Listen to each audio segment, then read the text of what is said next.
We are live. Hello and welcome to SuperHouse. This is episode 24, and we're back with brand new, bold new flavor and a satisfying flavor. Hit it, Andrew. Well, this is Andrew, reporting from Los Angeles, everybody. This is Matt from Regan.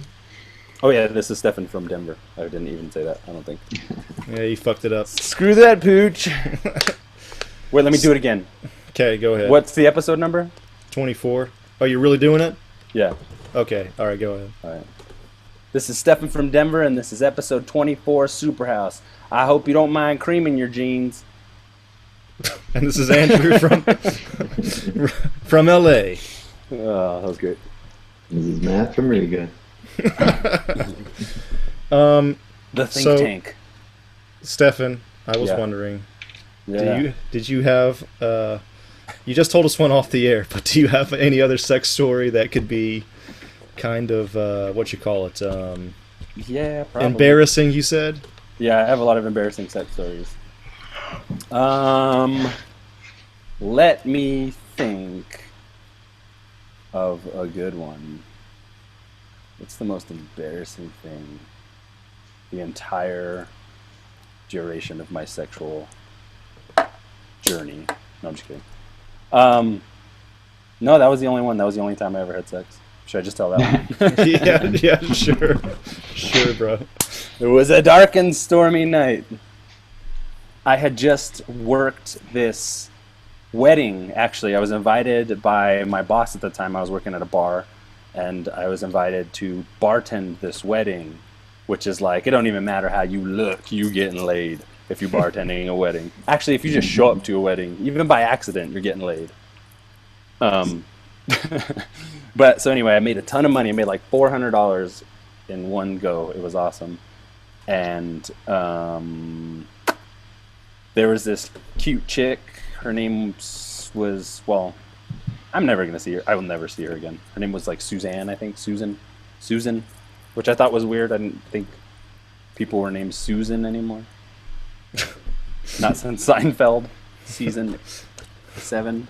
Anyway, so I worked this wedding, and then I kept like making eyes with this girl, and she kept coming up and getting drinks and leaving tips and flirting and shit. And after that, everybody's wasted, so I proceeded to get really wasted with them after the wedding, and up the block from it was this bar. It was like a metal bar in Denver here. Well, it's still there. It's called Black Sky Brewery.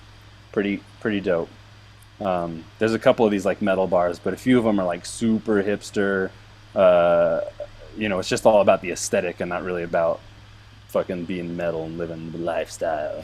But anyway, Black Sky Brewery was fucking dope because it's like the barrels are fucking up in there, all the machinery of the brewery is like, everything's out, nobody's like, nothing is clean.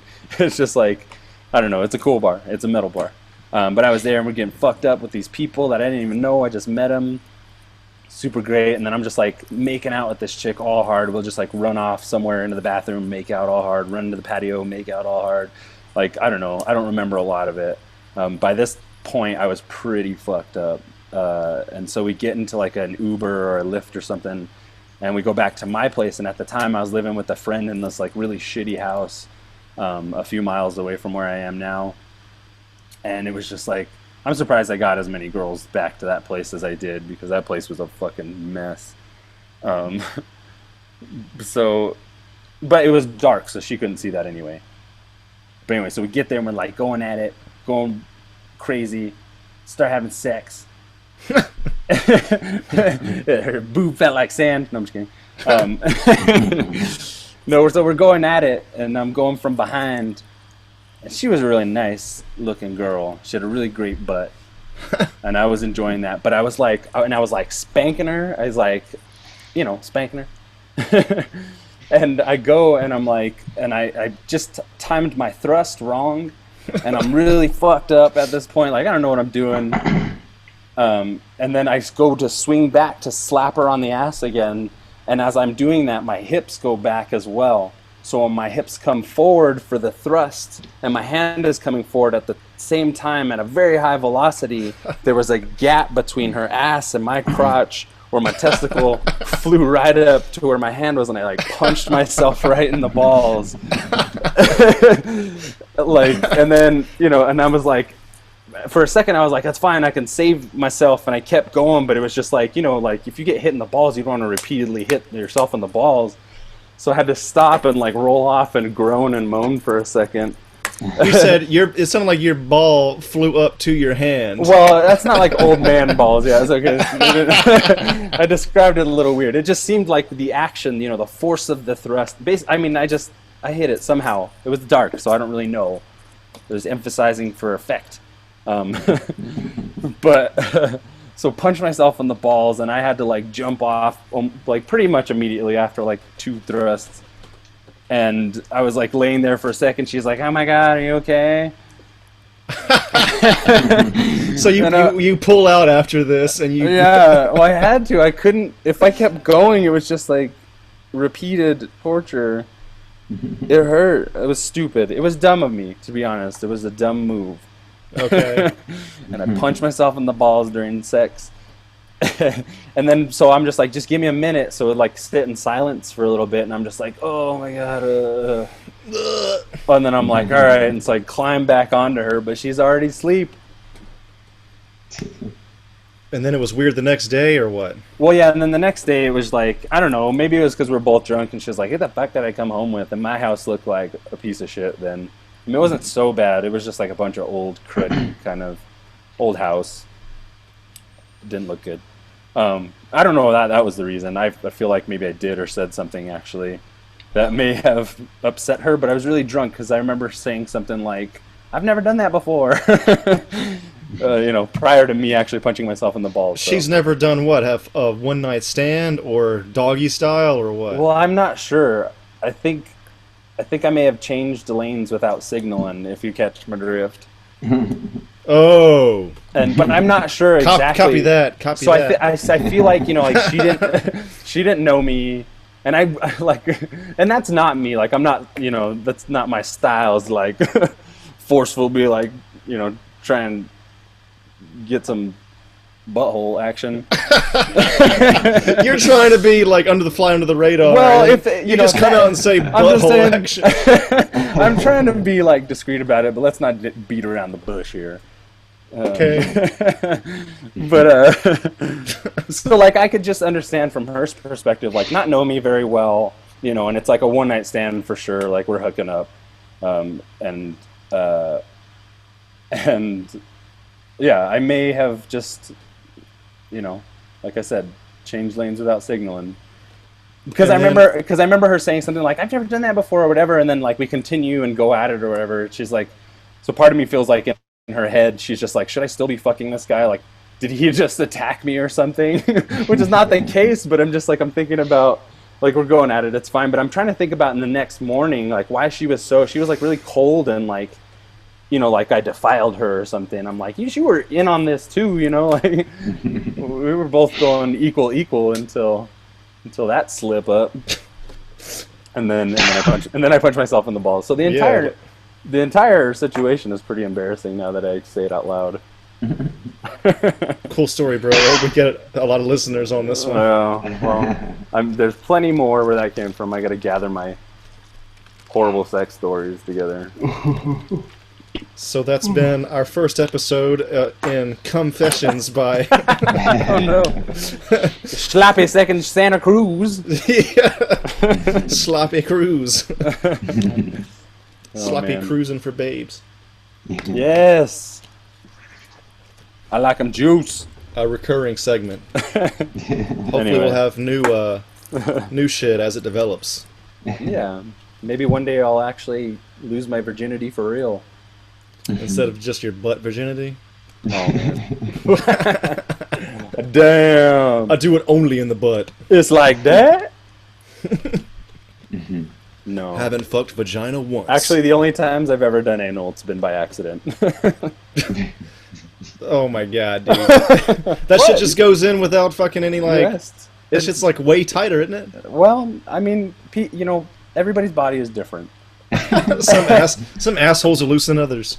And sometimes, I mean, it's like, if it's nice and juicy down there, man, then it's not gonna... It'll just slip on in. you know, the roadblock isn't gonna, you know, I don't know, trying to figure out some more of these car metaphors, but The roadblock would be what? A you pile know, of shit in her ass? no, like a dry butthole, like a gateway. You must answer 3 questions to enter.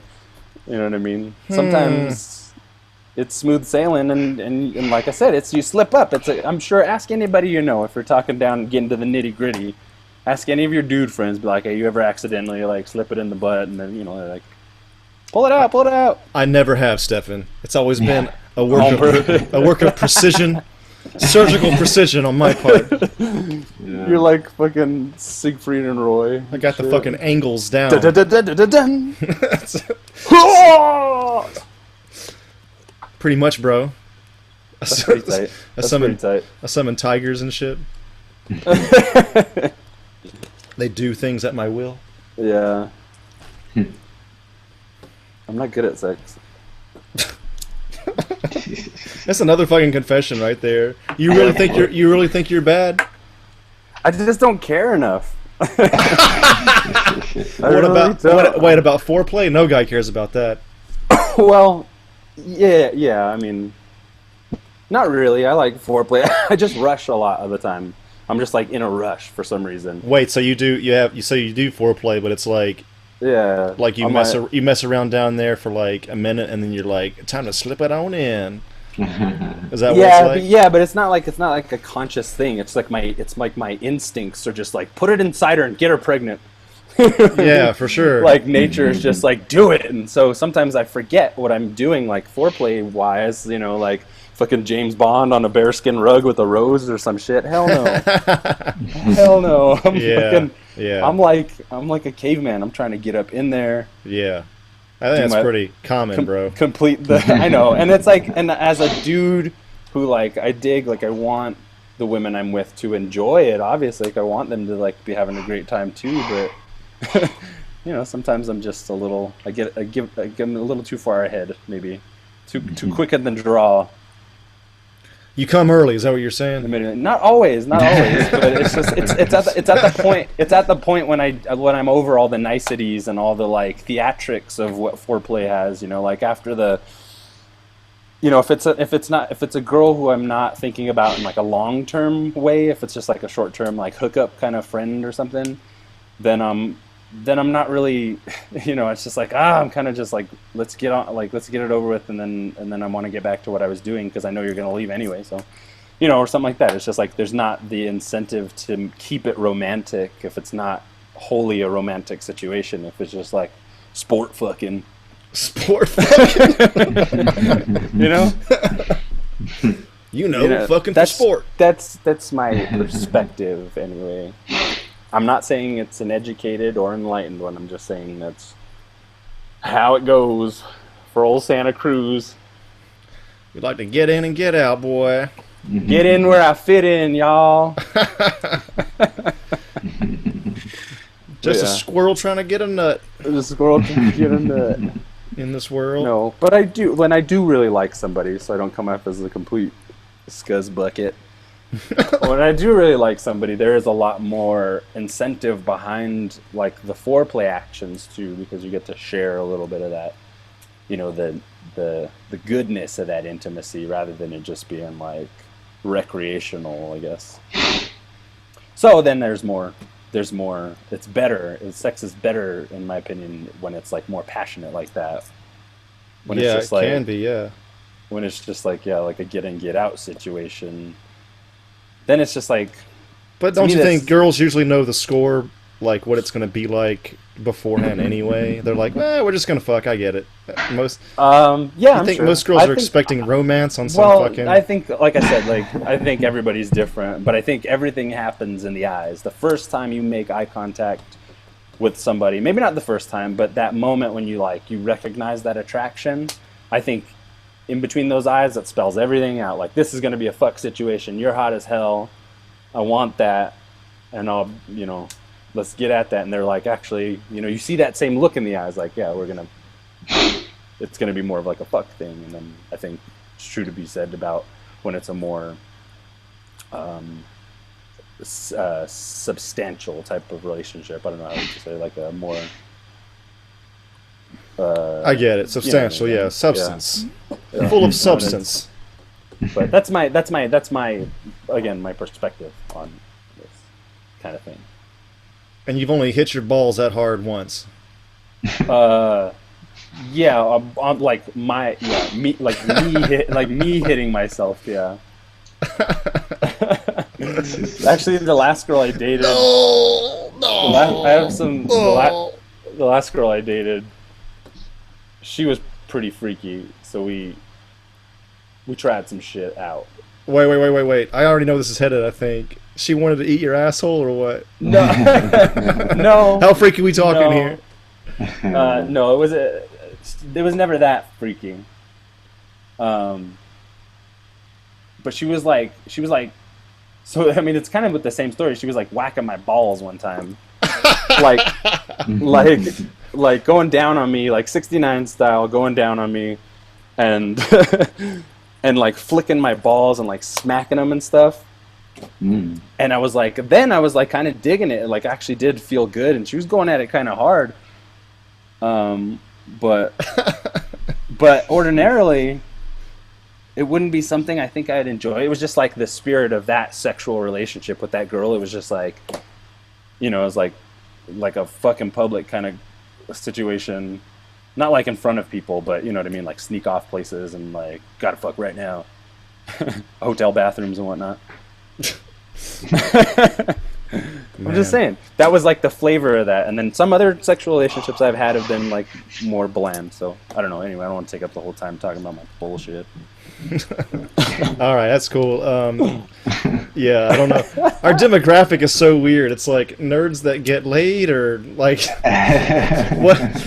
I'm but whatever. Sex out, it should be. Yeah, it is. It's hilarious. Nerds that get puss. Yeah. So moving on. Did I make everybody feel awkward? Was I too frank? No, you're good, bro. Nah. I want to hear about your balls more. Who doesn't? So we were going to talk about No Man's Sky, but you're the only one. It's going to be more you talking, Stefan. Can you just give us a quick run through of? Yeah. Well, actually, if Matt's not going to be here much longer, you still playing the same shit or what, Matt? Yeah, nothing new. That's what, Wolfenstein? Oh no, I mean I beat that. Like, is that one good? Yeah, I mean it's fun. It's just if you just want to, there's nothing like, just want to have a good time basically. Yeah. Nothing deep about it. So, did you beat that? And you haven't been playing anything else or what? Nah, I haven't really had the time lately. But yeah, yeah, because I played the old ones, so I wanted to see what the new ones were. Do you have any, like, this is kind of another tangent, but do you have any, like, interesting stories from life in Europe right now, or ISIS scares, or whatever the fuck? Yeah. I mean, there's none of that here, really. Nothing to worry about too much. That's more Western Europe, but... Are they afraid of them at all, or...? Here? No, I don't think so. Because I'm pretty sure they know they're not even on their radar. Yeah, for sure. Yeah. What is that? Huh? Sorry. Go ahead. Yeah, no, I mean, the only people on the radar right now is like France, Germany, England, Western Europe. Italy. Italy, well, apparently the mafia has been, will have your back when you're in That's Italy. dope. They've been fucking those guys up, apparently. There's really been, like, fights they fly under the radar, like, fucking up ISIS dudes. I've heard. It's one of those things, I don't know how true it is. It's one of those, like... That'd be a badass movie. Yeah. Monsters fighting fucking terrorists, man. Yeah.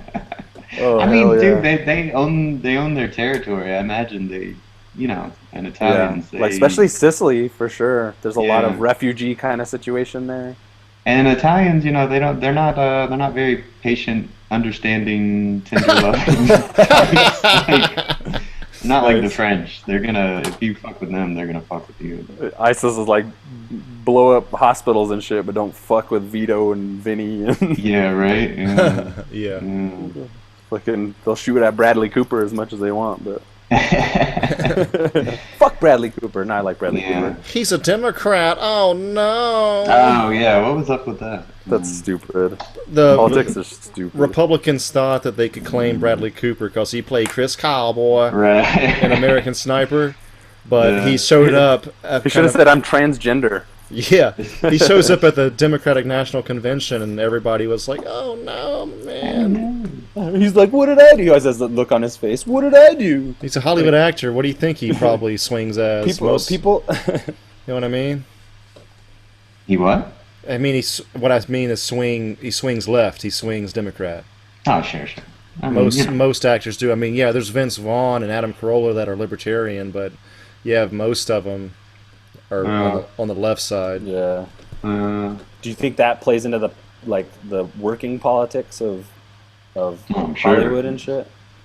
Like, if you were like a Hillary supporter, do you think that would affect you getting a role as an actor or anything like that? I don't think so for the most part. I mean, if you were like a, what you call it, I want to say AAA. No, wait, A-list actor.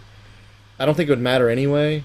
Mm-hmm. Yeah, you can do whatever you want. Yeah, I guess. Yeah, I'm pretty sure. Like, even Tom Cruise still gets roles, and he's a crazy Scientologist. Yeah. So. But I mean, especially even on the lower level, like trying to build your way up. I don't think they care at that. I mean, it's too. They just care about your acting ability, really. I mean, if you're like not an extra, but like you come on for a day, no one's gonna care. You know what I mean? Like, do you get into a lot of political discussions with like your peers out there? Here's the deal. Dude, here's the deal with my work, man. I'm not gonna say the company name, but my boss was a fund manager or something for Obama. So he's directly linked to Obama. So the work environment is kind of by default, not officially or anything, but by default, kind of like on the low, really liberal. Yeah. And like the guy, he's a rich white guy, but like every poster in our office is like a famous black people, like Tina Turner and I think even MLK and like other, I don't know, like there's definitely like that vibe going on, so it's pretty cool. Huh. But so like most people that get hired are, kind of left leaning. There's one guy at work that's kind of like, I think, libertarian, socially liberal, financially conservative. But I haven't really gotten any like Bernie fights or anything. Yeah, Bernie was big and all that jazz. Yeah. But I think you would be hard pressed to find like a real Trump supporter working out there. Yeah. I've met him, man. I met a Japanese American guy in one of my Japanese groups that he said he was for Trump. I do not understand that at all. Yeah. And some other people, people at parties and stuff. You meet them, it's so fucking weird, dude. Yeah. You care about a wall that much, dude? You really want a fucking wall? We want a fucking wall! I love my country! I love my country! Do you really want a reality TV star running the country? As opposed, I mean, Hillary might have. I think they do. I think that's exactly what they want. It seems like it, yeah. It would be more entertaining. Entertaining, but it's entertainment versus politics. It's like we are becoming Rome at that point. Yeah. Maybe that's what we need.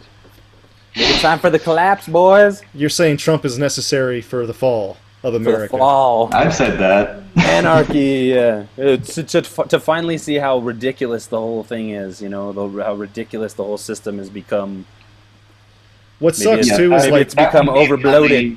The foundations. The only plus to him would be foundations are weak. See how fucked up things truly are. Yeah, as the Constitution becomes further and further out of date.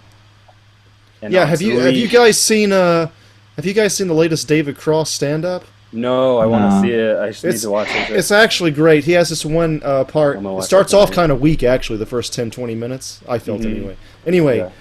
The last part, he gets all political and like really built up like he usually does. That's his good shit. Yeah, and he says like, why do we care about the founding fathers anymore? Yeah.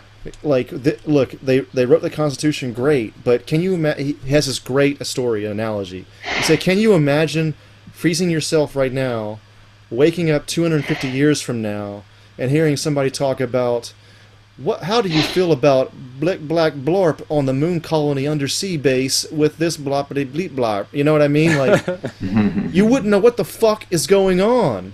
Yeah. Like, why would you care about something, or, you know, like, why do we care about what they think of us now? Like, yeah, I think right now we see, like, the way that we're looking at politics is changing because, like, the eye is constantly on them.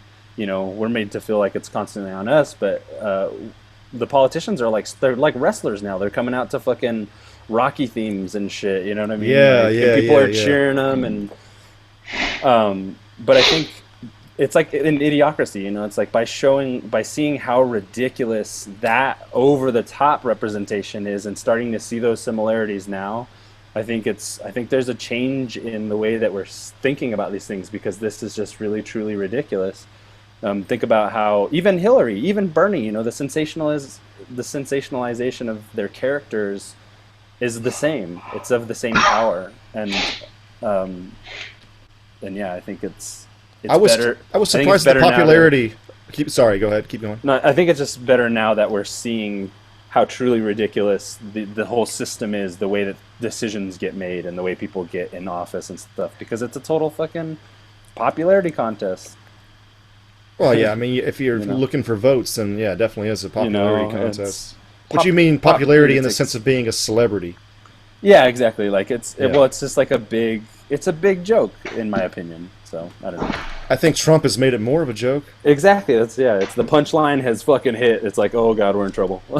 Maybe or maybe not. Maybe it's you know, just yet to come, showing us how much our fear of the actions of these people, the way that they run the system, quote unquote, you know, that looming fear, like terrorists are going to attack, bombs are exploding, we're out to war, and all that shit all the time. It's way more transparent than it used to be because of people like Snowden and Assange and shit like that, leaks and, you know, other establishments trying to get over on one another and all the bullshit stories they drum up. Like what the interview with Seth Rogen and whatever the fuck his face is does not have anything to do with North Korea or the United States, other than the fact that it's a fictional comedy set there. You know what I mean? Like, for that to have become like a big news story and be on the mouths and lips of everybody in a political sense that had to do with where the world was going is fucking stupid. End rant. Do you feel a lot of Trump supporters over there in Denver? Yeah, not. Yeah, I mean they're there, and but mostly it's like rich, young. It's like rich kids, right? Here. Who are they're like, you know, he's like the self-made man, you know, the art of the deal, and the, you know, that self-made man. Are you fucking kidding me? This right, guy exactly, was born a millionaire, wasn't he? Yeah, yeah. But you know, that's that quote of his. It's just like, you know, my father lent me a small loan of $1 million, like, you know. So I mean, you just see the perspective on that, on these like cocky young urban professional. You know, then Denver has become so popular because of the weed and, I mean, because of everything. It's just like people finally, it's really the weather. That's why Denver is so popular. It's the fucking weather. It's perfect. But there's a lot of fucking yuppies out here. There always has been, but now so more so than ever. And you just see that like smug, cocky, and that's where you find the Trump supporting type of person. You don't see it as much in like the redneck type of person here, which I'm sure there are. It's fucking Colorado, man. But mostly where I see it is in like the young rich fuckers. Fuck them. Yeah, I can't deal with that shit, bro. Like bro, dog. And then that, like, I don't know. That shit's dumb. That shit's dumb. Final summation. Yeah. Basically. Wait, I gotta ask before you leave, Matt. I feel like it's coming. Sure. What are the Latvians thinking of Trump, dude? Oh, they know he's ridiculous. are they afraid or? Yeah, well, the one thing I've heard sometimes they're afraid that like him and Trump will get buddy buddy, and then they'll start carving up Europe once Europe falls apart. The Yeah. Oh, European Union, if it does, that's the. wait, Yeah, him and damn. Putin or something? Well, him and Putin seem a little bit chummy, Yeah. and that's their only fear. Yeah. Uh, I think that's the that fear over here as well. Yeah, Among other those things, those yeah. two will start carving up the world once if the falls apart. Yeah. And It'll with be England leaving, that seems a little more apparent. Also, a lot of people don't really appreciate Germany running the show mhm. because they're all like, "Yo, you guys lost that war. What are you doing Yeah. dictating to us?" So there's a lot of feelings towards Merkel and all that. I just Germany in general. I mean, they do have the money, so they're really throwing their weight around. Is it their culture is like the Japanese? They just work a lot, like a lot much more than the Yeah, rest of Europe. And yeah. I feel like they're like Japanese. That kind of warrior spirit got channeled into like business and shit. yeah, yeah, yeah. They weren't allowed to, have big armies Right. because they had that. Yeah, they have just kind of like that militant. I don't know, maybe not militant, but just like that very structured, orderly. Like things work this way. This is the way it is, and that's the only way. Yeah. Your boss, the authority, his word is the word. Yeah, Japanese people talk about feeling a certain connection with German people. Sure, Out of all of yeah, Europe, they're the closest they yeah, feel. Huh. yeah. They have that same whatever it is that. Joie de vivre. Yeah, right. That's the word I was trying to think of. Yeah. Yeah. But no, no. I mean, they clearly see he's just an absolute spectacle, as do most people in Europe. Do you think that he'll lose by a landslide? I have no clue. I really cannot. I have no idea what's going to happen. Can't I, predict this election, huh? yeah, I have no clue. I could see it going both ways. I don't know. I mean, we're in for some of the worst shit ever if that guy gets the nuclear codes, man. Yeah. Art will be better. Yeah. Punk, I think Punk will come back. Punk will come back. I think Everything. I think that stuff will come out regardless because neither of them have the common man's best interest in Yeah, mind. that's true. Neither of them give a shit. Trump would be more extreme, though, man. Sure. More extreme reaction, I think. Yeah.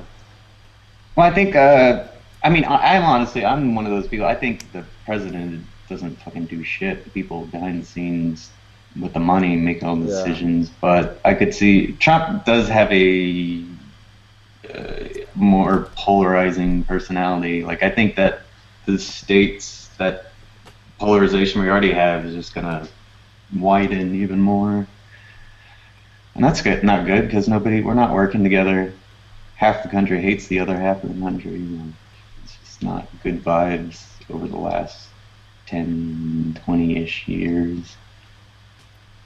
Most states are actually red, but those states are low population. Well, it's not even the states. It's more like rural to urban.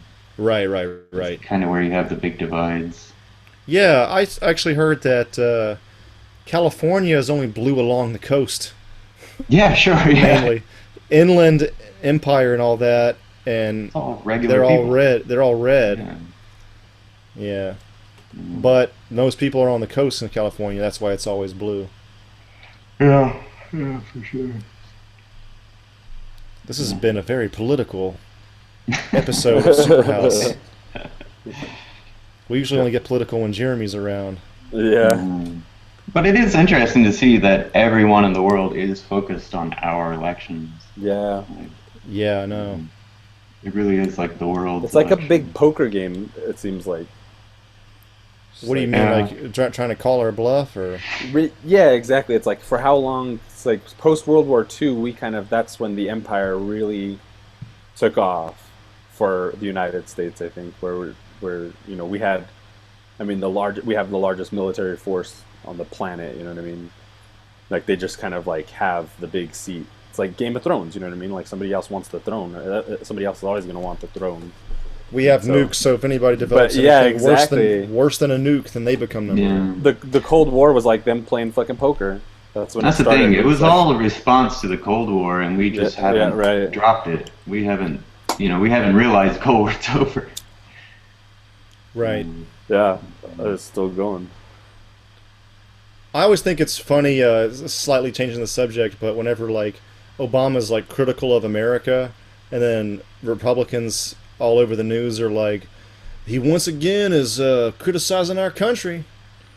Can't say America's good at all ever. Yeah. And it's like, dude, I would rather him Yeah. be critical of America than, Yeah. be so blindly patriotic. Jingoism, Yeah. be jingoistic, Jingo. Jingo Unchained. Jingo Fett. Oh shit, I forgot. What? Speaking of, that fucking Rogue One trailer, we could talk about No. that shit. Oh, yeah. Yeah. Fire away, boys. Well, why don't you I'm go first, Johnson? Are you going to Yeah, I'm just gonna say, yeah, because I got ahead in a minute. Looks great. Star I Wars. don't know. Oh, I just realized the dude, the main bad guy. He's that one guy that I've seen in a bunch of movies. He's really good. Ben something. Ben. Yeah, he is good. I forgot what his name was, too. Yeah, I've seen him. I've always liked him and stuff. I've seen him, but I never really knew his name. Yeah, looks great. What can you say? It seems to have like a lot of like on the ground warfare, like them shooting that fucking mortar or rocket to AT-AT or whatever. Yeah. That Yeah, looks dude. really badass. It's a war film, like they're not shying away from that. And It's got war in the title. I mean, shit. Yeah, we haven't Yeah. seen. Yeah, it's like we haven't seen the infantry go at it since like Hoth. Really, it's been about the more theatrical goings on between like the people making decisions, essentially. Do you know Back to what whose we were planet talking- I'm just kidding. that tropical planet is? Does anybody know? No, I bet you it's going to be a new planet altogether. I doubt they're going to. I was wondering, do you think it's Could be Chewbacca's planet, maybe. No. Boba Fett, Jango Fett, the Mandalorian. Oh, that'd be interesting. I 'Cause wonder. a lot of the guys there, they look kind of like Polynesian. That's I'm true. wondering if it's. We could look into that. We could. It's I don't probably on know. Google somewhere. Interesting observation. That was my quick maybe. I don't know. James Earl Jones is returning to voice Darth Vader. Yeah. Oh yeah. That's the fucking shit right there. Yeah. I mean, he's probably amazed that he's still recording lines for this character. Yeah. You know, it's been 30 years, dude. I bet him and Kevin Conroy go out for coffee, and Mark Hamill. They probably have at least once. Yeah. Well, definitely Hamill. Yeah. I mean, they're in the same fucking movie. Yeah. Right. Anyway. No. Yeah, All right, guys. I got ahead. All right, dude. See ya. All right. All right. Johnson. Talk to you. See you. Bye. Yeah, dude. That I thought it was really awesome. Yeah. I'm to the point now where I kind of just want to see the movie. Like we're all going to see it. I like of course, that rocket launch from the ground and the Vader tease and what else was in that shit?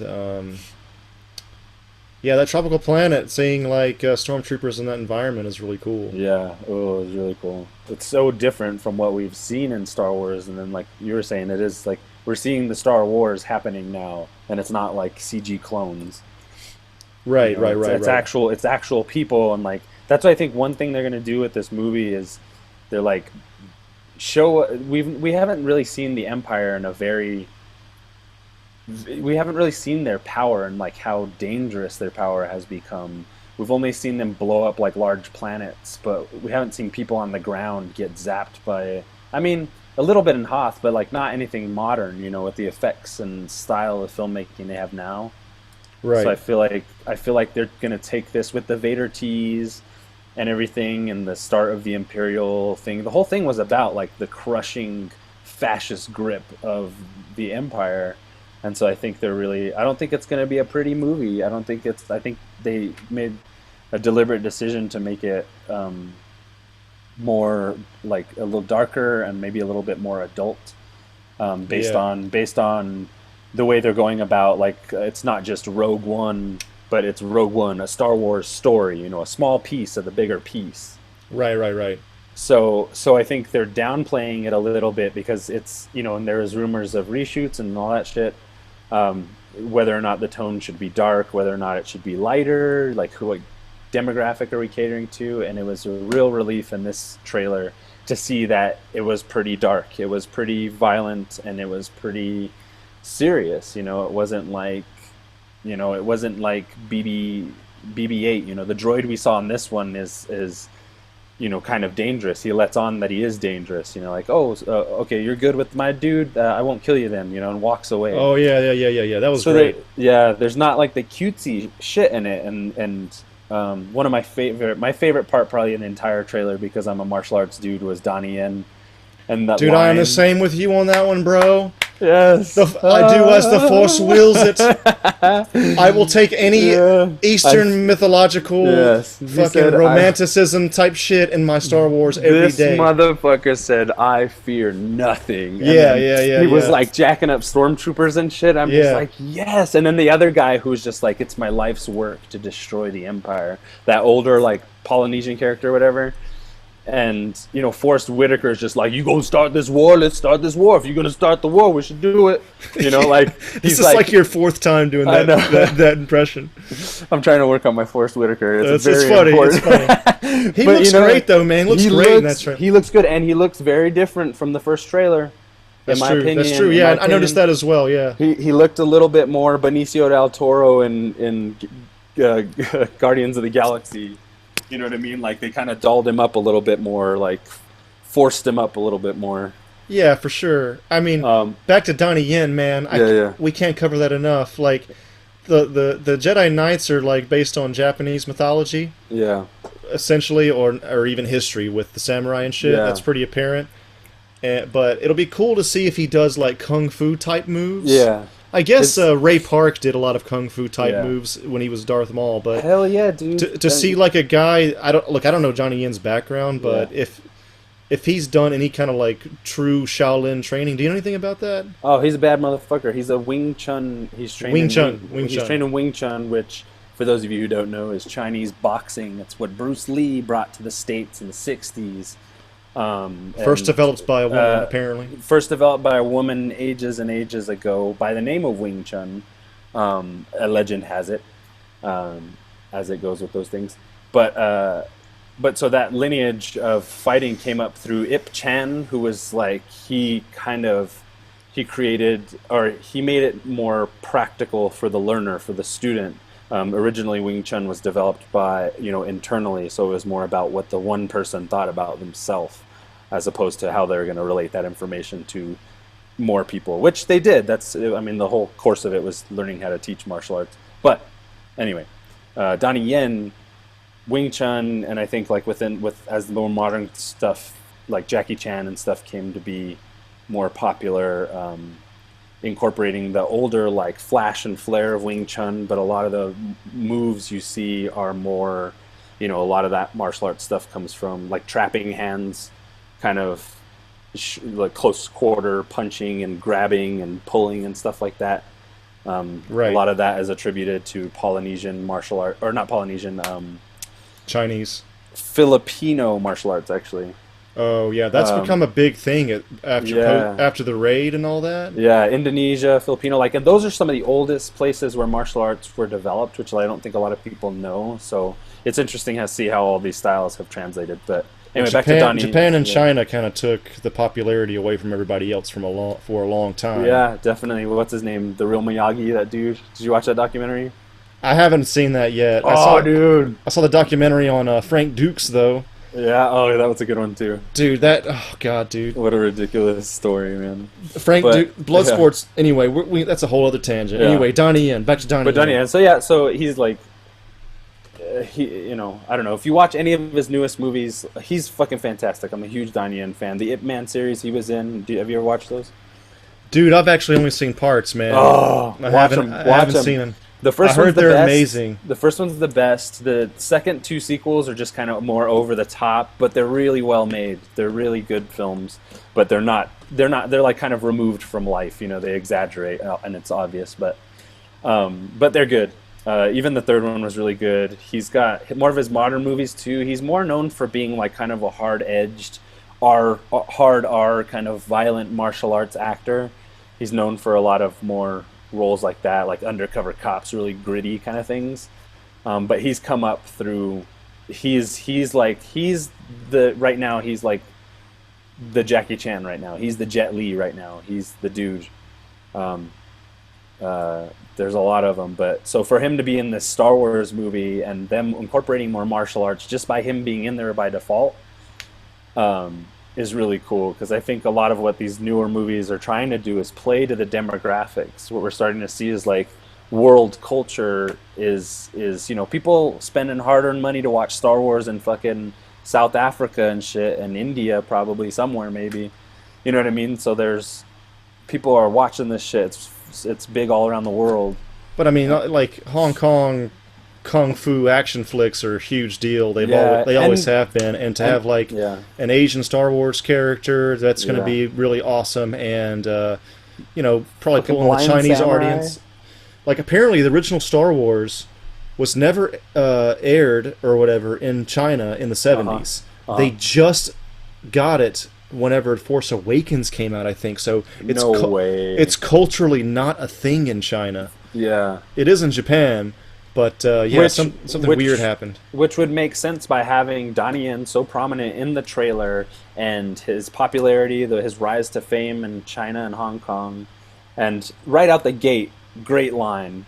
You know, he has that fucking amazing line. I do as the Force wills it, or whatever. Yeah, or I fear nothing.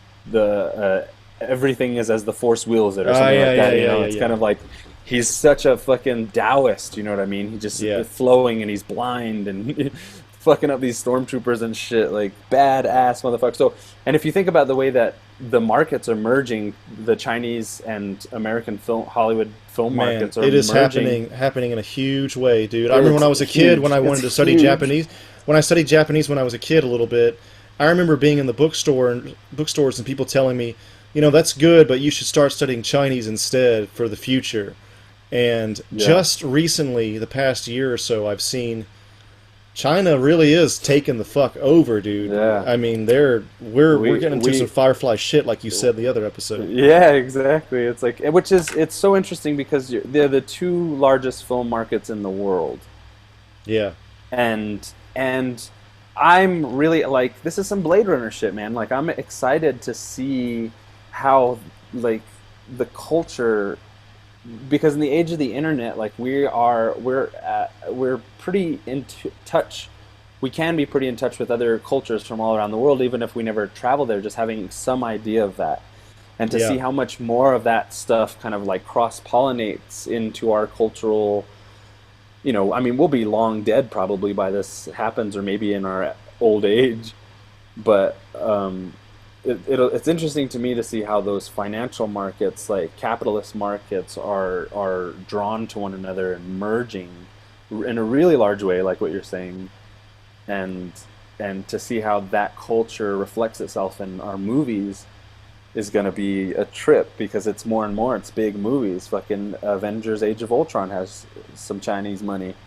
Iron Man 3, a lot of the Marvel movies. Fucking Bond and Transformers and all that shit, man. Yeah, going to Hong Kong. They're incorporating Hong Star Kong Trek into the Beyond. setting. So then they incorporate Asian characters, like Star Trek Beyond, I mean, so there was some article. I don't know if this is true or not, but apparently they said that they stopped caring about adding humor to Bond films because the Chinese audiences wouldn't care about that.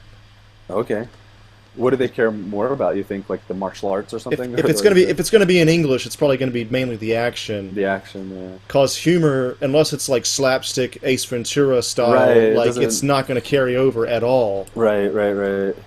That's funny, dude. They should make it slapstick. A fucking Bond movie. That's slapstick. They should. I don't know about that, Santa Cruz. They should resurrect Austin Powers. It's time. I heard he might come back. He might come back, actually. I mean, we never saw Seth Evil really rise to power. Shagadelic baby. We didn't, I'm ready right? for that. No, I don't think anything like that. I don't think I even really watched the entirety of the third one. It was so bad. Yeah, it was. But the Dude, first one, never the liked him. first Austin Powers is classic. When he's Yeah. stuck in that tunnel trying to get out, dude, that's fucking great.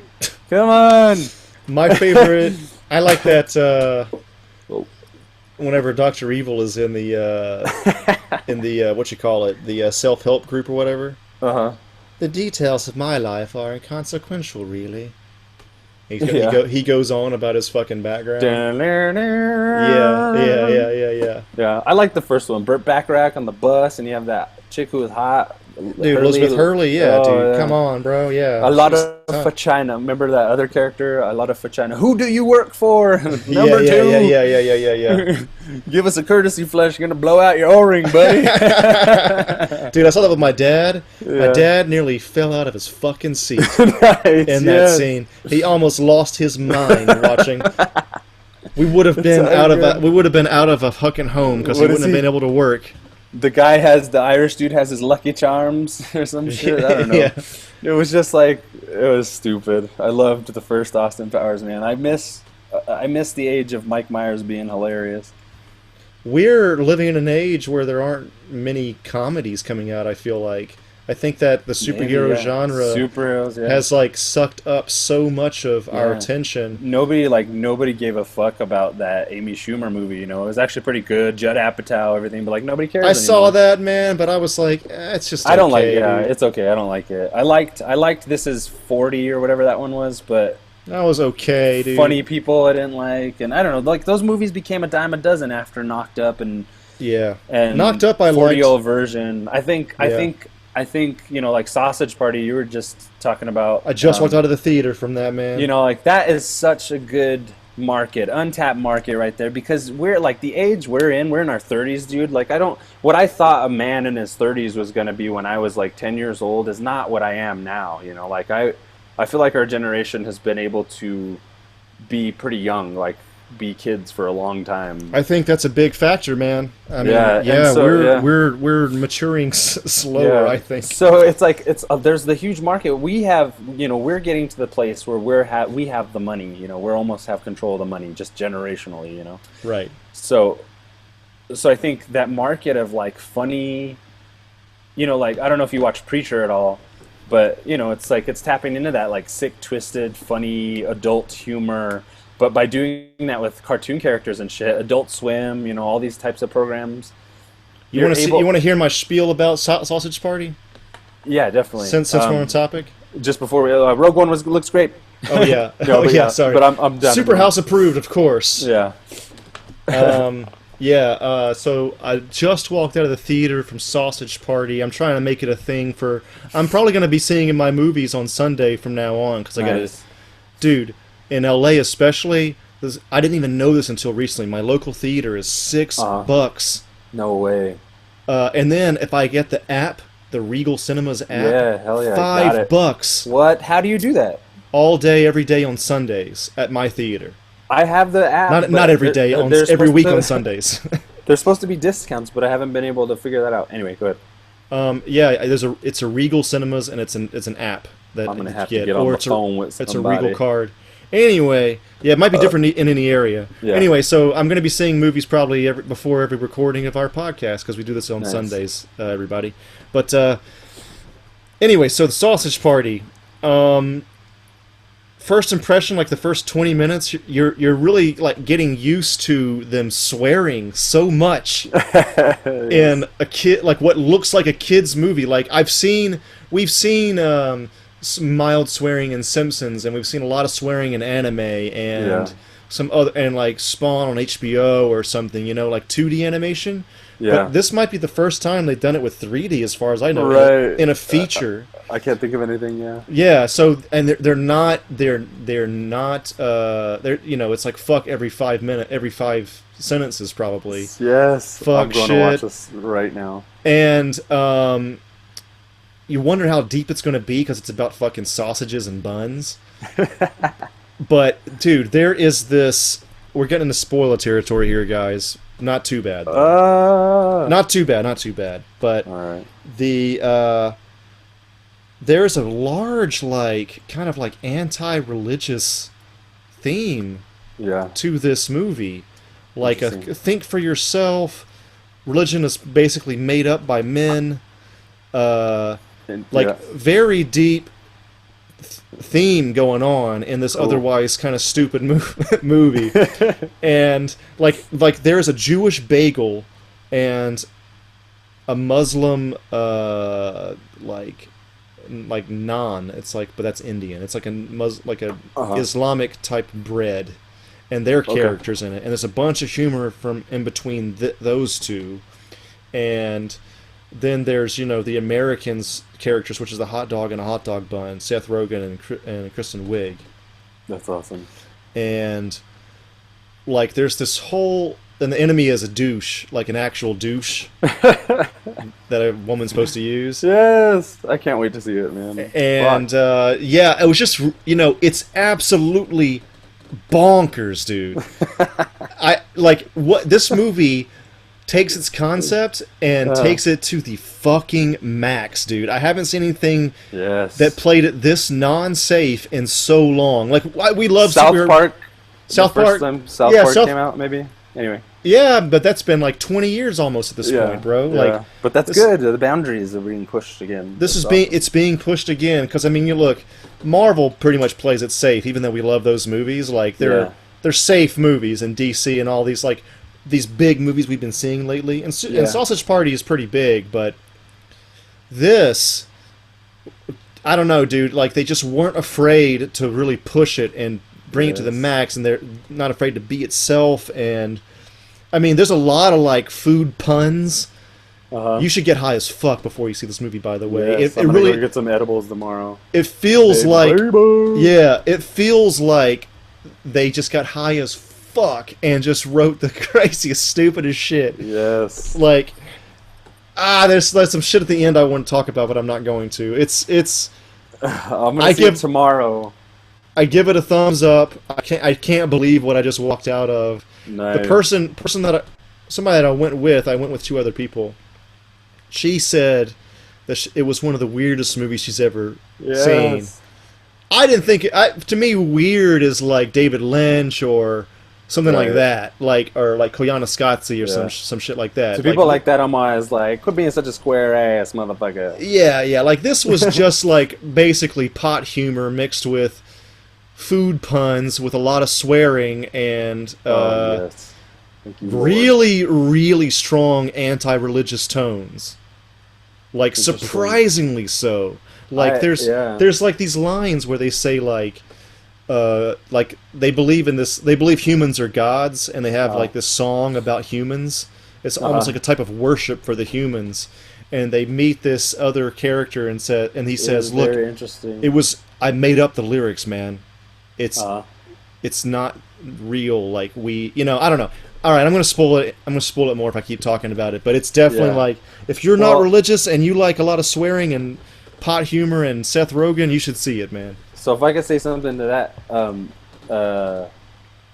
I can't wait to see that movie. But what you're talking about like the religious angle that's like seems to be embedded there, or not embedded, but you know what I mean, like written in.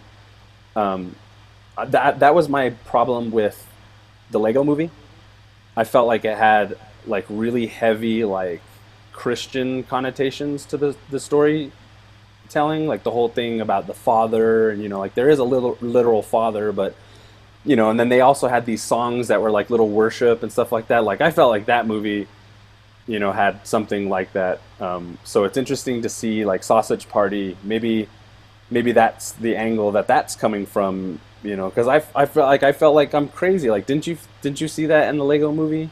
Anything like that? I don't think that yeah, I did. I don't think that was supposed to be like a Christian undertone so much as like, But it's more inspired by that type of music, and maybe it was a type of worship, but I don't think that they were trying to get across any message with that. The message of the Lego movie is be creative and play outside the rules. Like, the rules are just written down, but you don't have to follow them. Like, I liked that. It was about aspect.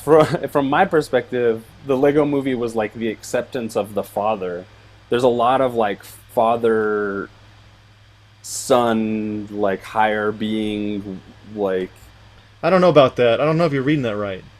uh, I think I am, but I maybe could be wrong. differently, maybe differently. I'd have to. I haven't. I only saw it once. I didn't like it because I felt like that was like a heavy thing on the story or You whatever, and everybody was like, it's so great, you but should watch it again, man. yeah, I will, and I'll try and get more of that. But I think with I'm the, just real all quick I'm with the really father, the father character, I think he's just there to learn from the son. The son is trying to be yeah. creative and not care about the rules, and the father has grown old and I structured mean, and set in his ways and will do that's things by the that's rules. I think all I'm that's really all it was. yeah, all I'm saying is that I think because of the thematic elements that they're choosing to use to tell that story, it falls in line with like a lot of um, like Christian Catholic religious structure. And I'll watch it I'm again, but right, I didn't and get that. I'm like I'm definitely I'm like looking way too deep into the Lego Movie, but it's like I feel like it's pretty apparent.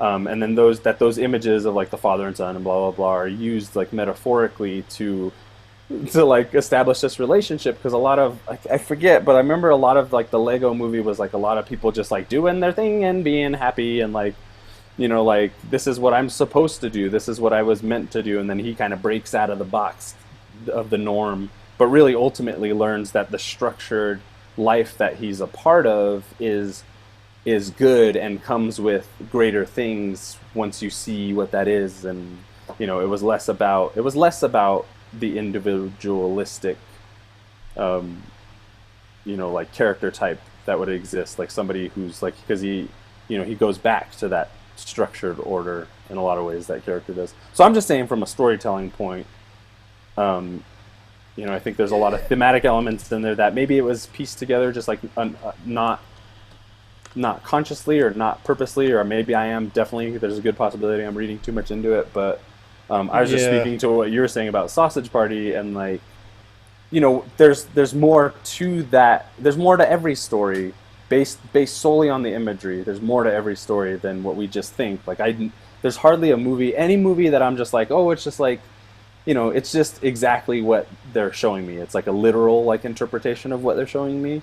I'm generally not interested in those movies because I think the film medium personally is best expressed through like metaphor and symbolism and shit like that. So that's the way I read movies. So when I see something like the Lego Movie or like what you're talking about, Sausage Party, and recognizing maybe some themes, like what if like I probably like if there's like maybe other people won't see what you're talking about the religious thing, maybe because it's not on their radar or whatever, for whatever reason. But With with Sausage Party, Sausage Party, it's too obvious because you right? have an obvious like Jew and Muslim Yeah, and character. so from my perspective, based just like the Lego Movie popped in my head because of what I thought then. I'm just like I'm wondering if like I wonder if maybe that's like a comment to some of what that was doing, because I don't know, for some reason that's just what I thought of when you said that, because I had those thoughts about the Lego Movie.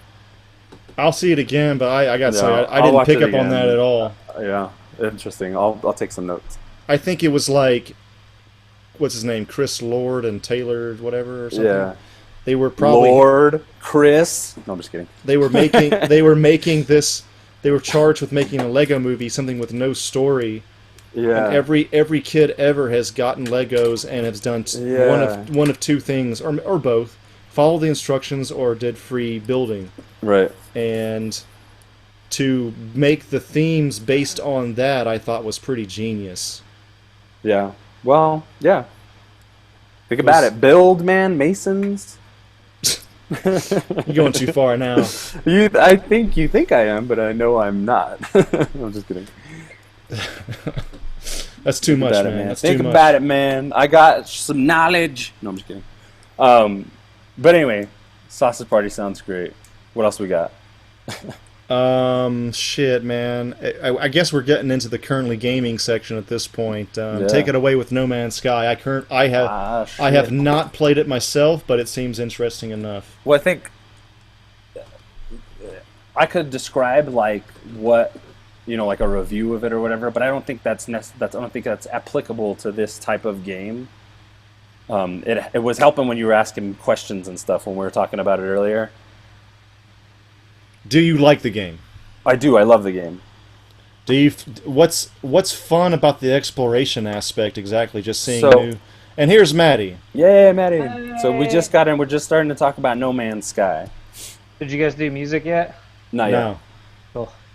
Did we did we talk about Rogue One? Yeah, we did. Yeah, well, a little bit. Sons of bitches.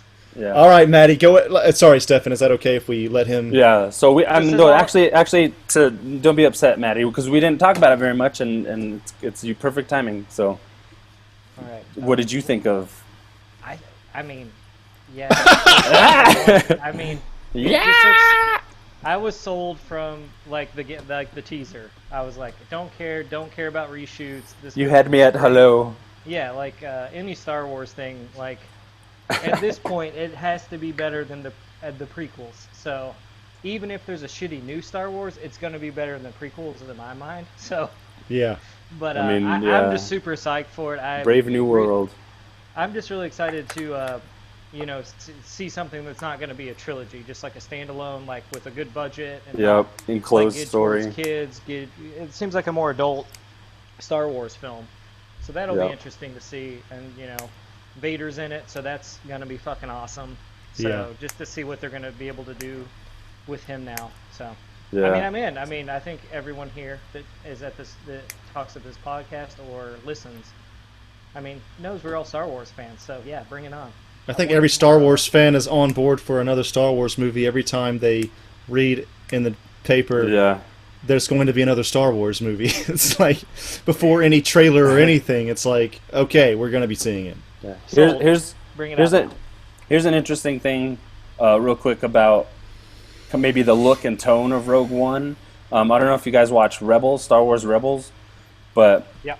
like for kids, that's the biggest Star Wars thing right now. That's a lot of kids they know. And the cool thing about Rebels is it's very militaristic. It's very much set in that kind of like on the ground level battle type of thing. So, it's kind of an interesting play because you have this Star Wars movie that's also like a war movie, but kids can also probably get into it because it's a Star Wars movie and because Rebels is so similar. Actually, if you think about it, it's very similar tone, very similar subject matter. So, I mean, what I'm saying is it's fucking awesome that it's like more adult. It feels like more adult Star Wars movie, like what Maddie was saying, but also. Yeah, you said the same thing before Maddie called in. Yeah, but maybe it's cool because they built both demographics in mind. Because Rebels is, it's kids stuff. It's like great fucking awesome shit. But it's a kid show. But it's also very heavily militaristic and this like exactly what we saw in Rogue One.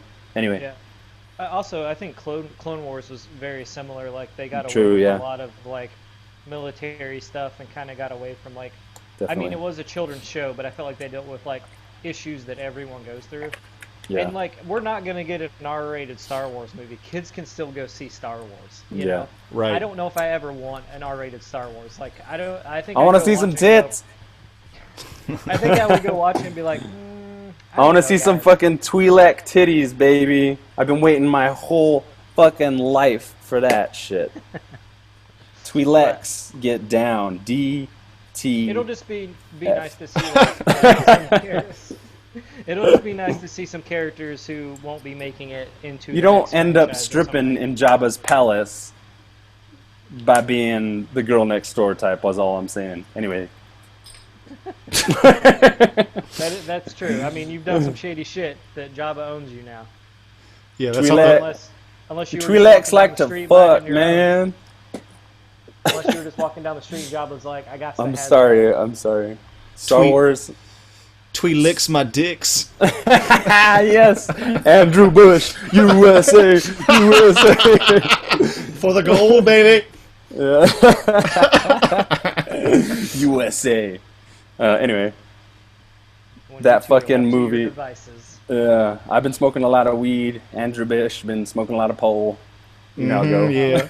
I'm just kidding. I'm just kidding. Pole jumping. But yeah, that shit looks tight. Solo event.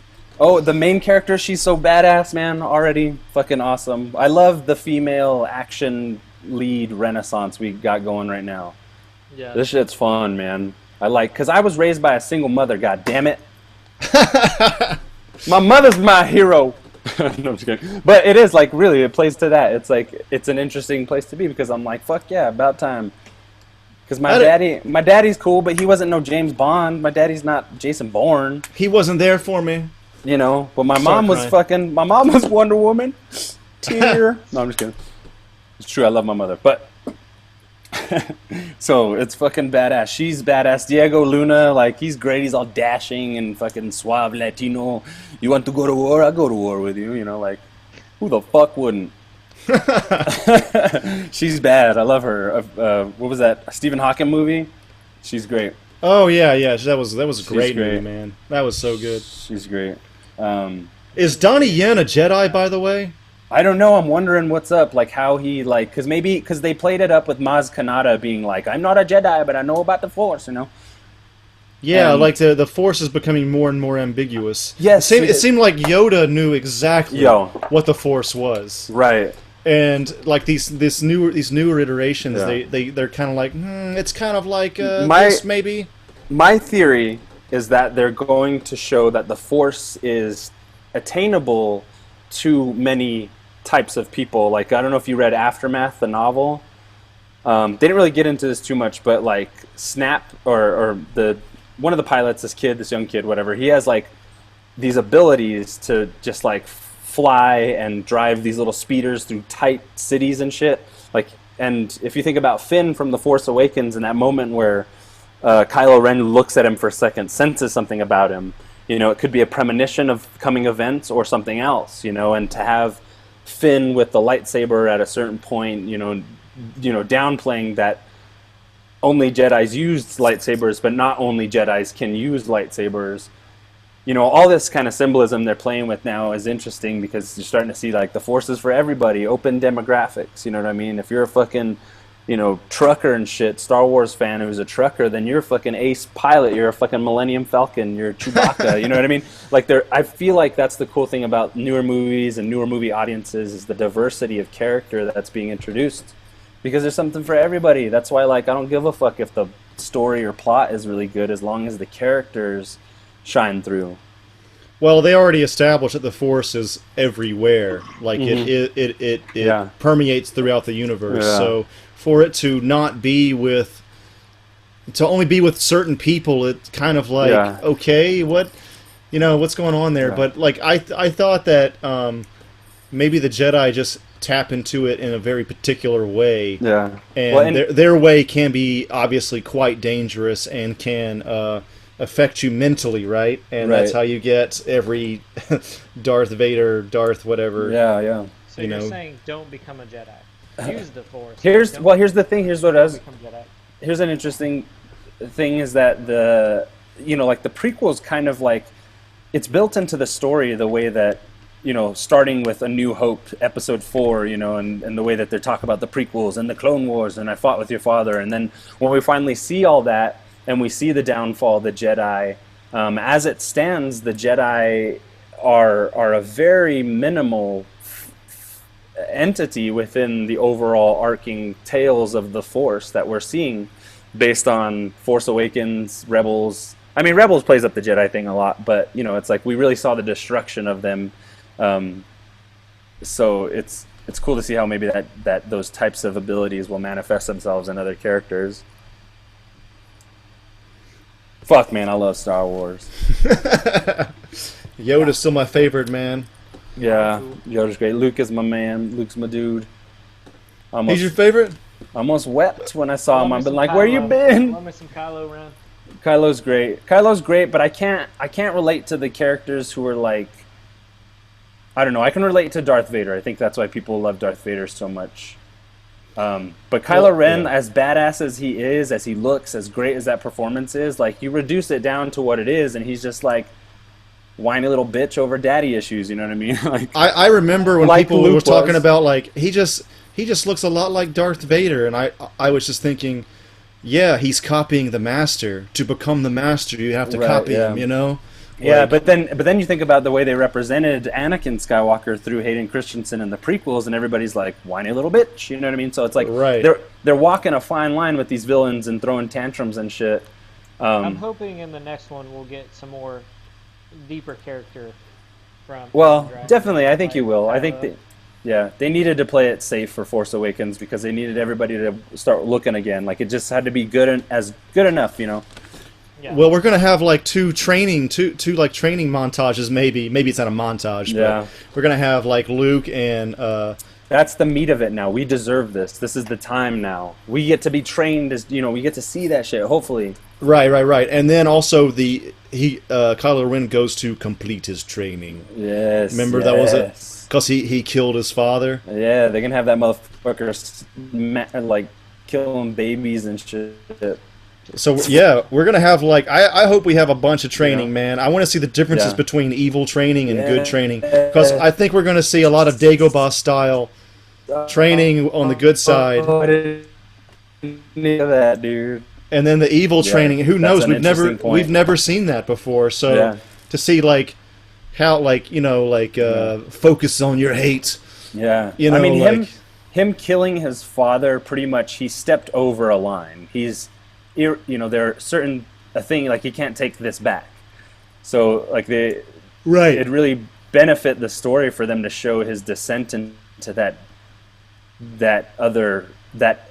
identity he's created in Kylo Ren, however that came about. He's no longer Ben. He killed Ben when he killed his father. Right. Yeah. That's And- he's gone to another place now.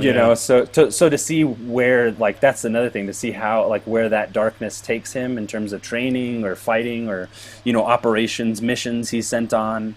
I mean, fuck, like, right now they've set the stage to show truly how dark of a force, how evil of a character that can be, to compete with the Master, like you were saying.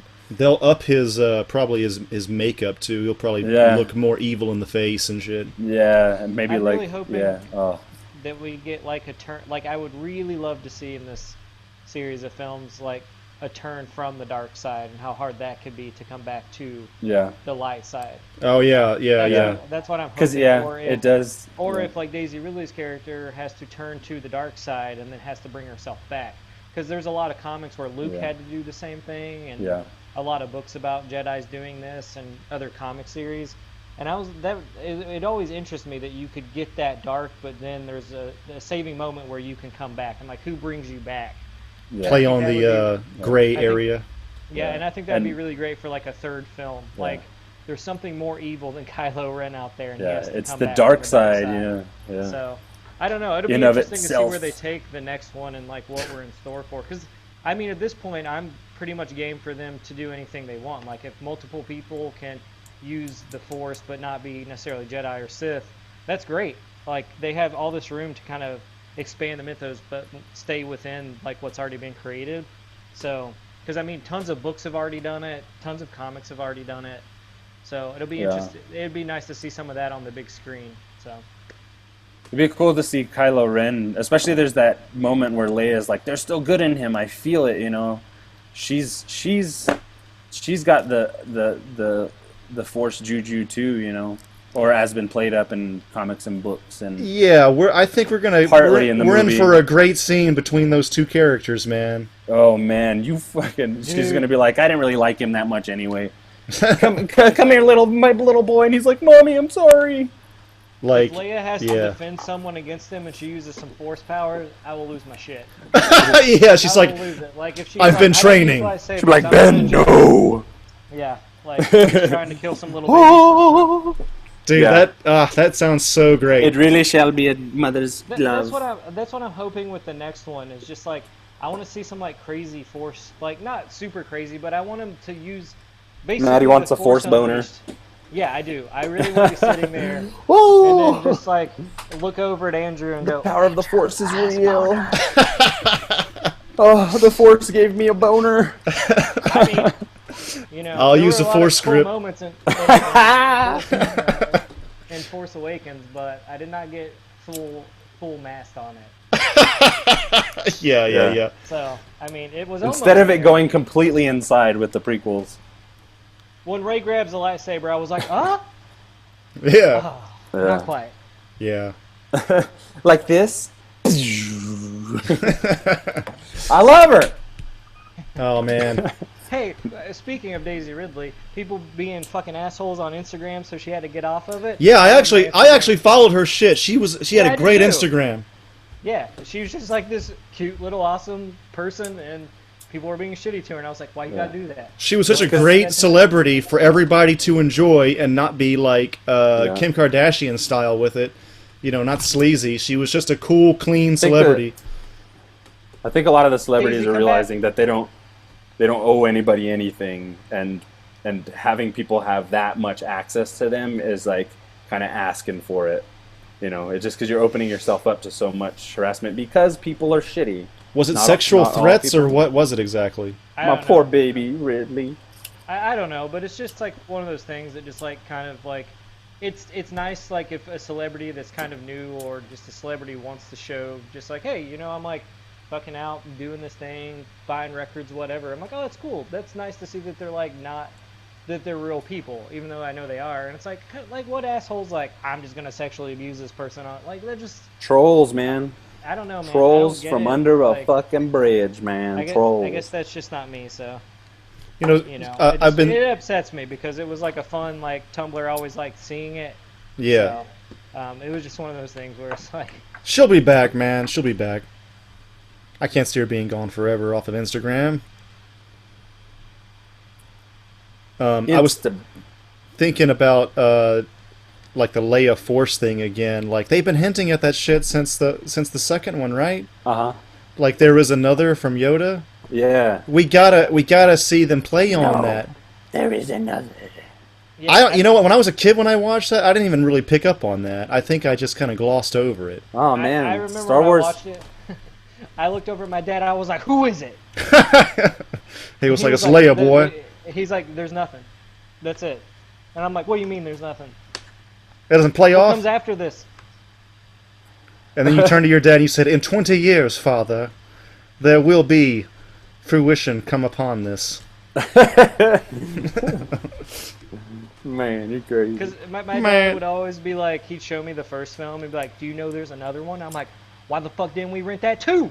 And he's like, "No, we'll rent that tomorrow night." I was like, "We could have done a double feature tonight. It would have been wonderful." And he loved to do that. It He would have loved to, been like, show me- wonderful. He loved to show me like the first one and get me all excited, and then be like, I was like, "That was awesome," and he'd be like, "There's one more," and I'd be like, "What the fuck?" That's awesome. So like it was always like an event. Like anytime he showed me like anything, and then I got wiser where I was like, "Where's the next one?" He'd like rent a movie. I'm like, "Let's get the second one." He's like, "No, there's only one." I was like, "Are you lying to me, Papa?" He'd be like, "No, I swear there's not one." I was like, "If I find out there is one, you're dead to me." You best believe. I'll slit my wrists, Father. See, you see how Star Wars it tells the story of man, the true essence. No, I don't know what I'm talking about. Or woman, obviously. Or woman. Yeah. Is it the time? Is it that time for the greatest game ever created currently? No Should we Man's talk Sky. about No Yeah. Man's Skizzy. We were just getting to that before your ass called in. Go ahead, take it away, guys. Nizzy Mizzy Skizzy. Okay, I'm gonna go first just because I know Stefan probably has a lot to say about this, and I have not played it as much as him. Yo, go for it. I don't care. But I love it. I think it's a lot of fun. I spent a lot of time on my first planet. Probably like when I got it, I probably spent many hours. And then I got a text that said, "Hey, you want to play some ESO?" And I was like, "I do." Had to update my Xbox, and I was like, "You know what the fuck I'm gonna do? I'm gonna get the fuck off this planet real quick." 30 minutes later, got to a new planet, walked around for a second, and then jumped off. Great game is great. It's just so like I don't know. I think Stefan had like you had messaged someone about like have the feeling of like playing like Shadow of the Colossus or Yeah. And I feel the same way when I start this game. Like I like that because there's like a sort of story to those two games, but it's kind of Yeah. left up to you to solve these puzzles and take what you will from it. Yes. And that's what I like so much about No Man's Sky, that it is very much like a choose your own adventure novel. Yeah. Like you can do anything you want. Sci-fi There's tons novel. of options. It's beautiful. I love the art design. I love just the fucking weird ass creatures that are like amalgamations of like fucking cows and like salamanders and fucking weird ass shit. Like, it's just like such a like it's. I was when I was playing on the first planet I landed, I was very lush and there was a lot of creatures running around and stuff, and I was almost like scared to even like venture past my ship. I was like, I don't know what's out there. I don't know how violent these things can be.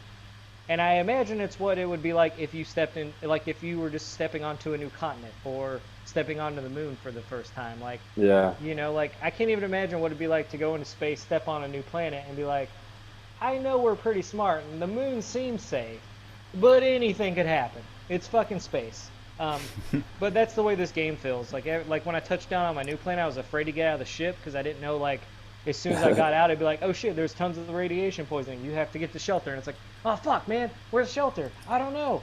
So it's a very like cool. It's a very refreshing game in a world where there's so many objectives to do all the time. And like there's stuff you can do, but it doesn't really seem necessary. It's like, oh, I could go to this question mark and go, let me see what that's all about. Or it's like, I kind of want to go to a new planet. Let's see what that shit's like.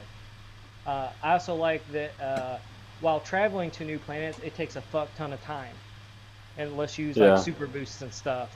But it'll be like you'll like look at a planet, you're like, that doesn't look far, and it's like 2 hours away, and you're like, what the fuck? Yeah. And then it's like then you put on like the first boost, and it's like it's like It 45 counts minutes away, and you're like, considerably, yeah. and you're like, all right, well, 45 minutes seems a little cooler, and then you can use like super. But I don't know, man. It's cool. I can't wait to get more into it. I honestly haven't had a lot of time. Just like, this is not a game I want to sit down and be like, oh, I play it for like an hour. Like, I want to spend like 5 hours just sitting down and like exploring. Yeah. So I haven't really gotten into it. I love it though. Very cool. I would say if you're looking for something new and not the same old in the video game realm, No Man's Sky is what you need in your life. I'm sure you have shit tons to say because you've already posted amazing videos, and I'm ready to hear it. Man, this game has changed my life. No, I'm just kidding. But first of all, it's definitely not a game for everybody. It definitely doesn't try to do that necessarily. It just is what it is, which is mostly like just a great concept. And because it's to the point. Wait, let me gather my thoughts for a second. I really love it, and because a lot of what I was saying, like about Shadow of the Colossus, or even like Portal or games like Myst, it reminds me of you're soaking in the atmosphere of these places and they're virtual worlds, and and it looks beautiful. The colors and the design and everything is amazing, but it's not necessarily like super hyper realistic detail like an Arkham game would be or a GTA or anything like that. It's got a style to it that allows for a lot of this sophisticated computing to go on in order to produce worlds and shit. So it allows you to like when I'm playing the game, I'm not really thinking about the objectives that I'm trying to accomplish, which it lets you decide what to do. And for me, it's been building up my equipment, building up my ship, and exploring with the best possible resources.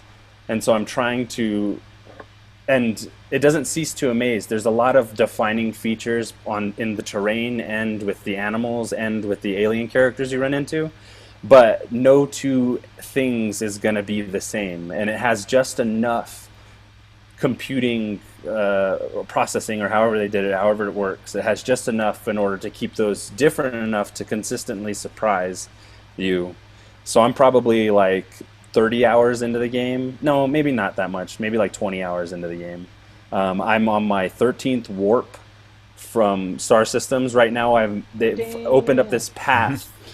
So there's a built-in mythology, and it doesn't outright point you to that. You like end up finding it, and I was surprised initially when I started playing to see like all these monoliths, and there's these things called knowledge stones, and each stone teaches you a word of these alien languages that these aliens you're going to run into. So all the aliens you talk to, their little readouts come up with like some garbledy-gook alien language, and as you get better studying the languages, on these different planets, and they're on every planet. Sometimes like moons and stuff, not so much, and sometimes planets are super barren, so there's nothing going on. Like the experience, because of the randomness, the experience is attuned to specifically to you, and then the way that you start thinking about playing the game. And I've never played a video game that has truly allowed you to do it. There are moments in Red Dead Redemption where you kind of just go off the beaten path. There are moments in GTA that you see, and I think that was the draw of Grand Theft Auto, was like being able to do anything in this like world, this structured set world. But No Man's Sky, you know, like no two games are going to be the same because of the way it generates these worlds. But it'll be interesting to see how, as people are playing it over time, if they continue to play it over time, because it's not,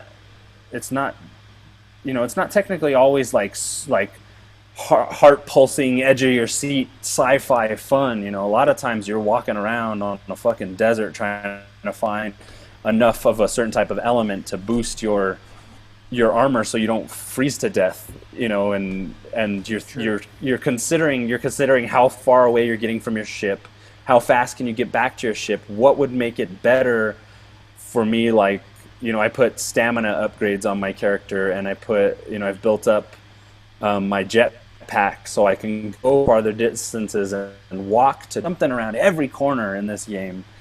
Some worlds there's not a whole lot of activity, it's pretty boring, and in other worlds you can't fucking get to your ship fast enough because something is shooting at you, or, you know, a pack of animals are trying to eat you. It's like, it's really like fucking like you're Spaceman Spiff, man. You're out there doing the damn thing. Spaceman Spiff, boy. Yeah, and it's just like, it's so good because it's like it's putting an emphasis on experiencing a way of life, kind of, maybe I'm overblowing it, but experiencing like this spaceman way of life, you know, this work you got to do planet to planet, star system to star system.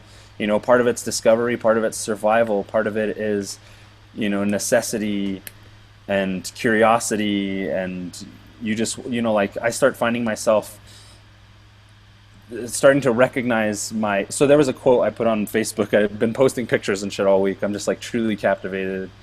But there was a quote from one of the aliens I ran into, and he was just like, you know, read, study those monoliths, learn the languages, and talk to people. You know, you have to have a strong mind to go with those strong legs. And the line in it is just this little line at the bottom of the screen, and he's saying, to explore is to truly discover oneself, or something like that. And I'm just like, fucking A, man. Like, because that's, I mean, for me personally, my perspective kind of lies within that. And you don't have video games like that. You know, most video games, even the most sandbox video games right now, are still on rails. You know, even a lot of GTA kind of, you know, restricts you somewhat. But this is like the frontier. You know, it's like when you first played those Grand Theft Auto games and wanted to swim out in the ocean and hopefully find an island and hopefully find something else. You know, like this game is kind of allowing you to do that. However, a lot of the things, the criticisms about it that have come up. Oh wait, one thing I was gonna say was like my play style. You start recognizing your play style. So like if you're like, you know, right now there are small, very like subtle moral that you get to make between aliens and stuff, like helping out a criminal if he'll give you a certain thing, or if just to get out of there, like get out of hot water. You know, and these all happen within like menus and talking to characters, these interactions. So you know, I find that I'm not like a, you know, like a Boy Scout out there. There's a few things I've done I'm not proud of in order to progress further on my mission. You know, and it really like truly, this game has like captured my imagination. And I think one of the things on Murray, the creator of it, he was saying like, you know, it's like I want it to feel like you're in a science fiction book cover. And I don't think he just means, you know, you're looking around and that's what it looks like, because that's obvious. But I think when you're playing the game, you're actually writing those chapters in your mind. You know, I'm thinking about some things I did 2 worlds ago. Like I shouldn't have fucking helped that guy. You know, he took advantage of my kindness, and now I'm burned, and I'm out here fucking like, no skin off my back, but morally I'm conflicted. And it's not really anything that isn't happening in the game in a cutscene or anything like that. Characters talking to one another like Mass Effect. It's happening in your mind. And I don't know if everybody's playing the game this way or getting that same experience, but it's like and the loneliness, being out there and just like, just like doing what you need to do to get to the next thing.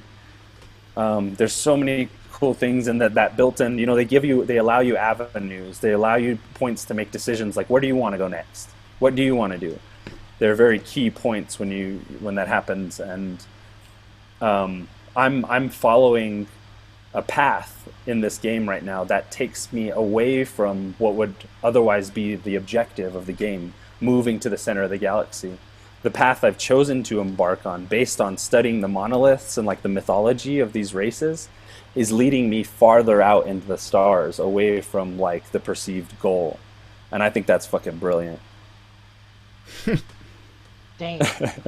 Damn, bro, it's deep like the ocean. No Man's Sky. It's in the title. Yeah. What does that mean exactly? To me, Yeah. it means so one thing this game really does is shows you how small you are.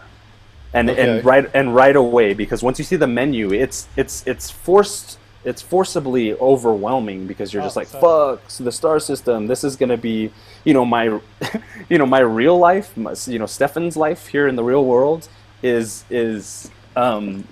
sacrificing a lot of hours in order to like kind of experience things as this character. It reminds me of old games like, I don't know if you ever played Dune on Sega Genesis. No. There's just these little, or some RPGs and stuff, because you really get the interactions between the aliens. They're like little character moments, and you have little dialogues and decisions. They're not substantial, like they're not driving the dialogue and the story the way Mass Effect does. They're just kind of driving how would you do things. They're really asking the question, what do you want to do? How would you do this? How long is it going to take you to get from this place to this place? Where are your priorities is really what I found. Like, what do I need to do? And I forgot the question. No, wait. So, No Man's Sky means what? Oh, right. So, just the vastness of it all. It cannot belong to any single... The experience of this game cannot be boiled down to the on-rails experience of a campaign, first-player, one-player mode, storytelling mechanism.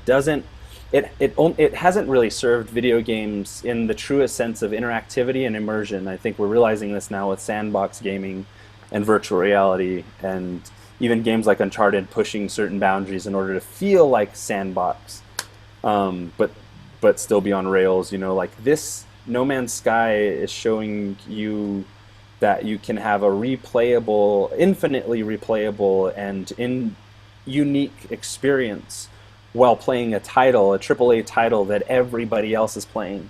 And so it's like when I see people post pictures, that's why I've been posting so much pictures, because I want to share like my ship. I'm proud of my ship. I found that ship. This is one of the best stories of my story with No Man's Sky. Like my little sci-fi novel is, I had a rinky-dink ass ship I started with that I had to fix up. And then I was on, 2, 3, 4 planets maybe. I can't remember. That's the thing, is you go through a lot of planets before you even get anywhere. So I was on like a few planets ahead, and I ran in. I just like followed a curiosity, turned a corner, and found this crater with a crashed jet fighter looking ship. And then I go down there and I check it out. I see what work needs to be done on it, like if it was a real car or something, and like I see what resources I have, how much money I need to gain in order to buy certain things to get it tip top. And to my surprise, I was able to fix the ship on the planet there with the resources around me. So like it really is like a fucking amazing experience for a person, maybe, and maybe not everybody, but for a person like me who like kind of like, like I like to think like I shoot from the hip and follow my heart and shit like that, like it's truly what that character is saying. Like, No Man's Sky is about self-discovery. It's not about what you can find out here. It's about what you're thinking about while you're out there, like a person would in fucking space. Damn. So you're saying I should get it? Yes. So yes, what? you should. You're saying I should get it? I think I do. Yeah, absolutely. I think everybody should buy it and everybody should play it, even if you don't get into it, because it doesn't hold your hand through anything, and it doesn't point you anywhere. My only gripes, if any, would be because it's kind of an experimental thing. I've had it crash on me quite a few times. and Yeah, I heard that happen. there's some issues I with mean, it that because even of the online features they want to. But that even I'll just finish happens up. with fucking Yeah. like huge Right. games. So Right. a You know, crash to me and is just so like, all right. right, and it's got an incredible save system. So if you, it's like it knows it's going to crash because of the way the computing's working. So it saves every time you land somewhere new, every time.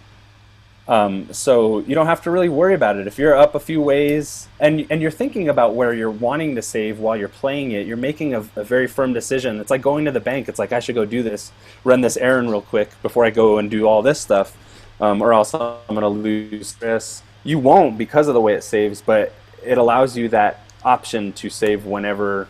But you got to go looking for them. You got to find the right spots and shit. It's like, oh, it's so good. It's so good.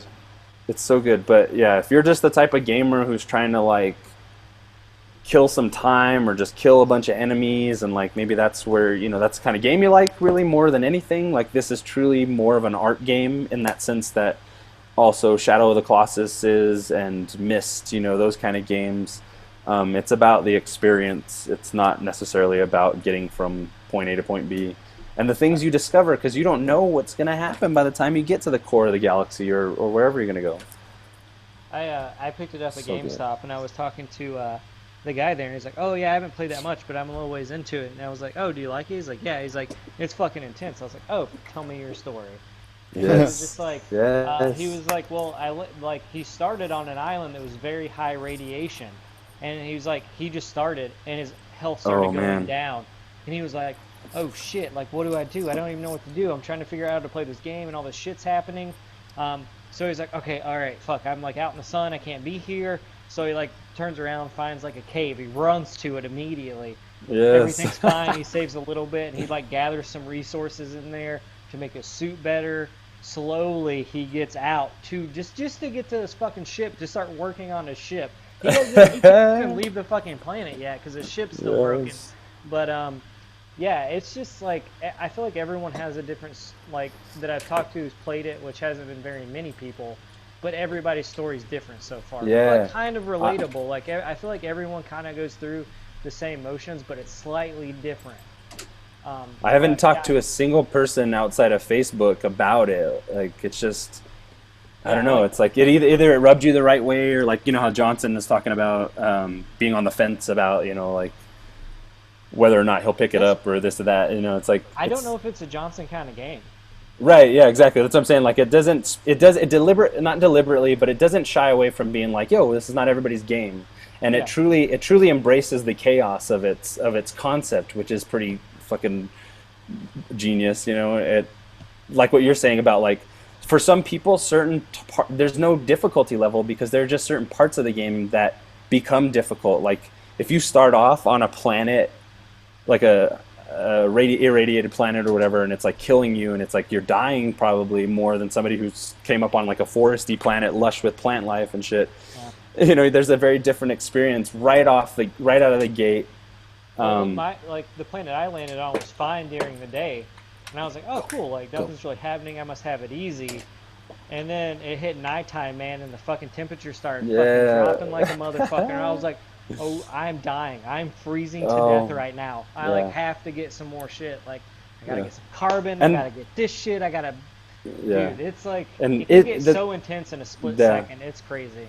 That is another thing that's really cool about it, is like as intense as it does get and can get, it's also, there are moments where it's so chill, man. You're fucking just like walking up this hill and there are these creatures milling about you and very peaceful. Like it's interesting because some animals on some planets will be less afraid of you than other animals on certain planets, so they'll just like chill out with you, and if you feed them, they like follow you around, some of them, and they'll show you little secrets buried and stuff.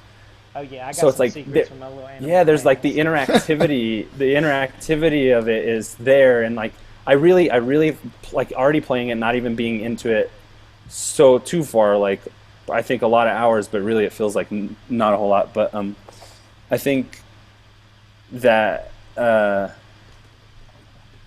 I lost my train of thought. Hold on, give me 1 second. Damn it, why does that always happen to me? Lights up another bowl. Yeah, I know, right? Gotta get that focus It's back. the weed. It's the weed. This will bring it So- back.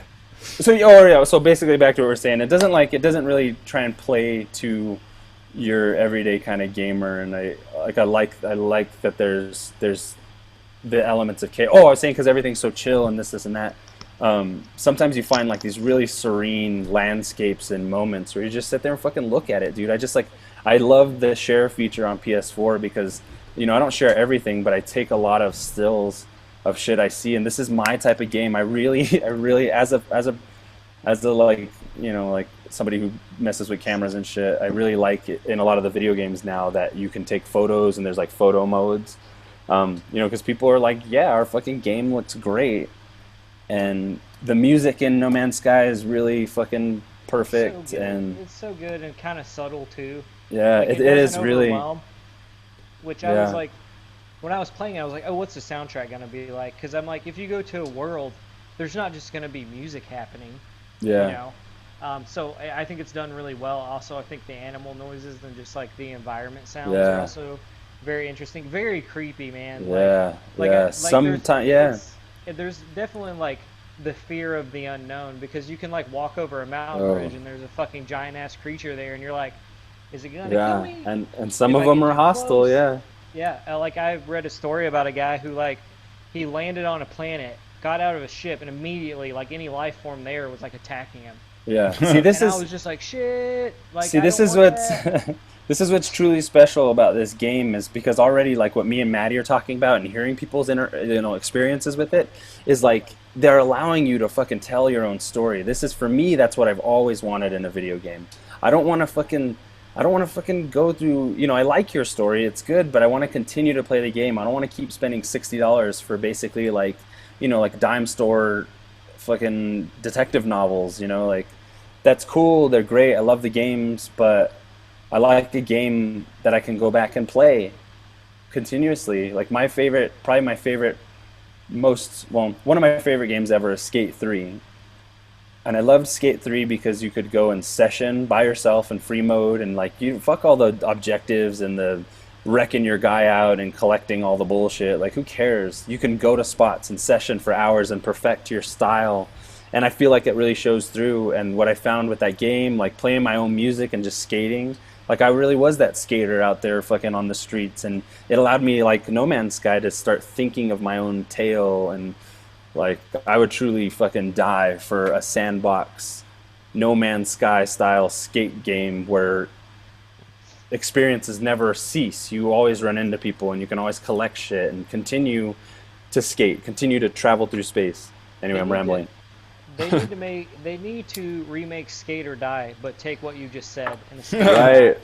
like, I think you about could it all travel the to time, different dude. cities and fucking I've skate been around on- the town. It'd be fucking great. I've been on Code Academy. I'm gonna just rip Skate 3's engine for next gen and have a fucking. It's just a tale of some kid. You're just you or whatever. You just like I mean, it'd be great. You just start and you're like, you're a kid. times between areas. It'd be great. It's Then just like you start like off a as a gym. kid who wants to skateboard. Yeah. That's it. Get going.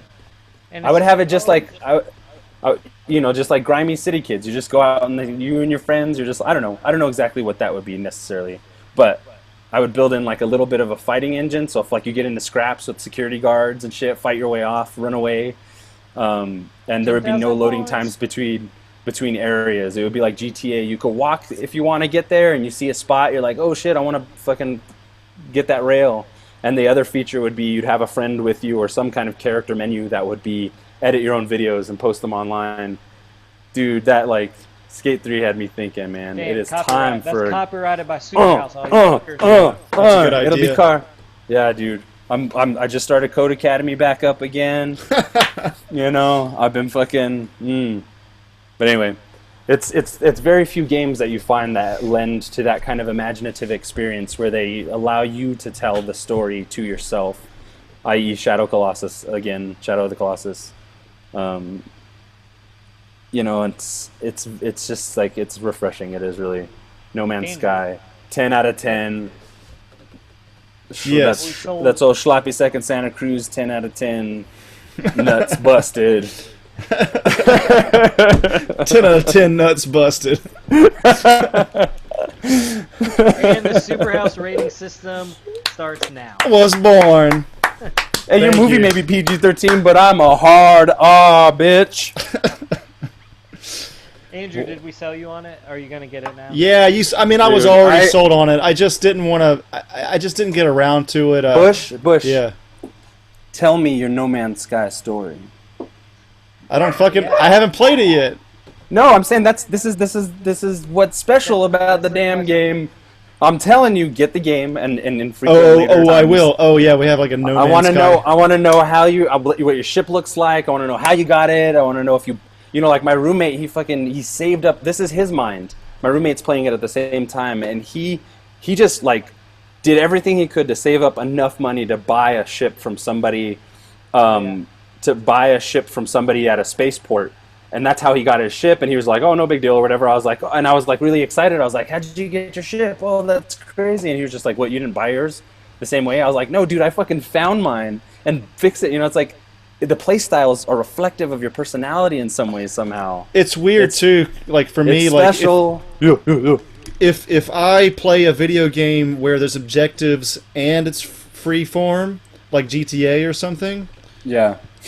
I'll do objectives all day long. Like I'm a very objective guy, but I want to see how I interact with this game, where you get dropped in and there's no objective whatsoever.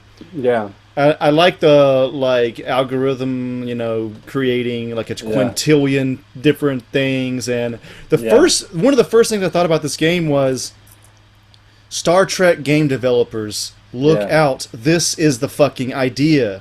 Yeah. Like to explore new civilizations and blah blah blah, go where no man has gone before. Like that's if they need to make a game that essentially copies this, but under the backdrop of the Federation.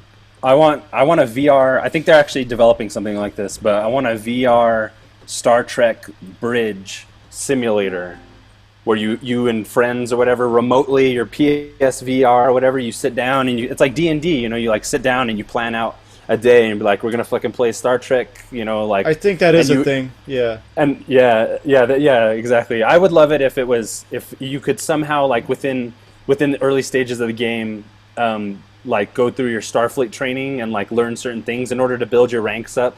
It's like who's gonna be captain, who's gonna be this, I don't know. I watch a lot of Next Generation, and to be fucking the captain or even the fucking ensign, navigating shit or whatever. Yeah, I mean, Star Trek. No Man's Sky. This lends itself, like the main purpose of Star Trek is exploration. So to marry those things, that would be great. Explore. But as for the game No Man's Sky, I am definitely interested. My brother's been playing it as well, but I just haven't gotten around to it because I've been playing Doom. I've been in this mode lately where I want to kind of finish a game before I get to my next one. Right. Do that, definitely, because you're not going to get back to anything. That's the thing, and for a while. Just my quick review of Doom. The first hour or so, I was like, "This is okay. I like it," but like yesterday, I played it for a good 4 or 5 hours straight, and I really got into it. No, just the regular campaign. I really got into it much more than what I was expecting. I think it just has that old school, shooter vibe to it, and I like how killing an enemy with the punch can get you more health and shit, and that's it's great. I like the monsters, and I think I'm about to go into actual hell or something. I don't know the actual storyline, but it seems like they've found an unlimited energy source from hell, and they've been tapping into hell itself to get energy. Yeah. I think you got it. Yeah, I think that's it, right? Yeah, that's the story. That's an amazing storyline. Yeah, I think that'll be my next game for sure. Actually, I've been wanting to pick it up. One thing I really like. I'm actually stuck at a spot in Doom. It's really hard, and I don't want to go down a level in difficulty, so I just stopped playing. Wait, what spot was that? I'm at the spot. It's how long have you had it? You've had it a week or two now? Yeah, but I'm about 6 hours in or so. I'm at a spot where you you go into this like open arena and it's just fucking chaos, and it's the first time you meet like the kind of magician demons. Oh yeah, dude, I'm just got there. Oh, and it's like Yeah. it's like those guys and the big fucking brute dudes and like every Oh, the character gorilla has- looking guy? Yeah, and it's like everything you've met up until this point, Yeah. and it's just like it's in a rock like are you're in hell now? I don't think I'm actually in hell. I'm still Oh. on the base, but I think I'm going to Oh, be I'm getting in close hell. soon. I'm in Okay. hell now. So, Okay. wait, what? Like someone's gonna tune in and be like, "Why is Maddie?" Cool. It's gonna sound amazing. Sounds great. But it's just really hard. It's like there's like, I don't know what I'm doing wrong. It's just like, at the first part I was like trying to just shoot everything in one spot and stand still, and then I started moving around. But it's just Never really stand difficult. still, man. Dude. Like I know, I'm like Interesting. it's just like, it's so hard. I think I don't know. Like No Man's Sky has been a great like, besides ESO, I just like. I don't know, man. It's great to have something where it's like not so intense. Just kind of like, all right, I'm just gonna fly to this other planet, see what's going on. Yeah, exactly. See what's going on. Sometimes planets are real squares. Sometimes you're just like, fuck this planet. I kind of just landed on a planet that's like really desolate. Like Yeah. there's like I like went to the edge of like this like campsite and looked out and I was like, there's literally nothing going on here. I named It looks cool, but I don't see the anything. planets after my ex-girlfriend. Oh, sorry. Can you hear me? Yeah. Oh yeah. So funny No Man's Sky anecdote. I named one of the planets after my ex-girlfriend because I touched down on this planet and it was beautiful, right? Lush, like snow planet, forests and stuff. It was amazing, but it was so cold. I couldn't get out of the ship for too long without building like boosters for my thermal gear and shit like that. And then you had to replenish those, and those die down, and then your shit dies down again. And it's like it got to be too much, like in and out of the ship, and like it was like bountiful, full of fauna and flora and elements and shit that I needed. It like had everything except it was just a cold-hearted bitch of a planet. Damn. And so I named it after my ex-girlfriend, and I bounced. And then one planet, every time I got out of the ship, these fucking drones were on my ass. It said, Oh, it dude, said, drones it said, suck. it said, it gives you like a little ticker of like what the drone activity is like. Sometimes it's like doesn't give a fuck, and other times it's like they will kill you. So one of the planets I named Murder Planet. I just couldn't catch a break. Bitch planet. Yeah. So, Andrew, do you like Doom? Yeah, I was just telling him whenever you were gone for a second. I didn't like it. Like I thought it was okay at first, and then like I put some real time into it yesterday, and I was like, "Wow, I'm having fun. I want to keep. I don't want to stop playing. Like this is pretty awesome. It's metal as fuck. The soundtrack and the Cool. demons and the I cannot wait shotguns now. and all that. Yes. I mean, God, dude, it's the most metal game of all time, probably. We made that metal video too soon, dude. Yeah. Yeah. I didn't put I the Doom mentioned wasn't in Doom. it. I said Shit. Doom, the original Yeah. Doom, is fucking metal as fuck. Oh, well, I Okay. put the Reminds me original of the Doom in it. Yeah. Yeah, Yeah, not this one- but like it's very close to the like an updated original. Like so, yeah, I agree. I love Doom. It's a lot of fun. It's just like also like many times I've run into that frustrating point where it's like there are too many baddies and I'm only one man. Yeah. Yeah, they put a bunch in there. When they showed the gorilla looking dude the first time, I was like, "What the fuck?" And then you just. Hell Knight, those motherfuckers, I hate them. They scare me. But they give you a lot of rockets too. I noticed it- like is a it lot pretty in a lot of like first person shooters, you get the rocket launcher, 2 rockets, 3 maybe. This one, 15. So it makes it like that makes it Explosions more everywhere. fun. Yeah. This is what I like about Doom. It's like it gives you something. It's like you're gonna need this shit at this point. Use it wisely. Like use it now. Yeah. Nice. I here's- love it. So Grace that's under the thing, pressure. I'll go into a game thinking like, all right, I'm going in with the shotgun, and then I'll like die in Doom, and then I'm like, oh shit, I got a motherfucking rocket launcher, and then it's like done in 2 seconds. It's like yes, Yeah, it's like you should have done that all along. yeah. Yeah. I got the first upgrade I did was the scope because I generally like sniping, although you can't do that much in this game. No, But if I can scope in, I will take that chance. Like that's my favorite parts of Uncharted actually too. Like if I can snipe, I will fucking snipe. Yeah. Yeah, it's cool. Do you ever play any sniper games? I haven't played No. like an actual sniping game since Silent Yeah. Scope in the arcade back in the day. Yeah, there's a Aren't new those one coming sniper out that's games supposed to supposed be to be pretty good. Yeah, there's a new one coming out that's supposed to be pretty good. It's very like, that plays to a different type of psychology as a shooter. I think, if you like any kind of the games that we have been talking about, I think those, I don't know much about them, but I've seen some videos recently on a newer one that's coming out. What's the name of it? I don't remember. I'll have to figure that out someday. Sorry for. All I'm saying basically is like I've caught in a buzz now. I've never really been into sniper games, but I think it does kind of play more to that play style of gaming where it's like strategic type of shooter as opposed to like run and gun type of thing. Yeah, I really like that Which stuff is cool. a lot. Yeah, like in contrast to Doom, which sounds amazing. I really like high intensity difficulty under pressure, especially with shooters. Like I don't know if you guys ever played Max Payne 3, but on the hard difficulty, it's a pretty mean motherfucker. But you're surprised sometimes when you get through as many enemies as you have. So it sounds like Doom. Is it scary at all? Yeah, kind of. It can be, and there's like there's this part where you're like, there's like there's platforming elements to the game actually too. And like there's one part where you climb up like a billion stories is what it feels like, and you got to make a jump across Dude, to here. Sucks. Yeah, and it's like I know I'm not about to fall in real life, but I really feel like agoraphobic right now. Yeah, Okay. it's like it's like I haven't felt that in a long time in a I game. love that. Yeah. It's like a super far fall. Yeah. Did you guys play Doom 3?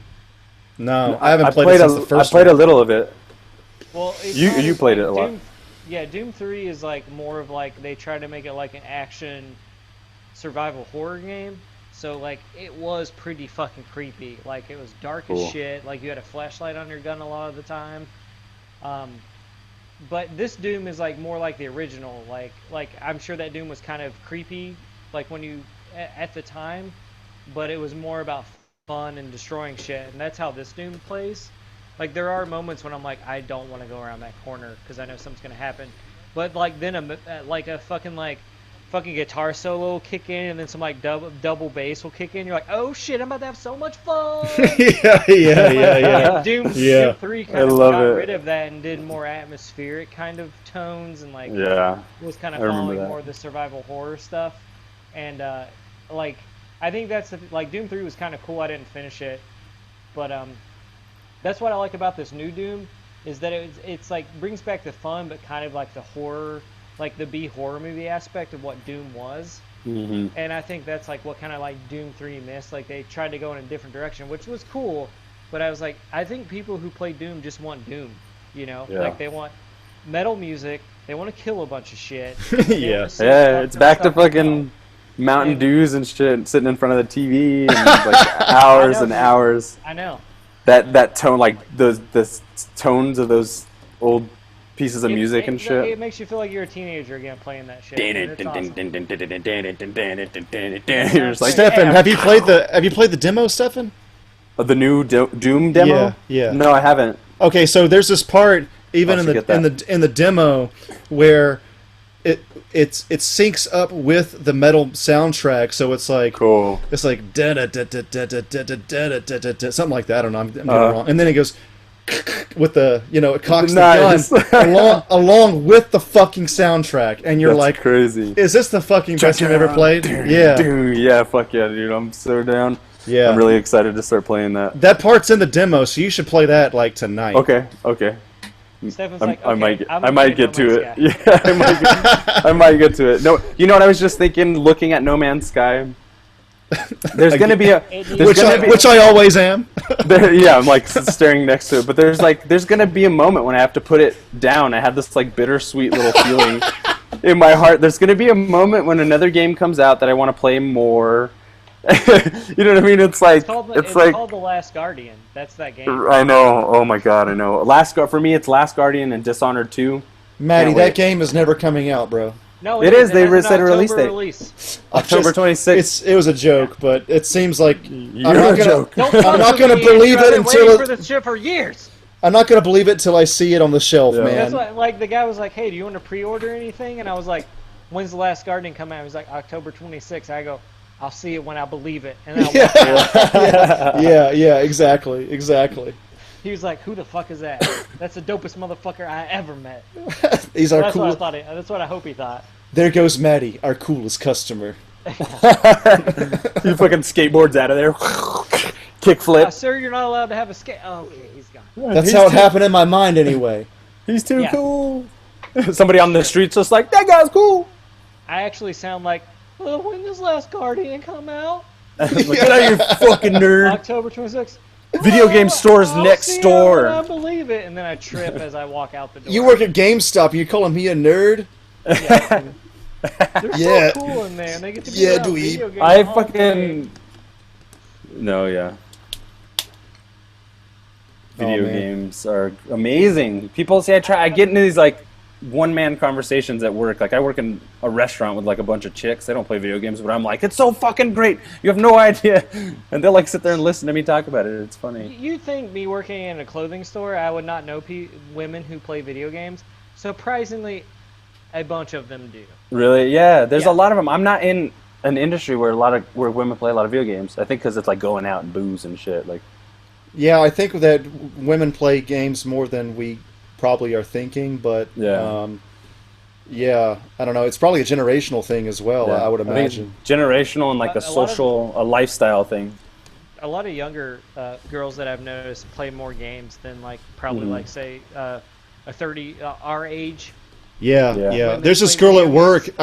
games. Middle age. No, I'm just kidding. I had like my PS Vita out at work, and this girl comes up. Nothing going on between us, obviously, but she's What like kind married. of iPod Andrew's is that? fucking he's fucking someone on the side.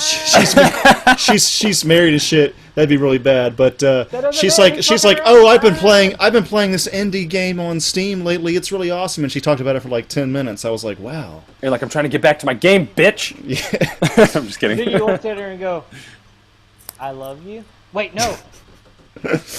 I was like, I wow, dated girls one like you girl. exist. This is amazing.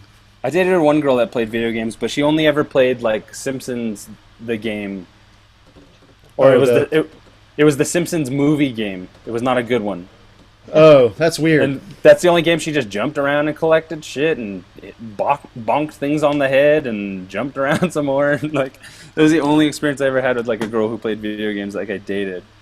I think that Which is sad. I wish I had more of those experiences. to be unless you're honest. dating like a super like metal chick or something, like I Yeah. feel like they might not be into Doom, but they'd be into No Man's Sky just because of like, you know, how Where are these beautiful the super graphics metal can be. chicks at? I need to know.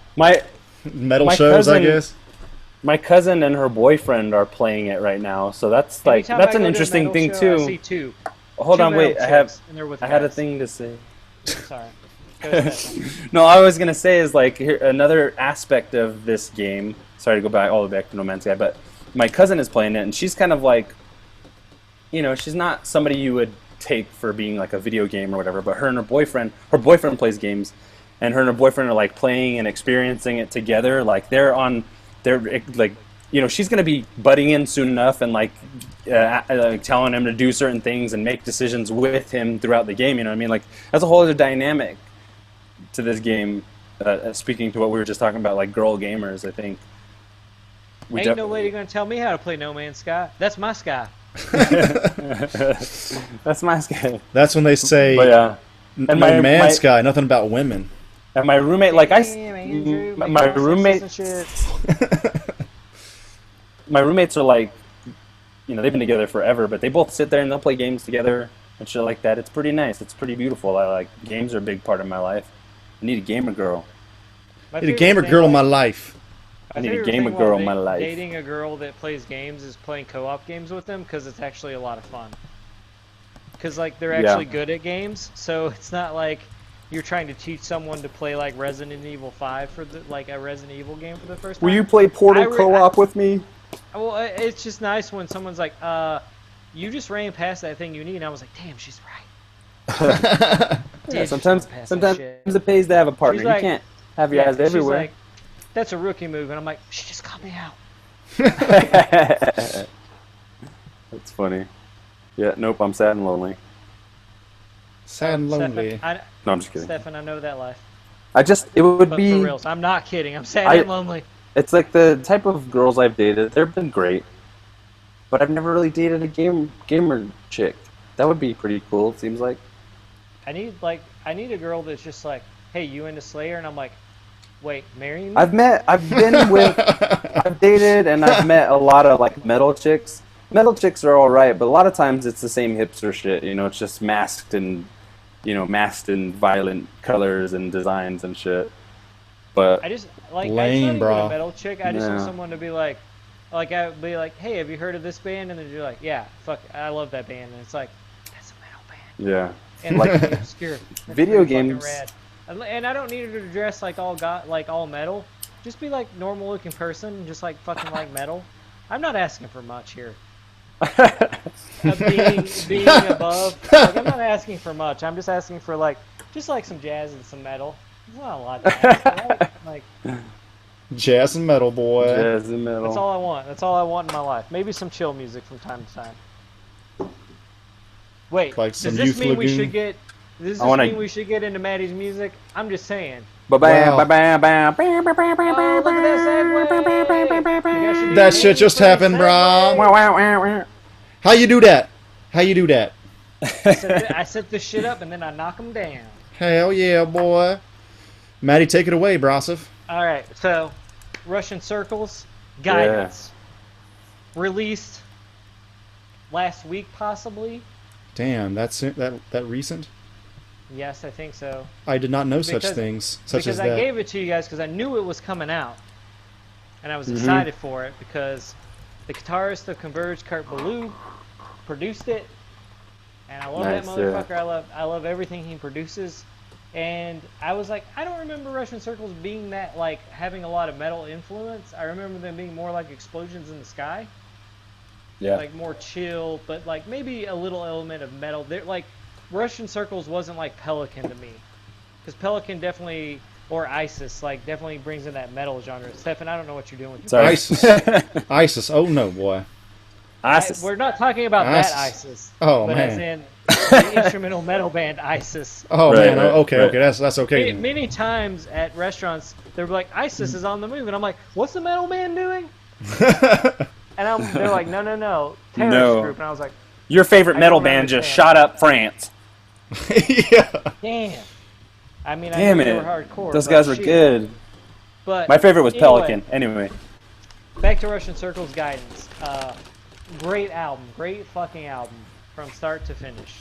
Side 1's great. Side 2's great. I got it on vinyl, so I didn't listen to it all the way through. I get a little break in between, and the few seconds I have to flip over that vinyl record and experience that second side. I love like how it can be so chill and just so melodic at times, and then just get fucking heavy as fuck. Yeah. Yeah, it's a great record. I think this is the first instrumental record we've done on here, so you can't really talk about lyrical content. This album's more about feeling. But it just feels fucking solid as shit. I haven't listened to Russian Circles in a really long time, and this is the first time I'd ever been like really interested in like going back and seeing like what they were doing currently. I'm sure other people followed them for many, many moons, but this record, just because of the producer and everything I like that he's produced, had to check it out. I listened to one song. That's all right. But because of the producer, I had to pick up the album on that Friday. Stefan's Sorry, dying. Stop sneezing. You're fucking up my game. Sorry. Yeah, bro. But It's I really- nature, bro. It's called Mute That Motherfucking Mic. So is I taking can't- a shit. I can't decide when I sneeze. I don't have You it should planned know ahead. this. You should be. But anyway, Russian Circles Guidance, great fucking record. What did you guys think? I'm gonna go Yeah. first because I think Stefan's gonna be longer than mine. So this is the Andy first looks like he's band. packing a bowl. This is the first band that Maddie introduced to us for Maddie's music that I knew who the fuck they were beforehand. Time for everything. And the only reason for that is the related artists section on Spotify led me to them at one point. Don't know how What I are you got listening there. to? Oh, okay. I totally forgot, but I remember I liked that song Melodic. MLADEK. Uh-huh. What album is I- that off of? it has a red cover. I can't remember. It's on their like top hits or whatever on Spotify. Enter, maybe. Yeah, melodic, and I thought that track was awesome. So I was pretty excited to hear this one.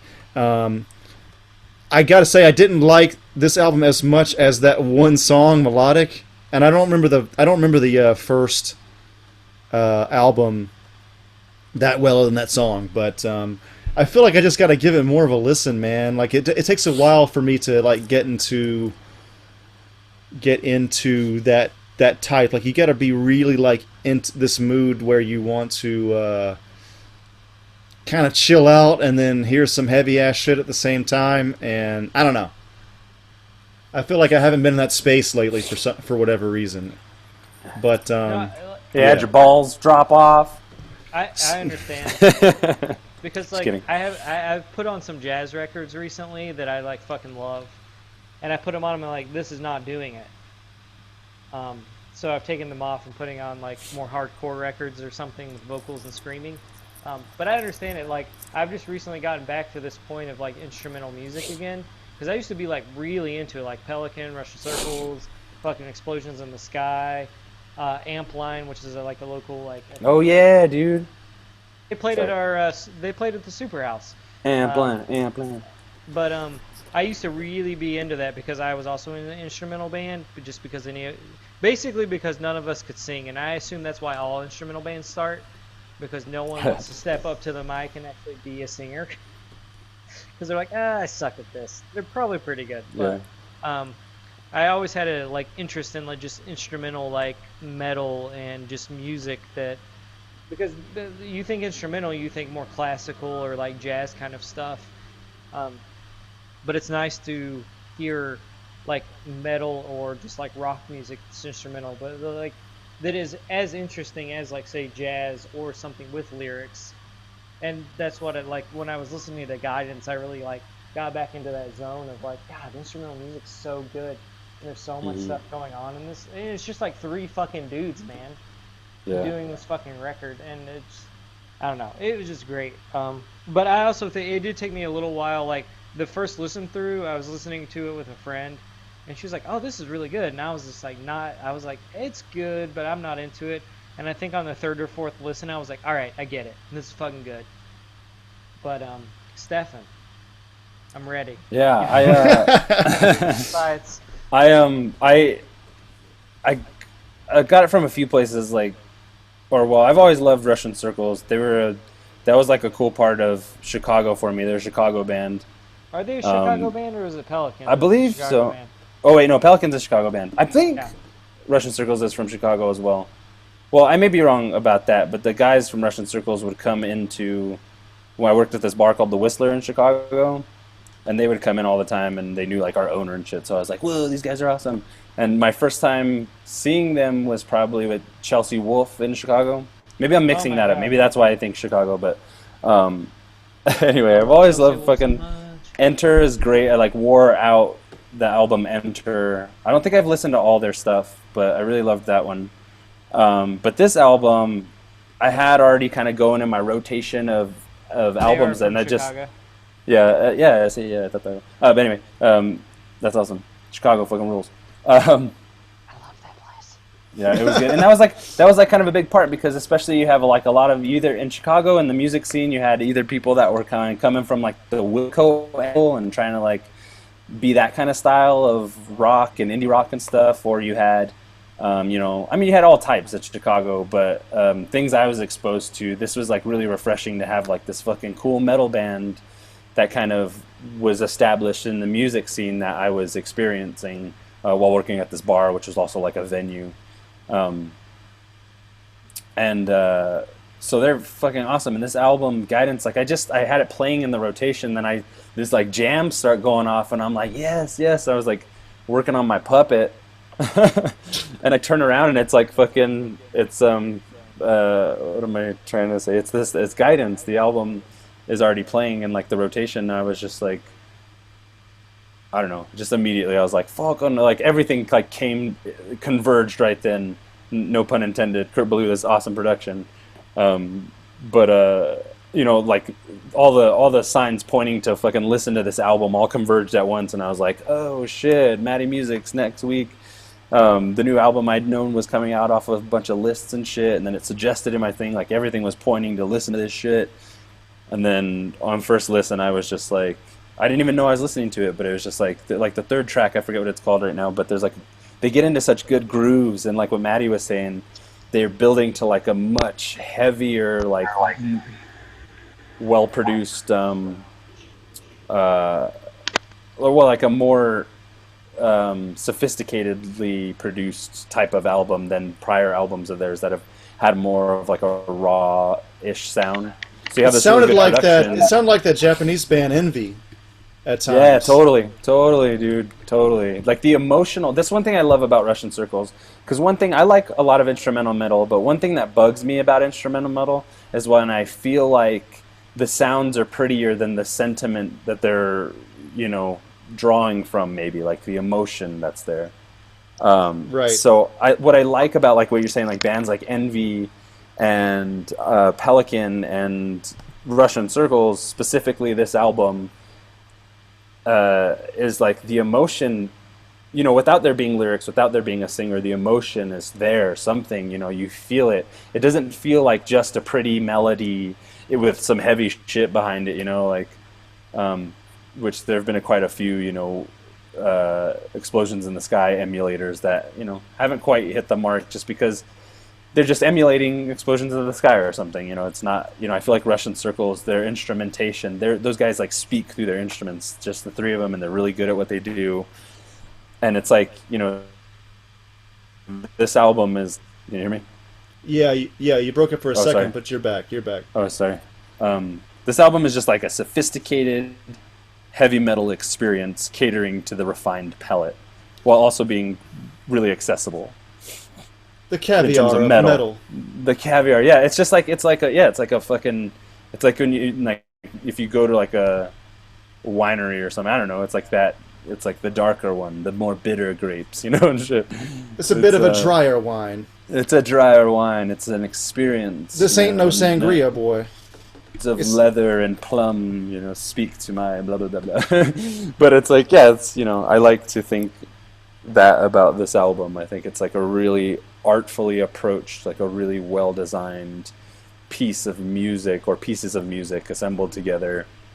And the album's awesome. I've only listened to it a few times, but I feel like it's gonna be a good summer closer. One of those ones that sticks with me for a while. Bike rides and shit, dude. I'll fucking be chopping up the city, listening to some Russian Circles. It's great. Yes. Yeah. I love it. The album art is also great as well. Yeah, it's pretty cool. At first, the black and white kind of didn't draw me to it right away. That was another thing I remember. And but then when I looked at it, I'm like, oh my god, this album that I've been glancing at for a few days is like needs to be listened to. It was calling to me. It needs me. As I'm sure it was think, both of you. The lead singer of Cave-In did the design layout. Oh, really? Cool. Yeah. Dude, that's awesome. I like that there's like this community of like harder, more aggressive style musicians that are thinking about this type of music as, like Kurt Ballou and stuff doing a lot of production for a lot of these albums, like having a voice within these genres in order to shape them for the future and shit like that is really cool to see these collaborations come together.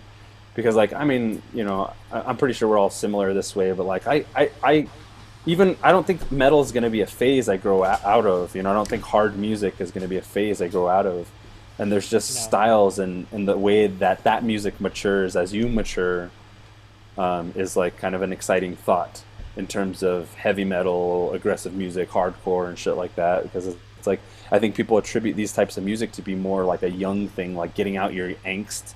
But now there are truly, like I said, sophisticated experiences that are being crafted by these musicians that just because it's aggressive or hard or heavy music doesn't mean it's not also brilliantly crafted, by masters of their craft, you know what I mean? And I think these guys really, it's like what you'd say with any great jazz album. Like these guys went in the studio and fucking their emotions and their experiences are pouring out in a sonic form. And I think the best instrumental metal bands, which is one of the coolest sentences I'm starting to finish, is um, is fucking Russian Circles being able to like find that expression and it come out as being like kind of true or profound in some way, the way that the listener experiences that. Yeah, I Um, thought it was interesting that it was on a lot of like, I think it was on Nerdist's like metal list of yeah. like Hmm. the month or whatever they have, whatever the They have a fuck it metal is. list. Yeah, they Yeah. have a small metal section. It's pretty good, and the guys like, it's kind of surprising the stuff that like whoever does this section, that these guys listen to it. Like, I mean, surprising but kind of not surprising. I mean, I feel like being a nerd and like liking the things that Nerdist mostly comments on, like you, someone in that group is gonna listen to a lot of metal. Yeah, Yeah. yeah. But that this was in there, and I was like, oh, that sounds like, because I'd heard the one song I heard that they released early on, and I was like, oh, that's cool. It's like it gets a little harder, and I was like, but like I don't know. I was really excited to see like where Kurt Ballou and like just teaming up with these three guys, like what they would create together, like within staying within what Russian Circles is and like who they are as a band. And it does get heavy at times, heavier than I thought it would get. Like the pedals sound Hmm. really fucking cool on this record. Like Hmm. definitely a lot of like cool distortions and stuff on it that I didn't really. I like honestly when I saw him I was like, oh, this will be cool. I'm interested to see what it'll do.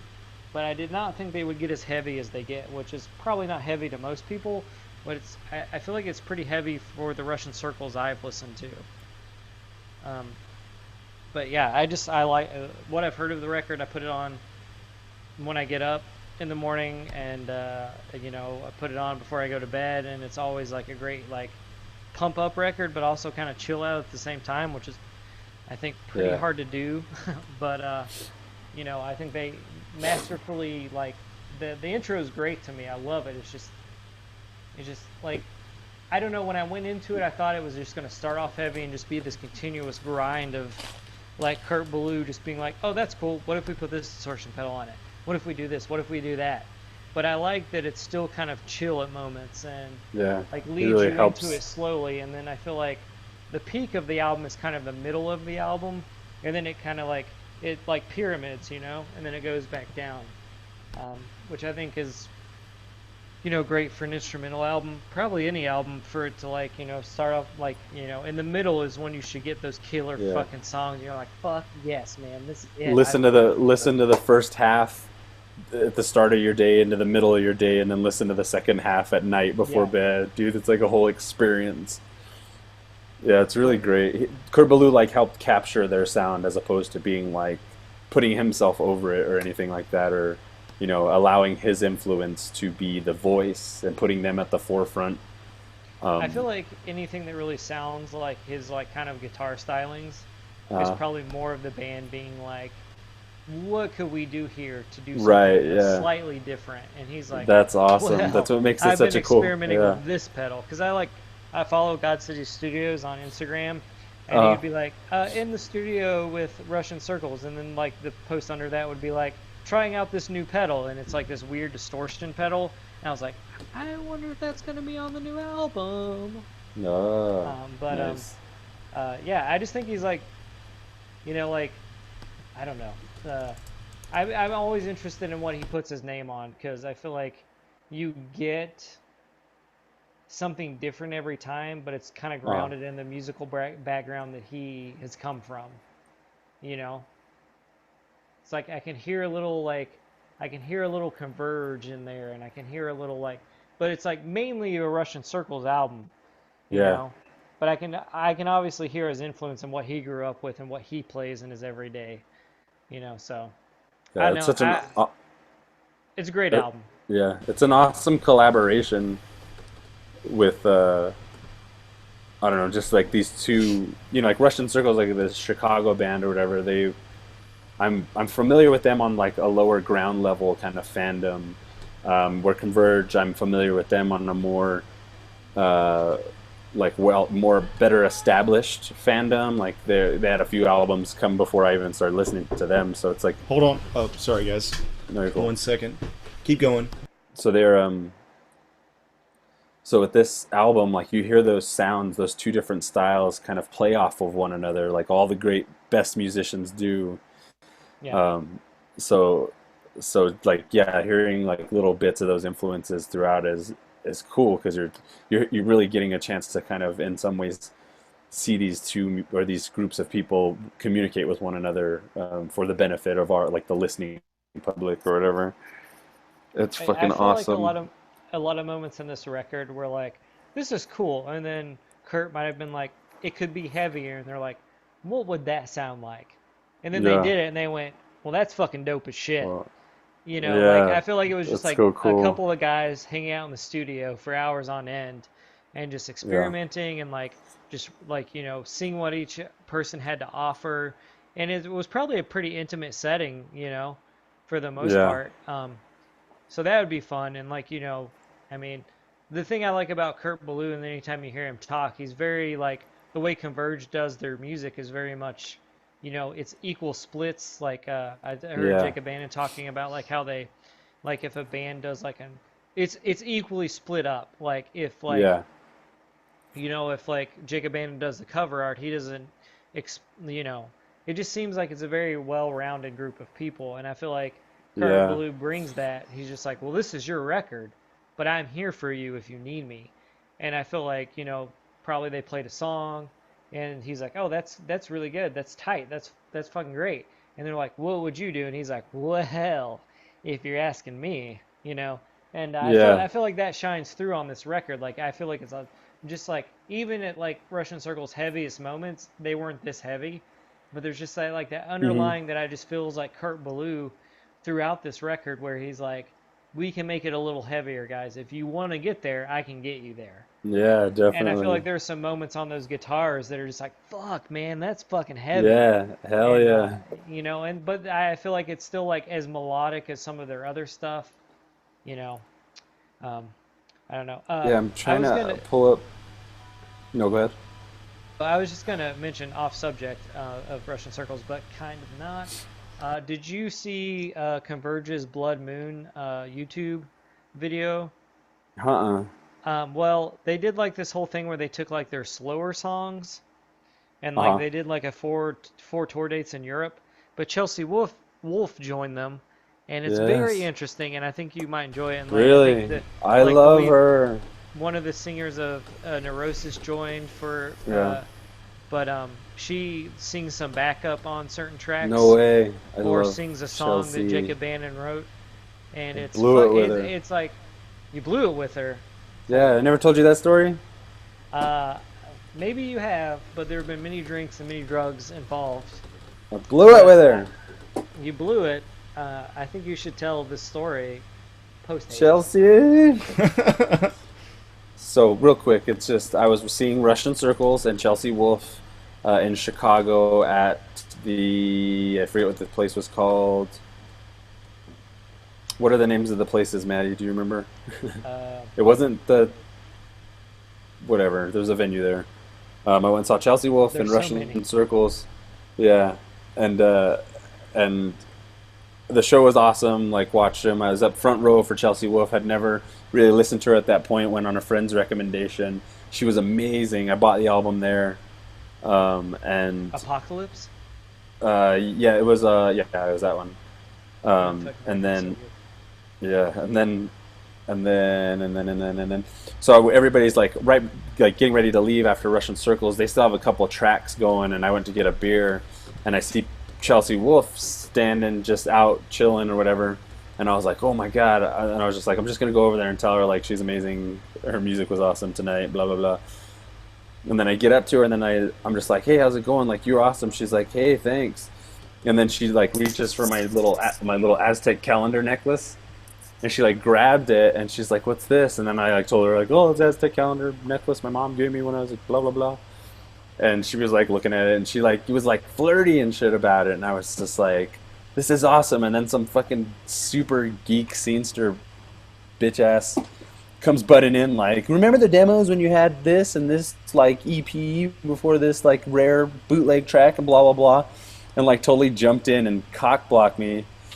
And then so at that point I had like one or two decisions, like sit and wait for that, which I should have, sit and wait for that little asshole to be dismissed by her somehow, hopefully, and continue talking with her because she was very flirty. She was like, man, she's gorgeous. And if not, I was just attracted to her and I should have just stayed.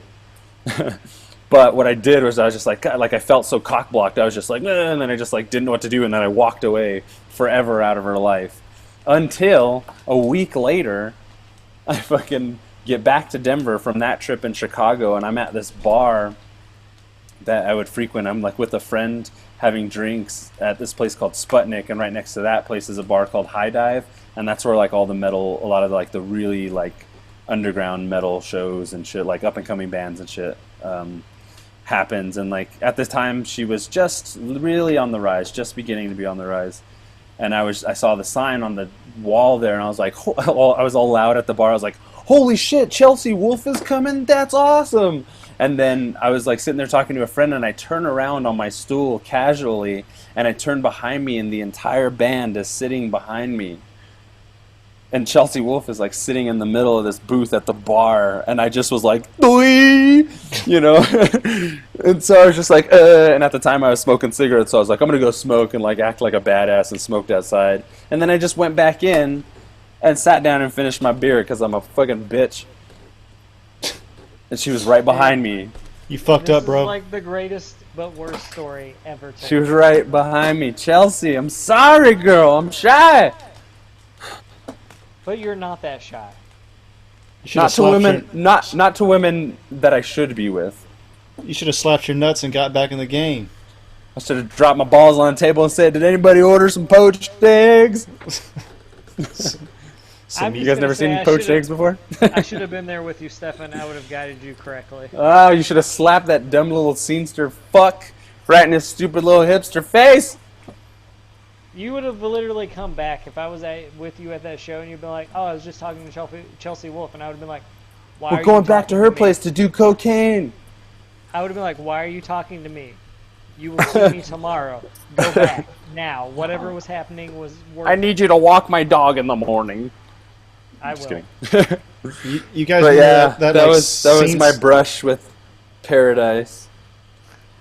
You remember that scenester look from like whenever we were in college? That was like the white belt and like the MySpace hair and like a metal shirt, tight jeans. Like there's like a very specific look at that time, and I haven't seen that since then. Wait, what was that? I missed it. Sorry. There was like the metalcore kids scenes, like totally. Like the yeah. I guess that like only existed for like 5 years and was gone, or maybe less. No, it's still around, but it got way ridiculous with bands like Attila and fucking... I don't know, you have these like weird amalgamations of like suburban hip-hop emo metal artists and shit like that, where they're like smashing together all these genres of music that shouldn't go together. There was one band that went like super douche. Like they were legitimate metalcore band, and now they were on like the radio, like Nickelback stations. Oh, really? Yeah, I forget their name. Sevenfold? Yes, that's them. Yeah. That's them. Totally. And fucking 18 Visions too. They became like, remember them? 18 Visions records is great. It's great. And then what is that band? They fucked up. 18 Visions. 18 Visions. They were really excellent, like metalcore band or whatever you want to call it, and they just fell off. They totally fell off. Yeah. Andrew. Yeah. Have you heard this band? It's Josh Scoggins from Norma Jean Chariot.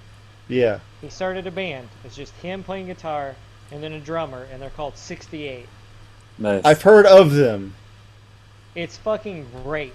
But is it? I was at work and the guy had a Chariot shirt on. I was like, "Oh, dude, that's a great fucking shirt." He was in line next to the other Matt that I work with, and I was like, "Dude, that's a fucking great shirt." And he was like, "Oh, thanks, dude. Like I've been walking around with this shit on all day, and no one's mentioned it." And I was like, "That's because they don't know." And Nice. that's true.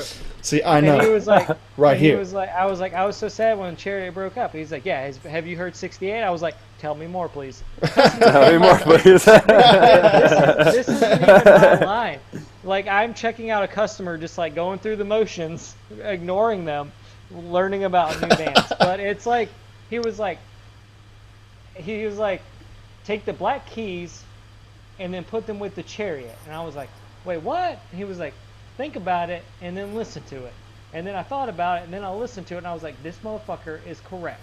Huh, It's like, interesting. it's got He's a bunch exactly of that, like, right.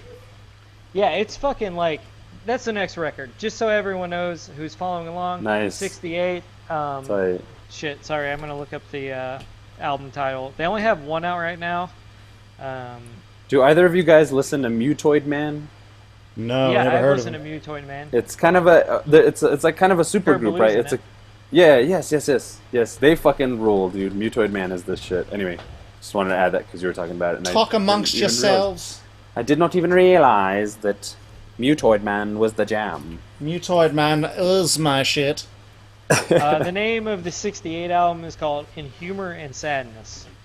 In And, humor, That sounds like fun, some deep we'll do shit. sadness. We'll do that one next. I had something else planned, but I feel like this conversation led me to this, and we should do it.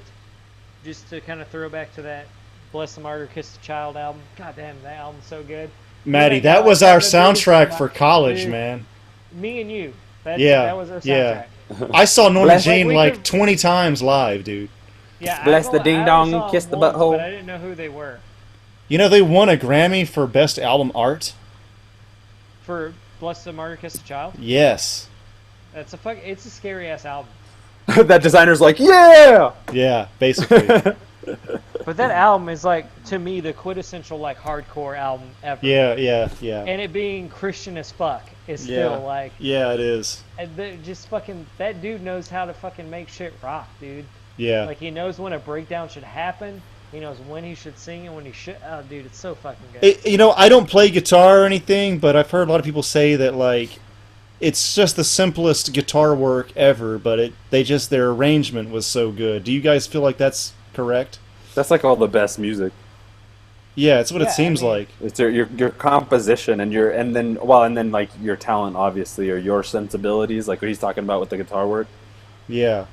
And as a person who plays guitar, you know, you can play the same fucking few chords and few notes your whole life, but as you get better at playing those ones, you know how to express them differently, and it Like all has the- to do with time. the Like one of my Ramones? favorite, yeah, one of my favorite modern guitarists is John Frusciante, from the Chili Peppers. He used to be from the Chili Peppers, but he's like brilliant because all his shit is like super simple. And his solo stuff like blows the Chili Pepper shit out of the water, in terms of Really? guitar work. He's fucking awesome, and he uses like simple guitar playing. He uses only the necessary note to get across whatever emotion he's captured, as opposed to building to it or dancing around it or anything like that. It's just these simple, and then he uses that with his riffs, and the riffs are simple, but the way they're orchestrated with the rest of the instruments is where the true genius is, like making good songs. And like he's been an amazing influence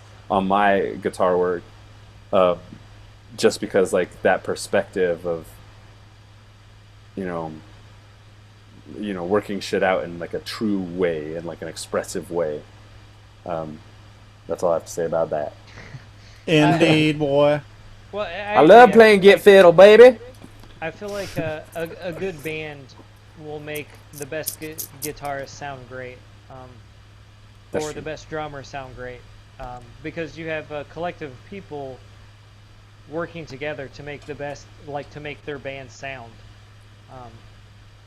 So, I mean, yeah, I like when I play guitar, I'm like, oh, this is cool.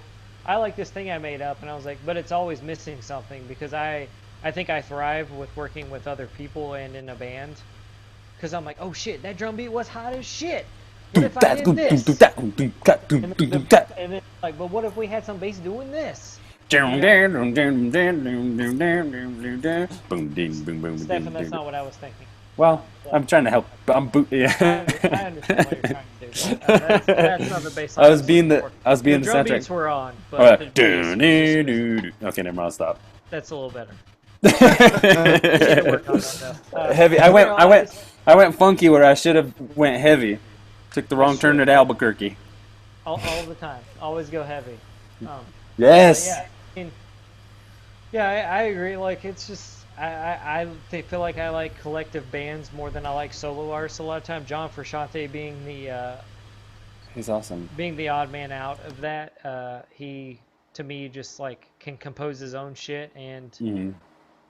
play the guitar, play all the instruments, do everything he needs to do, and get that emotion.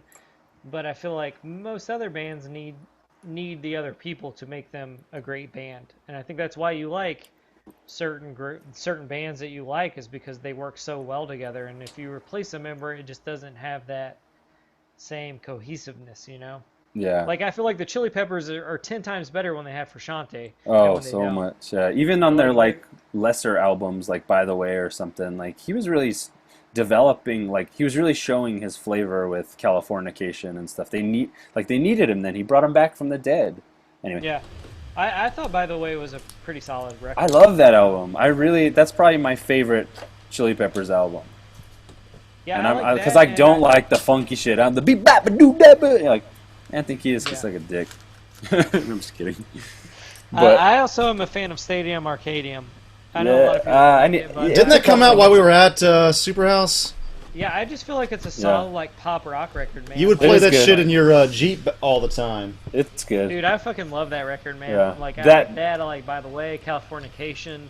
That They're just riff, good fucking pop rock records, man. Yeah. Like, That they're riff not doing on- anything new. They're not trying to change Sorry. things, but it's just those subtleties are Yeah. that Frusciante brings. In Yeah. my opinion, it's him and Flea fucking carrying that shit. yeah, totally. Fucking like it just.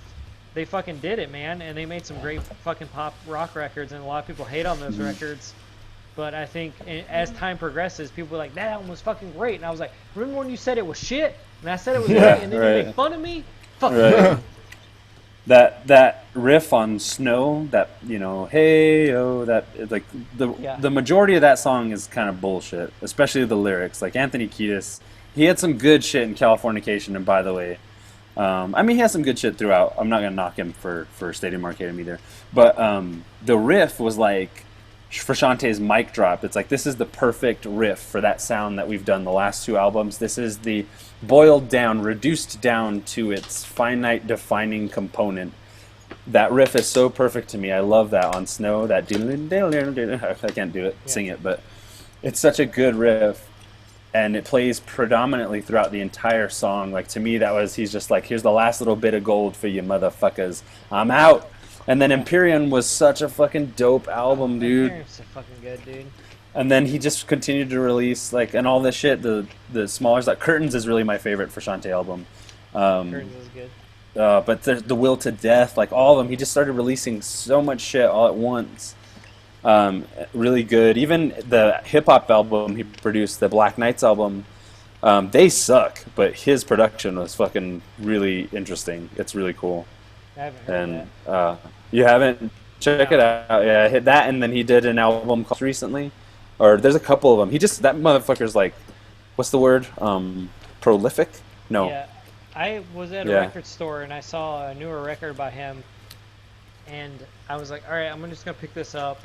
I'm not even gonna listen to it. And I was like, there's other stuff there that I wanted, and I was like, Yeah. all right, I'm gonna give this a couple listens, just Spotify it real quick. And I was Yeah. not into it as much. Yeah. But Yeah, I he feel kind like of. for me and for Shanti, it's like some albums I really like and some albums I don't like, but take a little while to get into. Yeah. It's a hit or miss thing, but I feel like with an artist like him, I'd much rather have like 4 or 5 albums that I fucking love, and he has like 12 albums that I'm Yeah. like, well, that's all right. Like at least he's Yeah. producing enough shit where I can be like, well, that's good, Yeah. that sucks, this is my shit, this is not my shit, but at least Yeah. he's creating shit and doing stuff. I was His gonna say al- also with sorry. Frusciante on the Chili Peppers doing the backup vocals, I think added Yeah. a lot to their Oh, yeah. sound, and which is really lacking in like I'm With You. I think is that the one with the fly on the cover? Yeah. Totally. And I didn't even. I listened to like 2 tracks off the new one. I was like, don't even. So give a shit. boring, It's dude. fucking They're like weird. U2 now. They're like, that's grandpa music now. And I No, I'm mean, just like, kidding. I mean, it's like, yeah, it's like getting to that point of like what our adult contemporary is now. Yeah, right, exactly. And I mean that's fine, like whatever. I'm sure there's fucking like Dave Matthews, fucking college boys out there who fucking love that shit. Yeah, probably. Like Did you hear the new Chili Peppers album, bro? Yeah, it's just like I gotta have that Frusciante styling, man. Like that's what Well, they're hazing somebody at Yale. I'm sorry. Yeah. I just don't feel like their guitarist on the new records has that flavor or Yeah, that styling. Like he definitely. hasn't come into his own yet. I don't think he's That's bad. what I'm saying. Yeah. I don't think he's a bad guitarist. I think like to stay with like to play along with Flea, you have to be somewhat good. Huh. You know, It's like when Metallica got new bass player. yeah, it's dude. Fuck that. I hate that new bass player so much. Like I just don't think his like styling mixes no well fun. with what Metallica is. Yeah. You know. Death Magnetic was a pretty fun album, though. I will give Yeah. it that. It was fun, but it's just like I don't know, man. Whatever. But yeah, Frusciante's God. Frusciante is God, and Chili Peppers suck Frusciante. He has now. said this. He's stated this numerous times in his lyrics. I'm just kidding. Yeah. Fucking John Frusciante. Yeah, he's like, Jesus was supposed to come down and like heal everybody and save the planet or whatever, but then he just picked up a guitar and started making music and doing heroin. God came down and went. This That's man. my fan theory. John Frusciante is the true living embodiment of Jesus Christ. He just kind of got more into music than Anything else? anything else. Yeah, but he saved me. No, I'm just kidding. Yeah. I don't know what I'm talking about. It's okay. This is what this podcast is, right? I'm not ready to touch the doll yet. Can we have more ice cream? Stephens went to a dark place. I was born in a dark place. My A main vagina. my main Sorry. contribution to this conversation about Red Hot Chili Peppers could be I don't think I've ever met a Japanese person that doesn't like them. It seems like they all like them. Yeah, nice. And then because the name's so long, right? It's kind of hard to say in Japanese. They Red call Hot Chili Pepper. they call them lechiri. Lechiri? Lechiri. Oh, like red chili? Yeah. Lechiri. That's awesome. Lechiri. They don't even finish up the last Lechiri. part. I mean, if they said it fully, it'd be Red Hot Chili Peppers. Red So- Hot Chili Peppers. So It sounds so good. It sounds Say it better again. than saying it in English. Red Hot Chili Peppers. Yes. I say tool in Japanese. Tsuru. Suru. There's no Fuck there's yes. no tu sound. It's always tsu, the TSU. Su- Okay, Suru. Russian circles go, Andrew. Lashan Sakuruzu. Sakuruzu. Lush. So what is that? What you're speaking? What is that called? Katakana. Like it's just how it's Katakana. Okay. in Japanese. They don't separate. It's how they the vowel. interpret. They don't separate this consonant from the vowel. There's no like S by itself. It's always S A S U S S H I. Okay. So except for N, which is like that. Yeah. That's the only consonant that's on its own. Fucking awesome. So that's why you have like Peppa Zu, because there's nothing ends with just S. It's Oh, I it's see. a SU or a Basu. ZU in this case, I guess. Everyone listening to SuperHouse podcast, you just got schooled. Yeah. So there you go. You just got bushed. And they always like shorten, like everything gets shortened because it's so long if they say it, you know, in Japanese. So What was it? Lechiri. lechiri. Lechiri. Say John Frusciante. No, I'm just kidding. It would just be John Frusciante, right? It'd be close. John Furushante. John Frusciante. Introducing. How fluent are you? I don't know, man. I've been asked this a lot. Like conversational, like I don't know. Yeah, If it's so like I if it's like think- if it's like a technical conversation, I won't know what's going on. And there's of course there's expressions that I don't know. Like there's so many expressions in English, you know. Like think about Yeah. like son of a gun, you know, stuff like that. Yeah. And everybody knows that, but nobody says that often. Right. And there's What? So So when you go to like the meetups and stuff, like the Japan meetups you do, is it like having conversation and keeping that in practice or something? Yeah, that's why I go, to keep it up. That's cool. That's awesome. So so is your girlfriend? She speak English and Japanese, or just Okay, Yeah, she speaks both. nice. She's gotten a lot better. When we first met, she had just moved here, so Oh shit, boy! yeah, she was trying. Nice. So you're she just- helping her out. Yeah, she learned how to say dope. She learned what dope was recently, and she's been saying that's dope. That's dope. Yes, you got a winner. How do you say that in That's- katakana? Andrew, that's adorable. Yeah, I know. That's adorable. That's Andrew. That's dope. Yeah. She's. Oh my god, dude. Andrew, How do you I need to ask, does she listen to SuperHouse podcasts? She has like once, but not. We've been talking about pussies on here. Yeah, she just. I'm so sorry. She's like over it. Nice. I think most women probably would be. But she did like playing Broforce. Yeah, I remember that was when we logged off and she was just like in your room the entire time. I was Yeah. like, oh. Yeah. What is Broforce? That game, like a 80s action 2D platform. Oh, okay. She liked that one Broforce. all right. But yeah. Other than that, I don't know. She'll watch me play. Is she a fan of Doom? I don't think she's seen me play that one yet. Oh. No, she has, but she was busy doing some shit, emailing somebody or something. I don't know. I don't think she's like a huge fan of it. Oh. She might like Yeah, he's No like- Man's Maybe Sky a Bush's little bit. Love life. What's cool, I don't know how much I'm going to say about this, but she'll go to like all the movies. Like she saw Star Trek with me and Jeremy and Joey, and she saw Suicide Squad, all the comic book shit. Like Yeah. she's there every time, which is Yeah. cool. She doesn't like love it, it's not her thing. She did like Jessica Jones a lot. Yeah. Cool. But she'll go and see it. She'll go and see whatever. So that's what's been really cool about it. I also get like, whenever I'm dating someone, they're like, "Why do you want to go see these shitty comic book movies?" I'm like, "All right, so Deal let me breaker. explain- This let is me not gonna explain last this to long. you. Let me explain this to you. As a small I'll be baby blunt, child too. daddy, I got these comic books and I opened them and I went, "This shit's amazing. It'd be so good to see this on the big screen." And now I can see it. And they're like, "I don't get it." I'm like, fuck." Yeah. You Sure, know, be like, like, yeah, this I isn't can't gonna last explain long. like growing up reading comics and like getting into that like culture of like what comics is, and like that's the only reason I went to art school is because of fucking comics, man.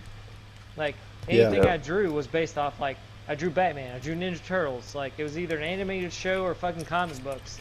So like to see this on the big screen acted out by actors, which I like, is like it's like the fucking dream, man. It's like two of your favorite things coming together. and it's like to coming to explain life. that to someone who doesn't get it is Yeah. like the hardest thing in the world. Well, I go to the- it's like you can watch Avengers 1 or any of the Captain American movies or, the Iron Man movies or whatever, or Guardians, like all the good, just put in your mind all the really good Marvel films, right? Yeah. I have to explain why that's good to you? Like, that I shouldn't be having to do that. Yeah, they just What did. Andrew's basically put down to is deal breaker. Yeah, Like, it's- she liked Civil War, too. Yeah, she likes the good ones.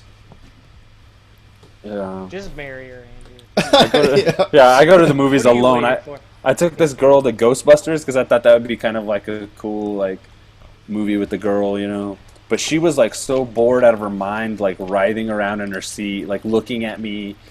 What, with, like, X-Men this- Apocalypse? No, this is Ghostbusters. Ghostbusters. Oh, really? Yeah, I and she was figured that so- might sell. She was so uninterested, and she was trying to talk to me throughout the movie, like flirt with me and shit. And I was just like, I mean, That's a no.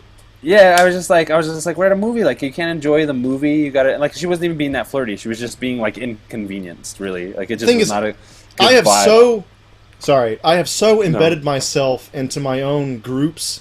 I forget Yeah. what normal people are like. So, like I was actually in this. I was in a Lyft ride, like Uh-huh. Uber, and it was one of those ones was like a group thing, and there was it was a dude in Oh, the front. weird. There was a dude in the front and the driver. I was in the back. And Yeah. they were already in this conversation about like, yeah, my friend, like, he's a stand-up comedian, but he likes to talk about comics and the comic book movies a lot, and his opinions are just so long. I don't even know how he does it, you know. And I was like, oh, this is what other people are like. Yeah. Right. I see. You what know? mean. Yeah. They're the worst, dude. I work in. Other people are the worst. Other people are the worst. I work in a brunch. SuperHouse. I work in a brunch restaurant. It's a pretty great restaurant. I love it. But some, you get all different types. Like our main clientele are usually pretty cool, like down to earth, cool people, like a cool place to be, low key. But then you just get those run of the mill, like normal type of people who are just like the look on their face is just so.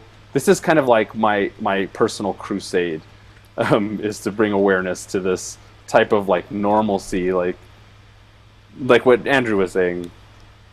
So like in the restaurant, you end up running into people who are talking about things like what we're talking about, like the bros who still listen to Red Hot Chili Peppers or whatever. Like it's such a totally different world outside of the things like we talk about, what I think about, the shit that I'm interested in, which is like, like I go to the movies by myself most of the time. Because when I do take somebody to the movies, like Ghostbusters or whatever, it's not working out. It's like not a good vibe or whatever. Like, I have a lot of people that I could go to the movies. You'd think with the all-female cast that would have kind of helped. Right, it would have. Yeah, she seemed interested or whatever. I don't know. Maybe it's just I don't know. It was weird. She was kind of a weird chick, to be honest. She's cool but weird. Yeah, I guess what I was getting at was I forgot. Too much. Well, the weed. thing Sorry. with my GF, she'll watch the stuff, but she'll like it in her own way. Like with Stranger Things, she was really into that. I should maybe wait till Maddie gets back. Oh, yeah, you are here. Okay. Because like the kids are just cute, They're and that's something that like I'm being kind of stereotypical, but that's something women, kind of maybe more attracted to cuteness, and that was like a big factor for her. And like Spider-Man from Civil War, like cute and funny, like stuff like that. So it's interesting to see like they'll like the same thing, but for kind of different reasons. Different reasons, yeah. I think, but then wait, what were we talking about? Normal people. That's what we're talking about. I'm sorry, I went on a tangent. I do that all the time. Yeah. I don't know why I do that. I do it too, obviously, and smoke too much weed and can't remember what I was saying. I don't even smoke that much weed. But yeah, weed. Sometimes it's like, sometimes like I'll be talking about something I'm really passionate about, and then you just, I don't know, there's just like that mainstream kind of attitude towards media and entertainment, or just it's such a huge part of my life, like television shows and movies and music, and it's ways I've found like the joy of life, and my experiences have been reflective of that. Here's another thing as a film major, and Stefan, you will know this, okay? I'm entering a rant time right now, but hopefully it won't be that long. Yes, I think this is exactly what I'm getting to. Oh, when I say something about like a movie's pacing or I won't even go as far as lighting, but maybe sometimes lighting or even story. Like I'll say something a little bit more than it was good or it was bad. These are people that I'm talking to that I know. They know me. Yeah. They know me my whole life. They know where I went to college, what I studied in. Right. And it's like, how do you know this much? Right. It's like talking to a brick wall. It's like I went to college for this bitch. Anything. You think I learned nothing for 4 fucking years? Right. I feel like exactly. I feel like you. It's like going to a doctor and being like if a doctor said like something a little bit more than like take Tylenol, would you be like, how'd you know all this stuff? Right. It's like, exactly. Motherfucker, don't you think college? Just kill me already. No, it pisses me off. No, I think that's exactly what. Yeah. It's when, it's like, how do you not have, I don't know, maybe it's just like the type of people we are and the things that we like, yeah, for sure, and the groups that we embed ourselves in. But, it's like when I talk to the normal type of people who say shit like that, when you get the blank stares when you're describing something, when you get like the really rudimentary kind of like questioning about the thing you're talking about. Yeah. Like all day I'm talking about No Man's Sky with so many people that don't even play video games. And some of them I'm actually captivating their attention. Because, that's just me. No, I'm just kidding. Because I'm good, bitch. No, I'm just kidding. I'm just kidding. But you know, the people who I say, I don't know, when you bring stuff up, or sometimes with me, it's like when I have a joke, like, you know, I don't think I'm like the funniest person ever, but I think I have a pretty good sense of humor, especially when I'm being goofy or some shit at work and like mistake something or almost trip or something. Those people that are just like blank stare when I'm obviously trying to joke with them to alleviate the icebreaker kind of tension of not knowing who the fuck those people are, and like where, you know, they don't know me from anything. I'm just some fucking server to them. You know what I mean? Like when I come into clashes of those type of perspectives of that normalcy, it brings up an issue of awareness that is not there. And I rant about this with like movies and video games and shit. It's not the most important thing in the world, but it's like it's the storytelling, it's like communication, and it's like, you know, how do you not know about that shit? Everybody's talking about it, but I guess it's just a testament to how many people there are and how many fucking squares there are. Too many. It's like you'll be talking to him and like, you don't know the Yeah, 69% drop that yeah. happened with Suicide Squad at the box office this weekend? Yeah, don't you know What shit? the fuck is wrong with you? Wake You're up! not following No. this? No, so here's a prime example. There's a person I've become friends with on Facebook recently. I don't really know them. It's like a regular at our restaurant, so you kind of end up doing those kind of niceties because it's nice, you know, it's friendly. But this one guy, he has a picture of the Suicide Squad ad billboard on his Facebook. He posted it, and it's just like, how weird, this guy in this poster looks exactly like me. Even friends say so.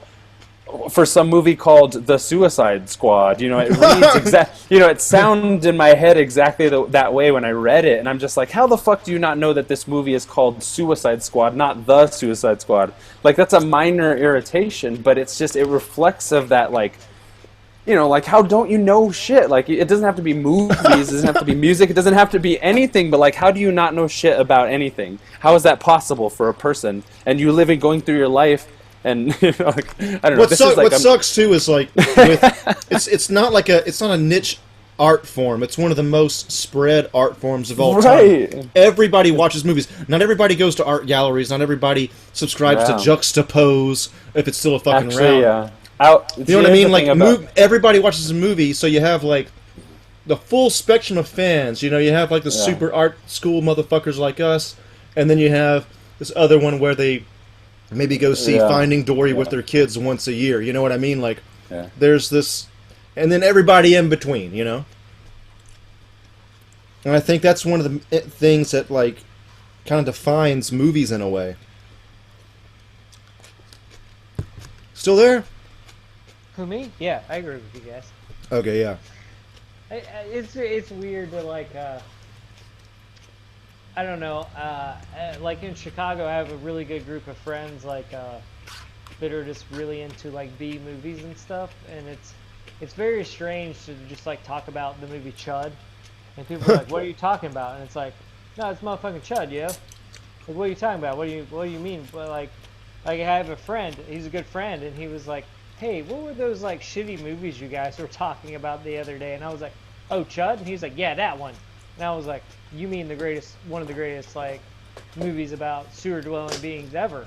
Like, sure, whatever. And I was like, because like we like at work we've come up with this like weird cartoon / comic thing, like, because like, okay, so we do truck at 7 in the morning, which is like, you get in this clothing, you have to process it, put a sensor on it, fucking hang it. It's boring as shit. So we get in these weird conversations, and I don't know how this happened, but we were talking about this character we call Prostitute Boy who lives on Trash Island. Sounds like the next big Image comic. Yeah, or like fucking like the next kids cartoon or whatever. What was it? And it's called a Prostitute Boy. Wait, What the Stephen, you fuck? got two things signed in again. Oh, I do? Yeah. Yeah. How the fuck? It's you was a man and he was a This is boy. copyrighted, by the way, so none of you motherfuckers steal it who listen to this. Oh, I already told ISIS about it, bro. That dude, don't tell the metal band about this. Yeah, we were just talking about that, and I was just referencing like street trash, and I know Stefan's a big fan of street trash. Don't defile me in front of the men. And I was making all these references to like Chud and street trash and stuff, and like there's this other girl I work with who's like, oh yeah, I've seen Chud, that's great. And I was like, what? Are we in love now? I'm just kidding. yeah, it's just like Then I motorboated her. yeah, it's just like it's weird. Normal people are weird. I agree with you Normal guys. people I scare like the fuck out of me. they do. It's like it's funny because like someone will like come up in line and It's be like here's wearing a Star Wars shirt, and you're like, oh cool. What do you think about Rogue One? And they're like, what? And I'm like, what do you mean what? I got another like anecdote. I got another anecdote about this actually. But it's like that's the next Star Wars movie that comes out. right. What do you mean Yeah. what? Most I don't wanna have people to should know explain that. this to you. When I say Rogue One, you should either say, I don't know how I feel about it, or that shit looks dope as shit. Those are the only two responses that I will take. And then if you say, I don't know how I feel about it, I was like, tell me your thoughts, tell me your concerns, tell me how you feel about it. Let's break this shit down within 5 minutes, because that's all I got with you.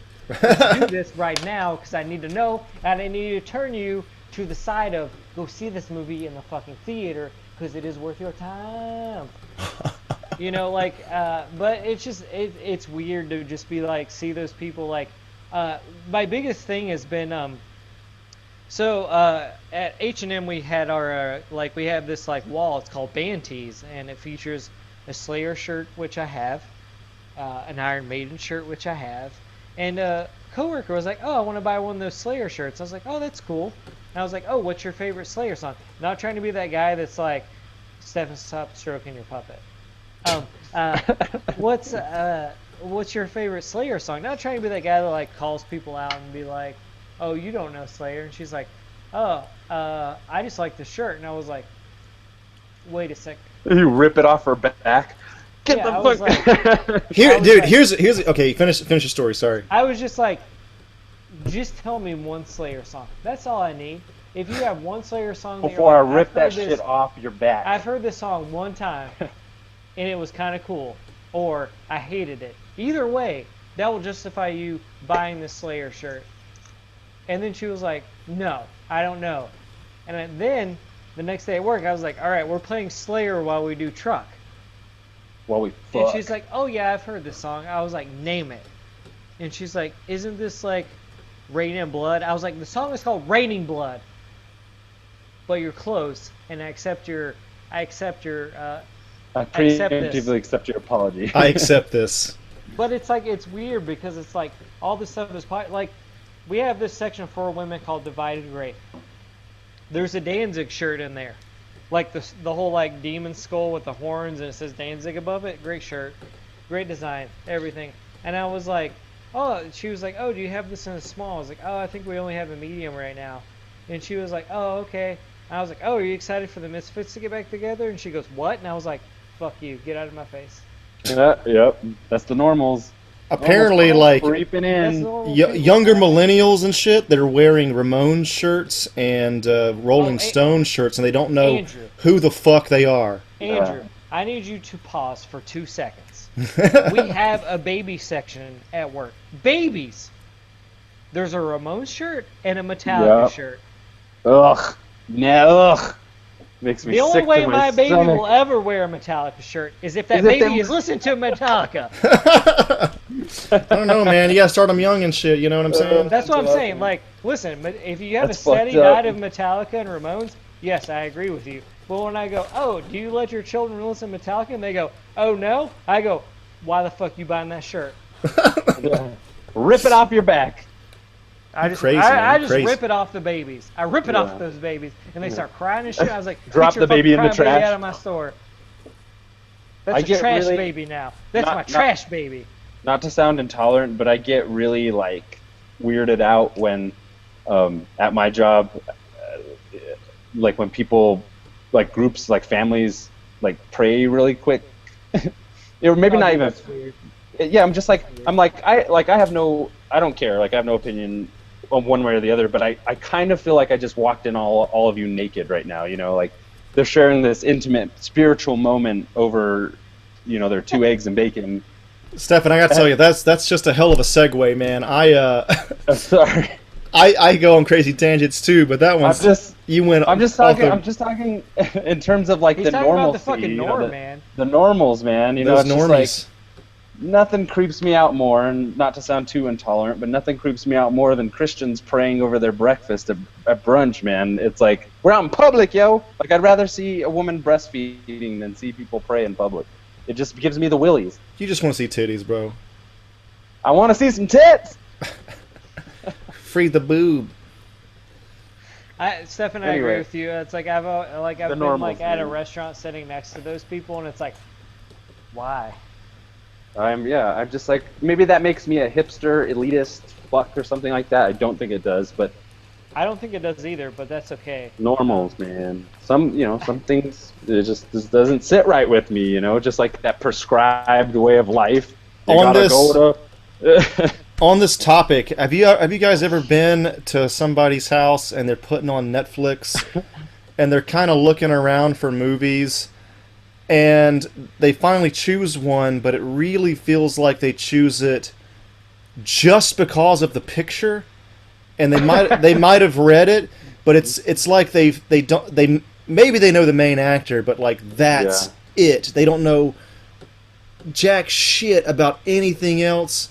They like, I don't know. I always thought that was really weird. It's like you're not even going to like look Right. into I it got a little more.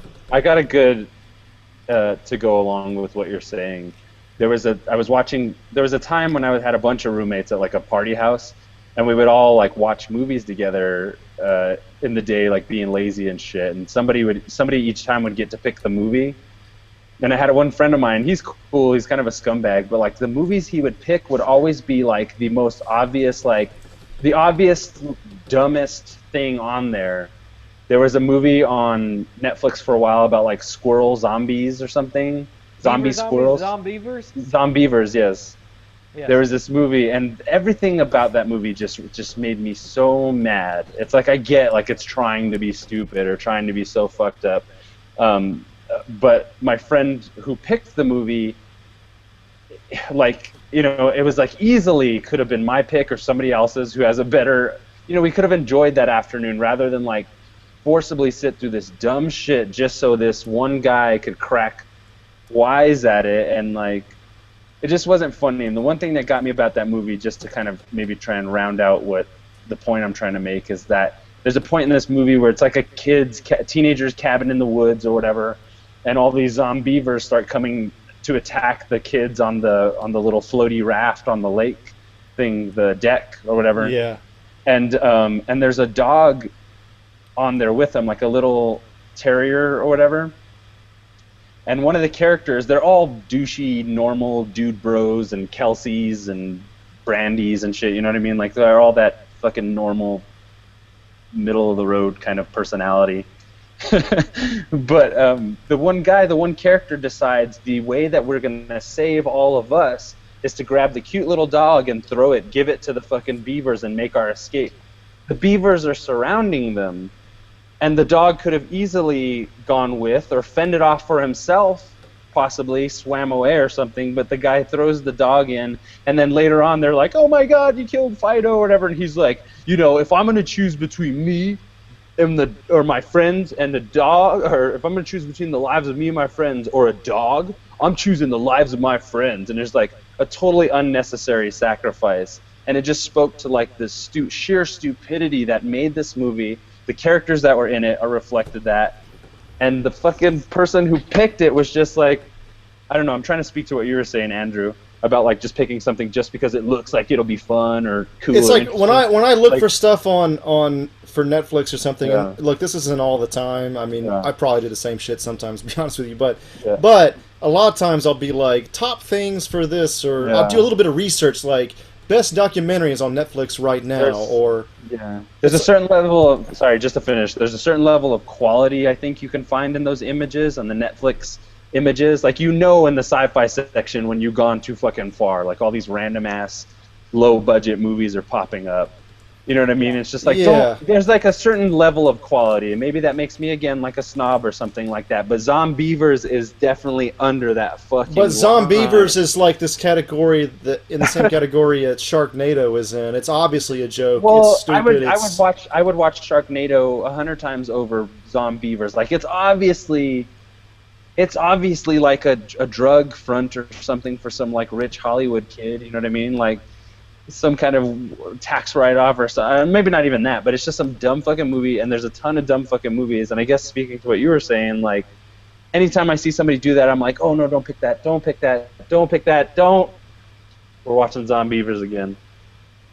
Yeah, it's just like whenever I notice my friend, Based on the stupid I, image. I noticed my friend picking the like trying to pick something from Netflix. It just kind of felt like this is different.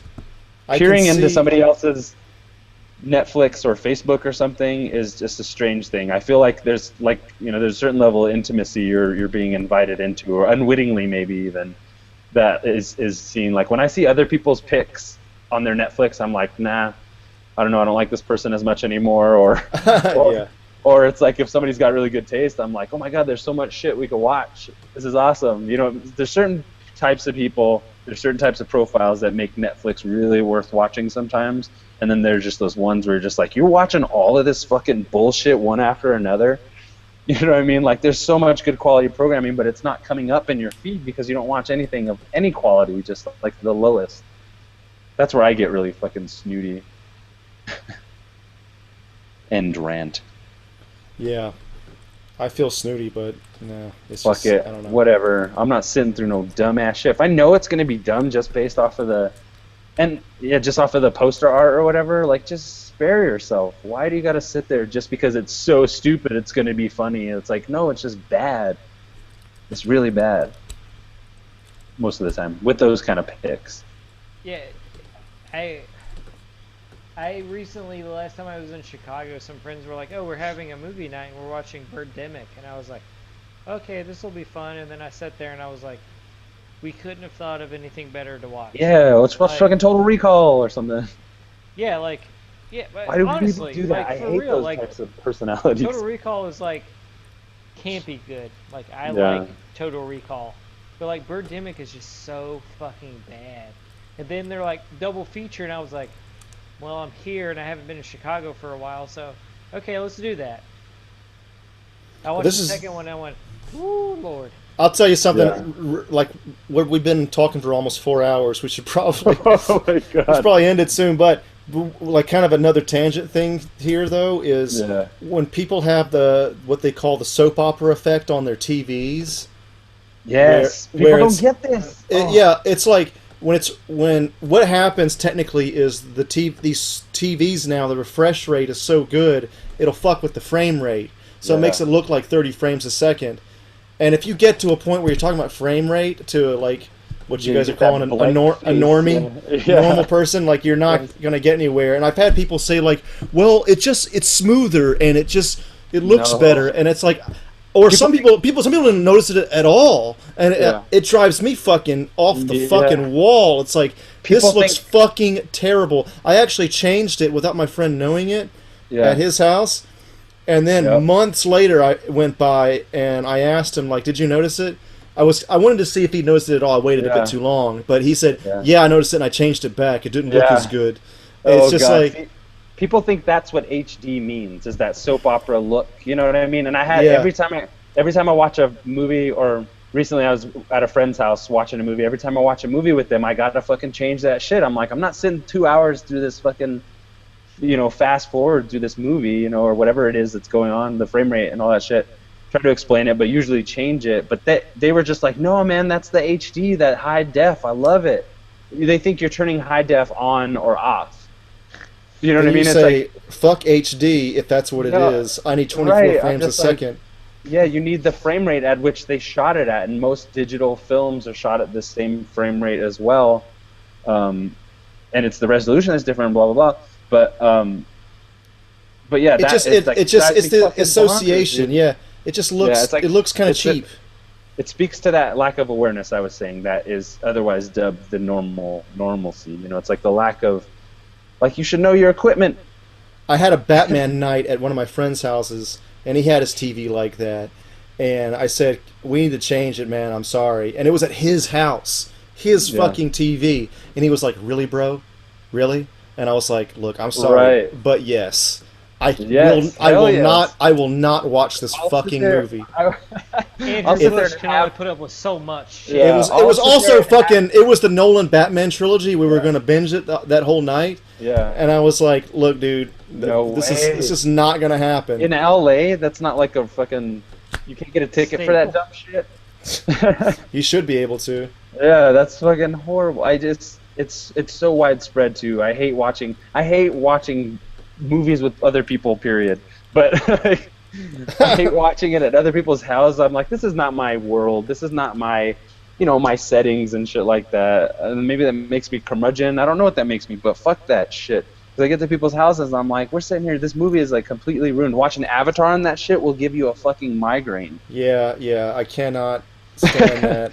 And what How do we- sucks, there's what is it, probably a lot overstand? of there's a lot of kids coming out. There's a lot of kids growing up with watching just that because their parents, Growing up dumb is all that is. their parents don't know anything better and all that jazz. There's a lack of learning in the education system these It's days. just it has to do with like how good like these TVs are essentially big computer They're monitors now. sophisticated, yeah. And computer monitors have a really high refresh rate. And Yeah. look, I'm what you call it. I'm not a fucking engineer, but I've done some minor research, and this Well, is and what then we I went- think this it is is. part It's of our- refresh rate affecting frame rate. Yeah, it's part of our schooling, Yeah, it was part of film, It's, being going to film school. Well, because then you watch. Anytime I watch somebody like pop in a Blu-ray or something, it's just like something is very wrong, and like for them not to notice it, it's just like Well, It's like the Blu-ray will run 24 frames. It's just a matter Right. if their TV is good. exactly. It's like how you have your TV set, It's just like Every It's- film is still shot, except for that Hobbit movie. It's still shot 24 frames. right. Yeah, exactly. And it's just get with it, people, man.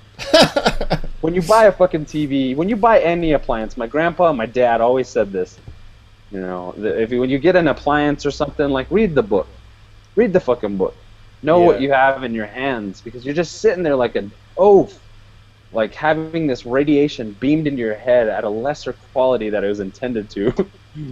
Right, right, people right. are trying to tell you a fucking story. People are trying to tell you, like, show you something, entertain you. Like, don't diminish that experience by merely it being by being ignorant. It just shows your ignorance. Well, but I guess that's why they say ignorance is bliss, because when people change that shit back, they're like, that's how I like it. Yeah, that's what that's exactly what my friend That's did. the limits of their life, man. They're not gonna ever crawl out of that primordial ooze. What's great is that my brothers are all kind of the same. They're like Nah, man. It's yeah, cool. they're like we can't. No, they're with me. They're Oh, like, yeah, well, no, we nice. can't watch that shit. You got to. Somebody's like, people say like, you're such a so picky, particular complainer or some shit like that. But you gotta have standards, man. You gotta somebody's gotta speak up, and specifically in moments like that. My friend turned on The Force Awakens with the same shit. I'm like, you gotta turn that shit off. Yeah, And yeah. then, It's and like he I'm tried, sorry. and then he tried to be like, I don't know how to do it, and like fumbled with the remote real quick. I'm like, he's like, where is it? Where do I'm like, give me that shit. Yeah. Turn that off. It drives me crazy, and you know what? It'll be like the year 2050, and I'm still gonna prefer this shit. Yeah. I'm gonna be that old man, I guess. They're gonna be like, nah. Grandpa Andrew. No, they're gonna be like, Grandpa, just sit down, just watch the movie, will you, Grandpa? And then you're just gonna be like, I'm just gonna silently walk to the door and get my coat and leave. Yeah. I guess I've said my piece. I'll be at the bar. You can That watch shit- You can watch a great movie in shitty quality. Enjoy that shit. I'm gonna be like Yeah. Morty. I'm gonna be like Morty as a grandpa. You all fucked up. I I'm made just gonna- I I'm made a gonna pull up huge my tube mistake and you all fucked television up. and then put in fucking the thing and be like, this is how the fuck you should see this movie. Yeah. If With a anybody touches that VCR, overscan, motherfucker. I sent out to the company to get that chip removed.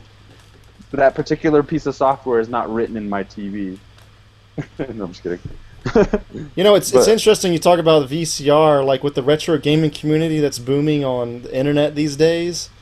Like there's definitely this community of people that are buying old CRT TVs too, just to Yeah, play it in the real way it should have been played, Yeah. back in the day. That's kind of When, Yeah. collectors. when I was working at Half Price Books, we had like 10 cents VHS.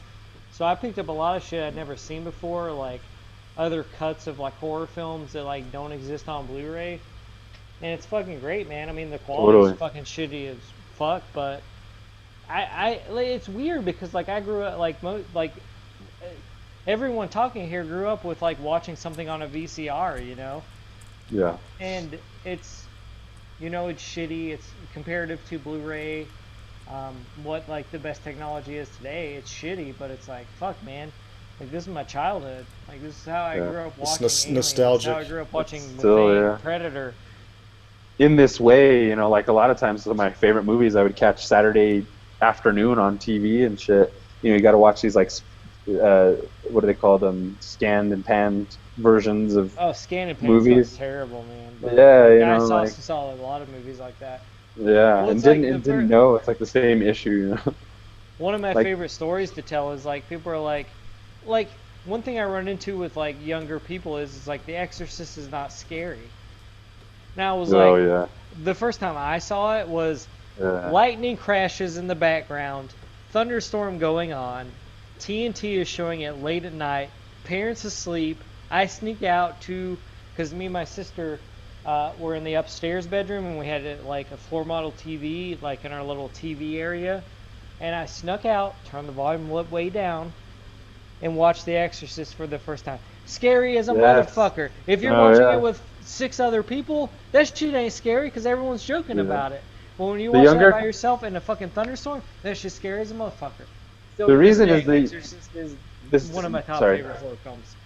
The reason is this younger generation is raised with a lower quality of horror movie than we got with the pioneering ones from like the 80s. Even in the Well, like, 90s, you see the decline of it. I So- honestly think the only filmmaker that's pushing horror films to this day is James Wan Yeah, and his like totally. production company. I haven't Totally. seen Lights Out, but Joey said it was good.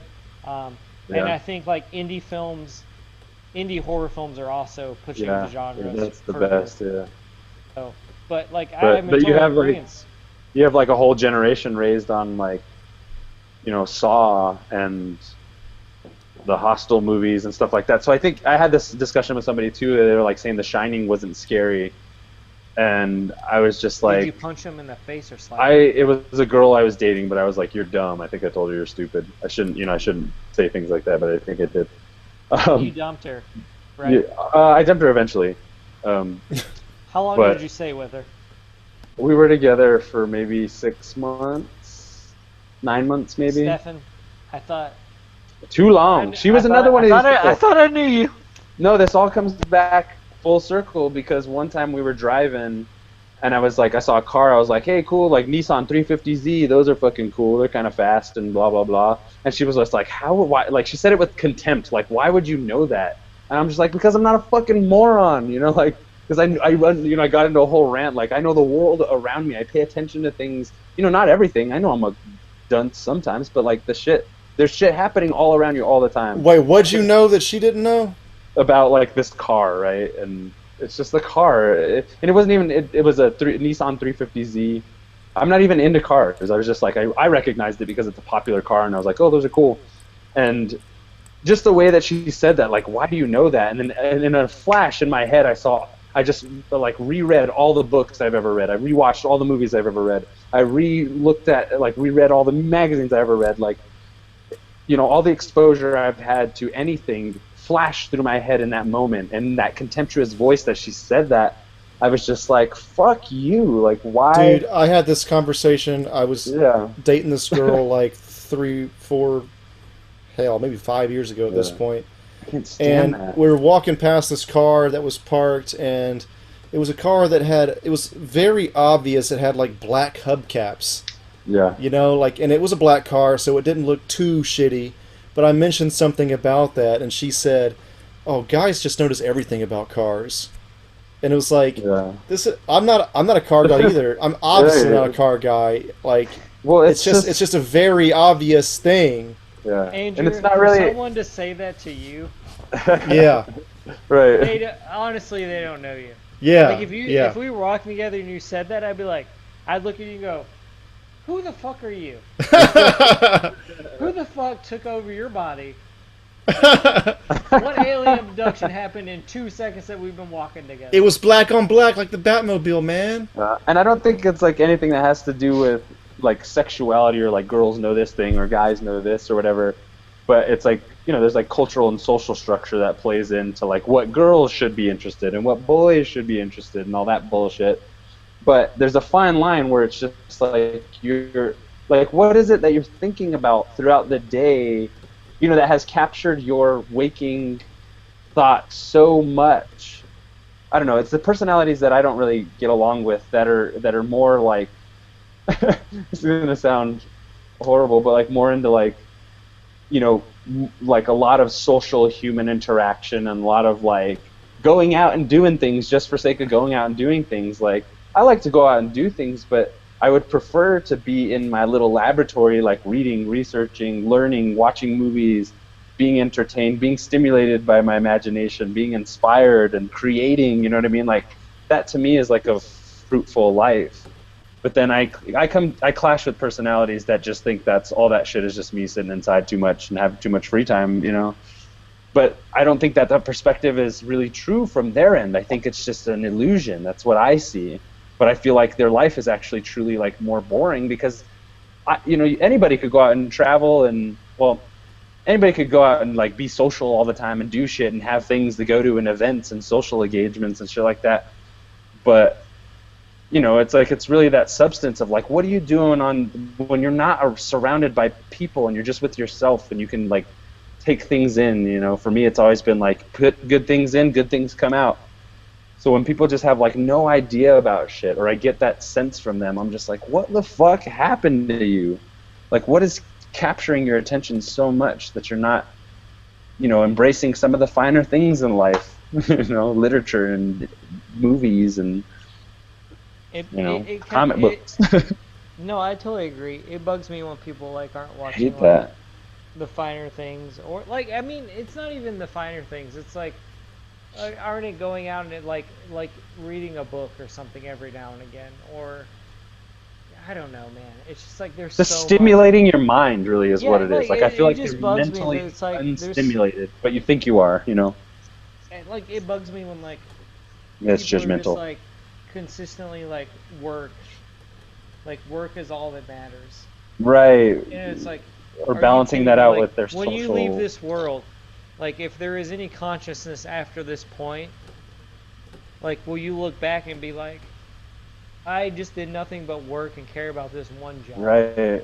There's It's like, yeah, fuck right. this, man. Like There was just a- like there's so much like so many fucking like great minds out there who are Yeah. like giving us stuff Right. consistently, and it's like, you got to find your niche or whatever. Like honestly my niche is horror, sci-fi, blah blah blah. You motherfuckers know me. Like that's the shit I get into.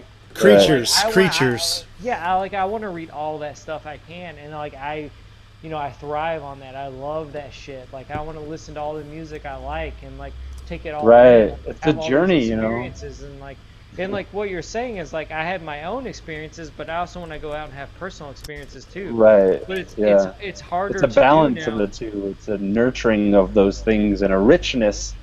What you of- were saying is like when you have, like when I go out and talk to people and I'm like, oh my god, like this, and this is like, they'll look at me with a blank stare and I'm like, where the fuck is Andrew and Stefan at right fucking Right. now? Because they will get this shit. I And unloaded that's on why some I love dude. this podcast so much. I will just say it. I unloaded. Sorry, Matt, I didn't mean to interrupt, but I unloaded on this dude. I was at this party for my friend. She opened a little cake shop. You have all different types, but there's this obvious fucking like EDM. I think he was actually like a DJ, or so like I couldn't be any less interested. Aside from like the obvious like sexual promiscuity that comes with EDM and raves and shit, I couldn't have any less of an interest in that shit. In that type of culture, that whatever. But anyway, this guy, he's there, and then I hear him, he just says, in kind of a way like he knows what he's doing, like to stir shit up, he goes, my friend was making a Kylo Ren cake, and he's like, who the fuck is Kylo Ren or something? And I was just like, all my nerd alarms went off, and I turned around, I was waiting for the bathroom, I was like, who the fuck said that shit? Like, what is this? And I didn't go off on like who the character was, what it's from, or what he did. I went off on the dude for like not knowing like what's going on in the world, and like I really fucking unloaded him on like, I'm like, I'm like, what do you do? And he's, just like telling me his thing. And I know it's judgmental to be this way, but I don't give a fuck. This dude was lame as hell. Square L7 weenie. That's what I call this dude. Like, dumb as a brick, wearing a fucking glittery fucking rave hat. Dude, I don't know what his whole thing was, but I knew right when he said that, and like, because he goes like, who's Kylo Ren? Like, knowing it's from Star Wars, like trying to like bait out the nerds to get into like, oh, that's some dumb nerd shit. But nah, I didn't even go that route. I went with you're fucking your life up, buddy. Like like by saying that, like in the way that you said it, you're letting everybody in this room know that you're dumb, and you just made us all dumber by acting this way. Like I went fucking Billy Madison on the dude, and then I left. The principal, I mean, from Billy Madison. I just like anytime I'm in that situation, I look over, and because I wear glasses, I tilt them down slightly and look at them and give them like the teacher. Yeah. I'm disappointed in you look, Yeah. and then I push my glasses up on my nose and turn back around. Yeah. And I think that's. I honestly, Andrew knows. He's got he wears those specs every now and again. Yeah. He knows. He knows that look. Right. And That's the as Maddie used to say it so famously, get over yourself. Yeah. Dude, there's no comeback from get over yourself.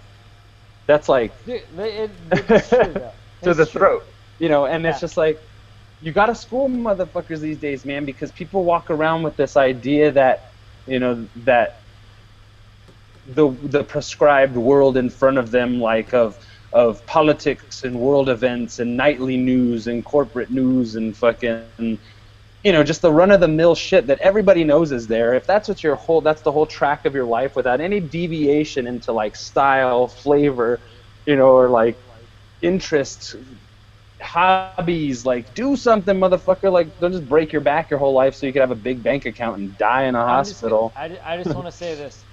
Donald Trump will come and go. The Star Wars is forever. Forever, bitch.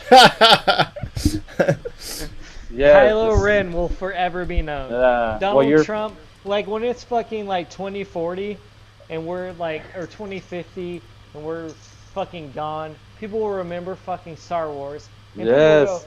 and there will be this moment in history, this small moment when we made a fucking poor choice as Americans to elect Donald Trump or Hillary Clinton or whatever the fuck we did.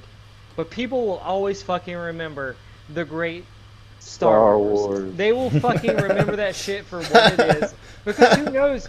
Like, the saddest thing I've ever heard in my entire life was, there will be more Star Wars films after you're gone. And I was fucking devastated. That I will never see how good or bad. Like It wasn't that you were going to die. It was the fact that there was going to be Star Wars you weren't going to see. Yeah. I mean, and that's like That's it's unfair. I love that exists, but I'm also saddened by the same thing that I will never see these. Like, I mean, they could be bad. They could be the prequels. You could come back as a ghost in a movie theater. Dude, I hope so. I just hope I'm die if in your I'm a ghost and I'm not in a theater, I will get my ass to it. However, start developing like a heart condition where you can't be like riled up too much, and just watch like scary fucking movies all the time in the theater until you die of a heart attack. Dude, come back in the theater, right? And then you get to watch all those fucking movies for free as a ghost. Stefan, and you can fuck with people, like I'm just diddle their gonna say, peenies. I'm just. Well, that's what I want. That's what I want in my afterlife. Watch teenagers make out. Diddle some peas is what I want in my afterlife. You know, but I think like, I've already been ruined to the whole being surprised by horror movies. But anyway, that fucking whole, man, I don't know. Like, people are so worried about the election and everything that's going on now. And it just, I have to rest easy that Star Wars will forever be. I look Mark at that. Hamill will live on as Luke Skywalker forever. Yeah. And I just rest easy. And I hope at some point, SuperHouse will have produced something. Andrew Bush will be a fucking household name. Stephen Santa Cruz, Matty Fitzgerald will be fucking household names.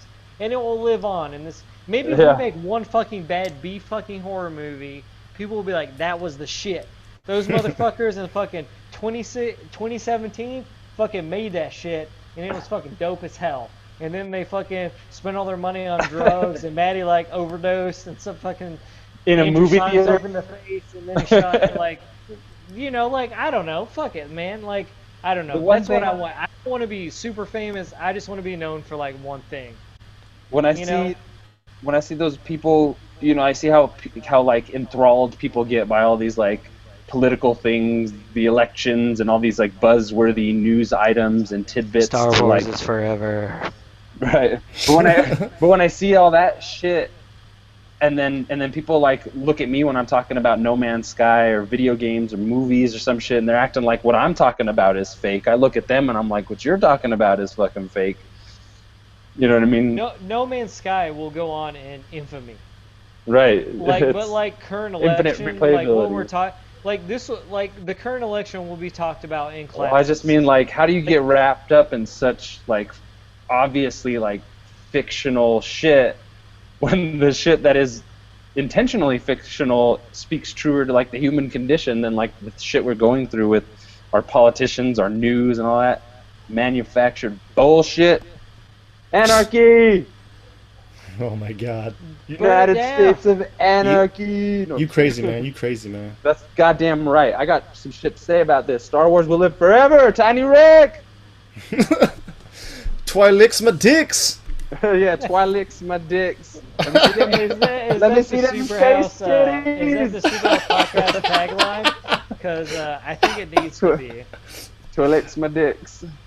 Oh man. I'm gonna get me one of them Twi'lek pieces time. Any female clientele we had is done. It's over. No, I Yeah. think this is. I think Just this kidding. is very arousing for women. Listening know. to us do our thing. It's gotta be. That's a self-serving fantasy right there, Santa Cruz. I've Andrew, gotten- can we, I've gotten can so we much extend pussy an out this invitation podcast. To, Yukiko and Rachel to join a podcast. We should have a guys SuperHouse. versus girls episode. Yeah, I we don't, should. I don't even know if I want to enter it like D- that. But Talk- Johnson well, not- Johnson shouldn't well, be no, there. Well, not like that, but yeah, talk about like the same, like art. No, I don't know. Yeah, we should get them. No, I agree. We should have a discussion about it. I just don't know if we need to Ow. call it girls versus guys. Right. Yeah, No, that's that'll not going to be too end much- well. That'll be And too much also, fuel I to the agree, fire. Johnston should not be there. because- Yeah. Johnson will end up calling somebody a cunt. It's just a weird time zone for him, so he couldn't make it. Johnson's just making some bullshit. Johnson's like dialing in, and we're like, cancel. yeah. You tell these feminists or whatever you want to call them. No, I'm just kidding. Shoot, Trans- barefoot, Man, Trans, pre- like, barefoot trans, pregnant in the kitchen. I Why love can't Johnson to everybody death, just- but fuck, man. No, I don't know. Off the rails. Trains off the rails. Yeah, dogs. I don't even know, man. I love that boy to death. I want to go hang out with him soon. but- It's Yeah. ridiculous. I just want equality for all, man. I think that's what we all I want. don't know. So, whatever you need, I'm there for you. The ladies in the world. I want to I have will the right support to you. choose how many women I can marry. Polyamory, bro. Yeah, it's bullshit. Not that I have. You just Not said in that- a previous podcast you couldn't do polyamory. Right. No, I'm I not just saying. want Not one. saying. I I'm just not want saying I one. want to. I just think it's ridiculous that legally that's restricted. Yeah, Who the I fuck agree. cares, dude? If you have like 10 dumb women who want to marry like one really dumb dude or whatever, I don't know. That's a whole other issue. But Fucking yeah. Or fucking a million dumb men who want to marry one woman. yeah, I I guess that's where it is. It just won't work. No, I'm just kidding. I just want one. I just want Yeah. one. guess I'm not into polyamory. I just want to enslave women. No, I'm just kidding. I'm just kidding. Andrew. Cancel we're all the in podcast agreement. now. yeah. Turn I'm it off. stating- Turn I'm it off. We're stating done. from a- Superhouse out. Good job. Nice meeting you guys. It's been great. This is a good experiment, guys, but I've got better from things a- to do. Shit I'm out. stating from a hypothetical perspective, if I were inclined to want Enslave to do women. that, Stefan had which any I power don't, at all in which the I world, he would don't, I enslave don't women. want to do this, but I think it's ridiculous. I don't know what I'm saying. I don't really want to enslave women. I love women. I was raised by a single mother. I can't wait for Wonder Woman. Wow. All the Well. things I heard from Stefan were I was just enslaved women. speaking from a male-centric, exaggerated perspective that I think we see is prevalent in daily culture when these issues of feminism come up. I don't want more than 3 wives, really. Just two will do. Yeah, that'd be good. I'm just kidding. I can't dig myself out of this hole. That's FFM, bro. I'm just playing a character. This is not reflective of my true personality or views on life. Yeah, right. This is fucking you. Stefan is You're not actually fucking playing- acting. Actually, Stefan is playing No Man's Sky right now, and that's, Being facetious. he's living in. Yeah, a famous this is villa. this is my impression of Matt Johnson. Oh man. Oh, that was bad. Don't tell me I said that. This is It's fucking live recorded. Anyway, back to Rogue One. Oh my god. Rogue One looks dope as shit. This is SuperHouse. I'm glad you listened for 4 hours. We love Thank you. Thank you Here's for this kisses and love and hugs. 4-hour epic. We're gonna split this Stefan into might 4 be kicked parts. out after this. Hey, guys, I'm getting a write-up. we're gonna do this in 4 parts actually. I Cool. think. We're gonna do Epic. 1-hour chunks. I will just say it is very funny that we spent 4 hours and there's only 3 of us here tonight. I know, that's nuts. Apparently, we all need to live in the same fucking city so we have less Yes. shit to talk about. with Yeah, one another. no. This is what I was gonna say earlier. Is like one of the many reasons why I need to move to LA now is like Andrew when Bush. well, he's one of the many reasons. But Are you fingering yourself right now, Andrew? it's like Yes, he is. I hope it feels good. it's when I'm like passionately talking about movies or video games or whatever, and there's just nothing but fucking crickets around me. You know what I mean? I'm just like Yeah. I'm just not dude, hearing it. when I'm I just first not hearing moved it. when I first moved to LA, I was being driven around because I didn't have a car at the time, and you could do this when you were 24 or whatever the fuck how old I was when I moved here, and I was maybe high or something, but I was like high in somebody's car, and I really thought I was about to be driven to Turner House. Whoa, nice. Like it was because it was just so many SCAD people all at once I hadn't seen in so Yeah. long, and I was like, whoa, this is crazy right now. Yeah, totally, man. You guys ready to do the outro shit? Oh, and you want to do like intros for each episode? Sure. We already did that intro for the first one, but We just should for, each- just, we should just for each do one. coverage. Okay, cool. Stefan, go ahead with 1 of 4. Oh, wait, can you say like we talked for a super long time this time, so we're This like is kind an- of explain it. This is an intro to each episode, right? Just do 1 of 4, and I'll do 2 of 4 or whatever. Okay. Got it? Yeah. Okay. This is SuperHouse episode 24, part 1 of 4. We got to talking for a really long time on all the topics that you love listening to us yammer about. We got video games, we got movies, we got big titties, we got equality, we got politics, we got spirituality, you name it, we hit every mark. So for this first hour, tune in, drop what you're doing, take a pee real quick, get some food, get a snack, get comfortable, smoke a bowl, smoke some crack, I don't care. SuperHouse, Don't welcome. smoke crack. We don't encourage such things. All right, I'll do Part 2 of 1. 4. Turn the page. Chapter 1. All right, I'll do this one. All right. God, I always want to say "all right, everybody." Shit. Do it. Okay. That's your catchphrase. Okay. All right, everybody. This is part 2 of 4. I don't have a very long spiel like Santa Cruz had, so let's get right to it. Bada bing! Am I going to do part 3? Yeah, do it.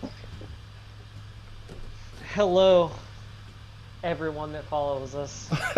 This is part 3 of 4 of the epic SuperHouse podcast. Listen, like Stefan said, there's probably going to be some boobs. Probably going to talk about venereal diseases and stuff. Gun control. Probably some Star Wars. No Man's Sky is probably mentioned several times. enjoy. Nice. All right, Dude, and Andrew, I have another intro voiceover idea thing. let's to do that send. next. But let's get 404 out of the way. All right, cool. Yeah. Let me write down what I want to say. Shit, maybe I'm we gonna should. be someone's hype. No, go man ahead. In the back. Let's do one sentence each, improv Okay. style of this intro. Okay, I'll start it off. Okay. I'll Very go next. simply. Okay. All right, everybody, and here is the final part, which is 4 of 4. To the SuperHouse Epic Episode 24. It's got zigzags, bings, bags, and also. Maddie, go ahead. We also talk about how Stefan cannot get it up anymore, and how Andrew has turned gay. And I have just started loving inanimate objects. It's very interesting. Enjoy. Sweet. All right, Stefan, you got a SuperHouse welcomes? Well, I got like a. Remember, I did that like cowboy voiceover thing. Yeah, that was a good one. I have another one I've been messing with. It might take a couple takes, but let me write something down real quick. That line where you said how to shoe a horse, I thought that shit was hilarious. We'll teach you how to shoe a horse. All right, I'm gonna try this. You may agree, you may not agree with this impression, but I'm gonna give it a go. I'm just writing it down so I have something to read off of. It's a Batman thing. Ow. Oh shit. Martha. Um, Martha? Martha. SuperHouse. oh, give me 1 second. It's almost done. You writing it out right now? Just yeah, I just want to try and remember it real quick. I think I have it. Yeah. Maddie, you should do one too, man. You never done one. A SuperHouse intro? Yeah, even Joey's done one. I don't think Johnson's done one. I'll do it. You can go after Stefan. Give it All right, give you a right. while to think about it. So here's You the want me to thing. go now? Oh, okay. All right. After Stefan. So let me give it a couple shots. It might take me a couple seconds. So it's like it's a play on Arkham games when Batman's talking to Oracle through his like comm or whatever. Okay. So it's like Oracle, plot me the fastest route back to the Batcave.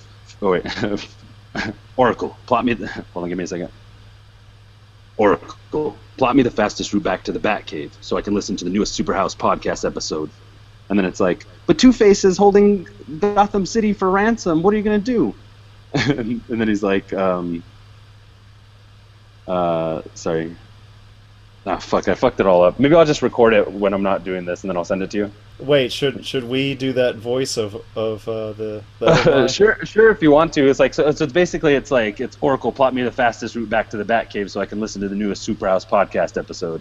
And then she's like, oh, Two-Face is doing something, or he's like, there's shit going on out there. What are you gonna do? And it's just like, that's not important now. Like he's got to get back to watch or listen to SuperHouse. I should have written it down a few days ago. He should say like, fuck that shit.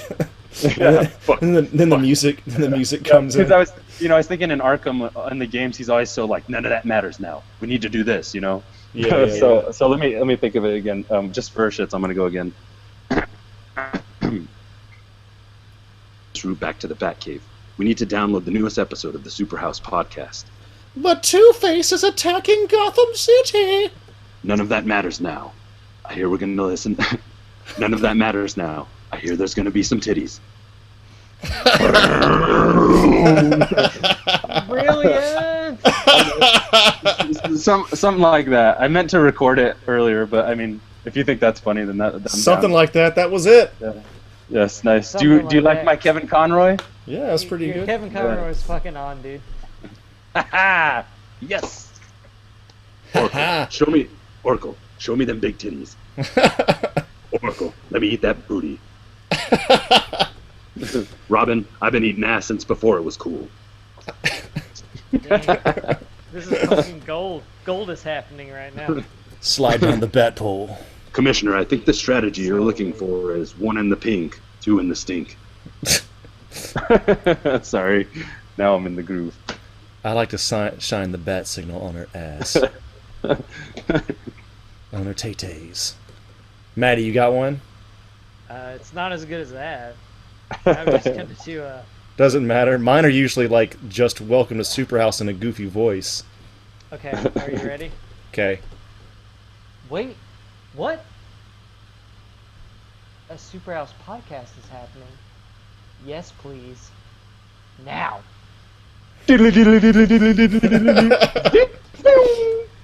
That's it. That's all I got for you. Sorry, those are the sound effects of him Flintstoning his way out of I mean, way out I of there. assume there would be the SuperHouse metal music occur. Yeah, that would happen right after, yeah. All No right. interest. That's all I got. I mean, I'll think of something, but I'm drunk off wine right now, so that's all I got.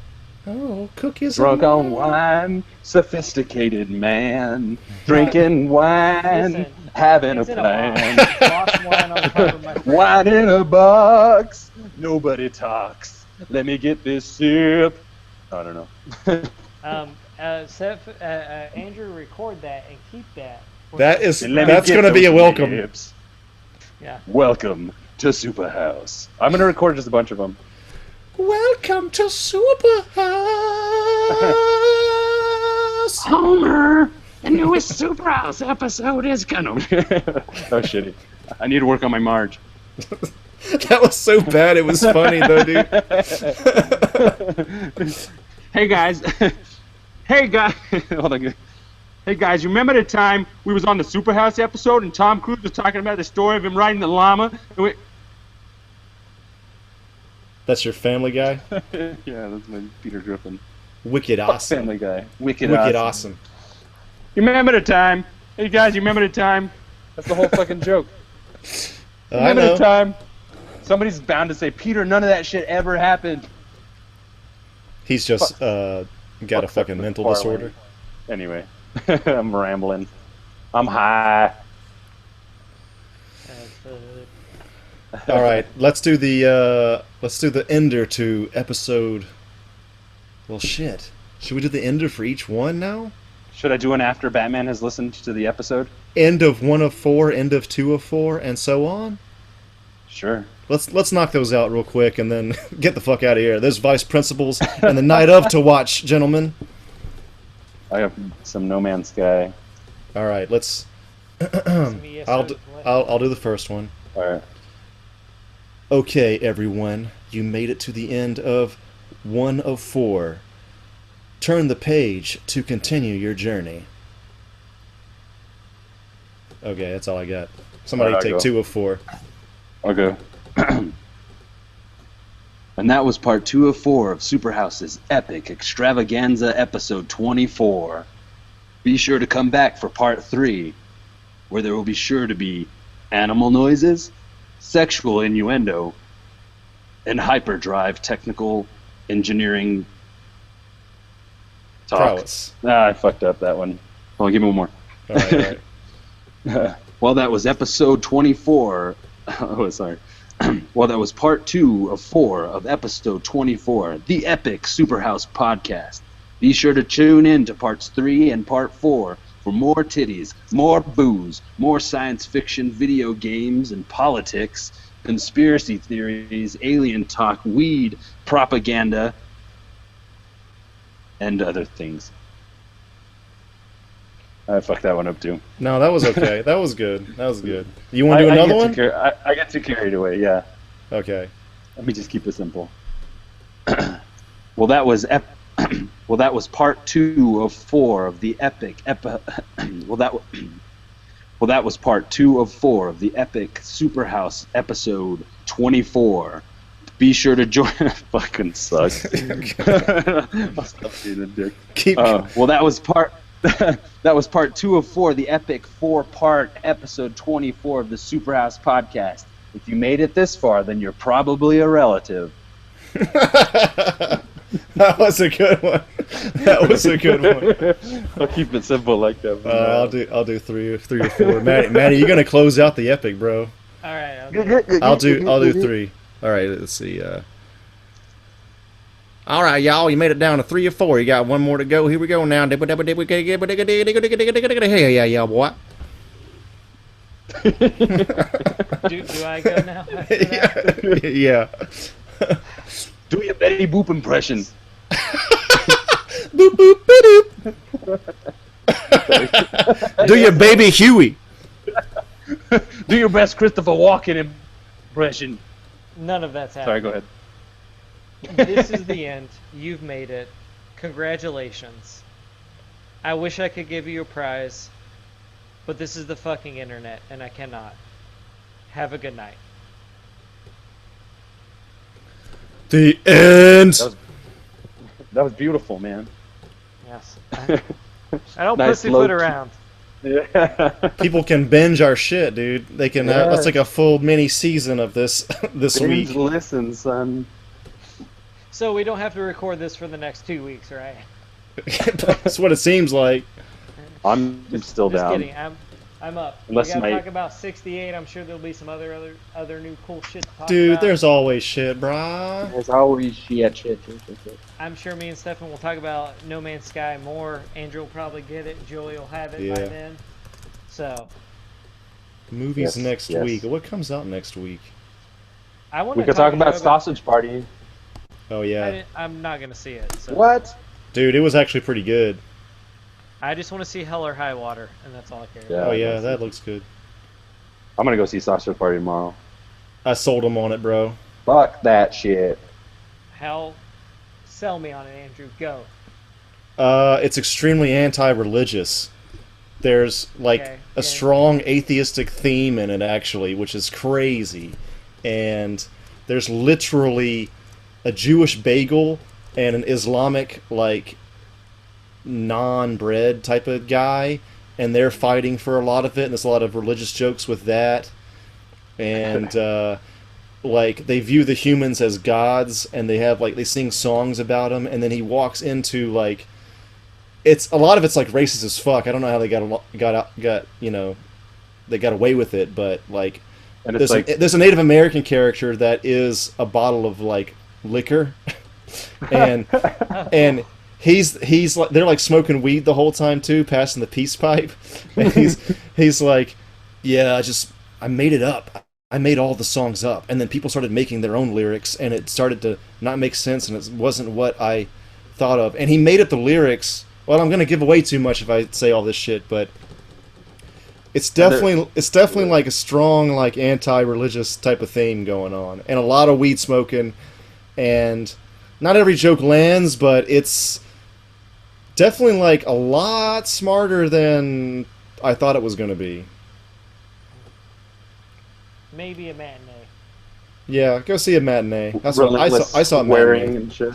Yeah, it's swearing like crazy, and I don't know. It's You know, and Andrew was saying how it was like one of the first times you see like this adult type of humor with like CG characters of like Yeah. more modern like DreamWorks quality and shit. I can't wait. I mean, but I love that I love the mashing of like kid shit and like raunchy comedy and stuff like that. I I've mean, always- I gotta tell you, if you're high going in, you will laugh a lot. Probably. I think I wasn't will. I I won't be. Yeah. there ain't no weed in Cleveland, man. You ain't got no connects. Who the plug is? Who the plug? No connects. I don't live in the glory land. I got 2 phones, one for the plug and one for the dough. I got 2 more, one for the bitches and one for the hoes. You guys don't know that song? Such a beautiful voice you have. 2 Oh, wait. more. Wasn't this in the podcast? This It beautiful- was. beautiful I've been singing voice. and dancing like a monkey all day. I'm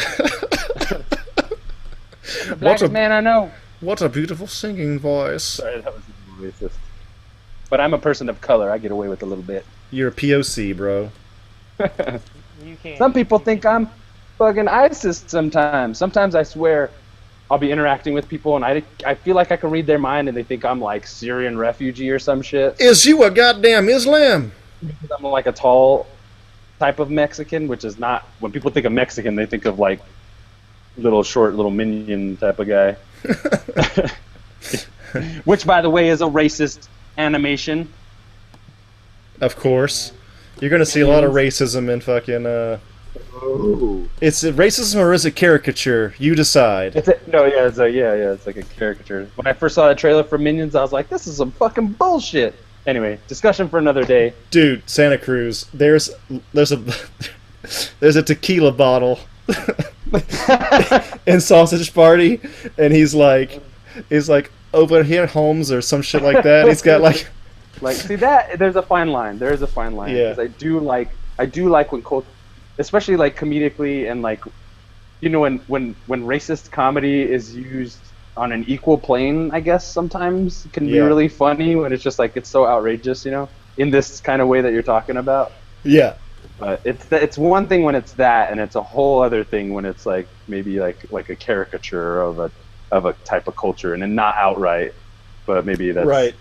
me reading into children's animation. That's my whole next show is going to be. It's weird too, cause their food, like it's a tequila bottle. There's like salsa bottles and all that shit. So they're obviously going to be part of that culture, and that culture is going to be a stereotype in a caricature in a cartoon. Yeah. So it's an interesting line they walk. I mean, I guess Yeah. I can't wait to see it. I'm a huge fan of Seth Rogen shit. the Jew Muslim shit was so I couldn't believe they did that shit. Oh, I can't wait. Because that shit's not in the trailer. Provocative. Yeah. Yeah. Yeah, the first trailer I saw, I was like, this looks fucking retarded. Yeah. And then kind of leading up to it, reading a little bit more about and then like Red Band trailers and stuff. Like it's still, up until the last couple of days, really, it hasn't, since it's out, I guess. Dude, there's a couple things that happen in the story. I don't want to spoil it, but it's like, I'll whoa. go tomorrow. That's what I'm saying. We should talk about it next week. I'd be down. All right. Because All right. I'm definitely going tomorrow. I'm gonna get me some edibles like a boss. Sit up in the movie like a boss. All by Yeah. myself like a boss. You'll like it. You'll like Yeah. it. I'm gonna go at like noon. Yeah, I saw Like, it at noon today. On Monday, you know, like people will be working. I'll have that whole theater to myself probably. That like movie a- was #1. It beat out Laugh my dick off. Suicide Squad. Yeah, Beat out your dick. yeah. It's not hard. Yeah, Generally, no, I'm generally somebody opening up a door that squeaks a little loud will get me aroused. Are you serious, bro? Yeah, I get the weirdest things arouse me. But you know, to each his own, and takes all kinds to run the world. And and that is also, the SuperHouse podcast. Goodbye, everyone. good night. Good night. Oh wait, so Suicide Squad was #1 again, but it dropped a shitload, but it's still #1. I didn't get to I mean, answer of your course it question is. Comic last movies episode. are going to be fucking #1 to Star Wars. They're making a lot of money, actually, dude. They've already, it says 465 million worldwide. Yeah, even though they're gonna make. People are already invested into it. People are paying money for DC movies, at least for 3 more shitty ones or maybe a couple good ones. The thing is, Oh, like, it's gonna be good. they have these like big drop-offs in the second weekend. Like Batman vs Superman had the same thing, and some people have speculated that means that like it's kind of evidence that like only the fans went. Yeah, DC movies aren't bringing in that general audience that Marvel movies are, right. Yeah, which it could be true. Who knows? yeah. Seems like it knows? could be the case, though. Off of here, I have to be up at 7 a.m. All right, dude. Oh, right yeah, on. I gotta go too, man. Me too. I gotta get some dinner maybe. And Check you later, bras. later. Late as mains. Man.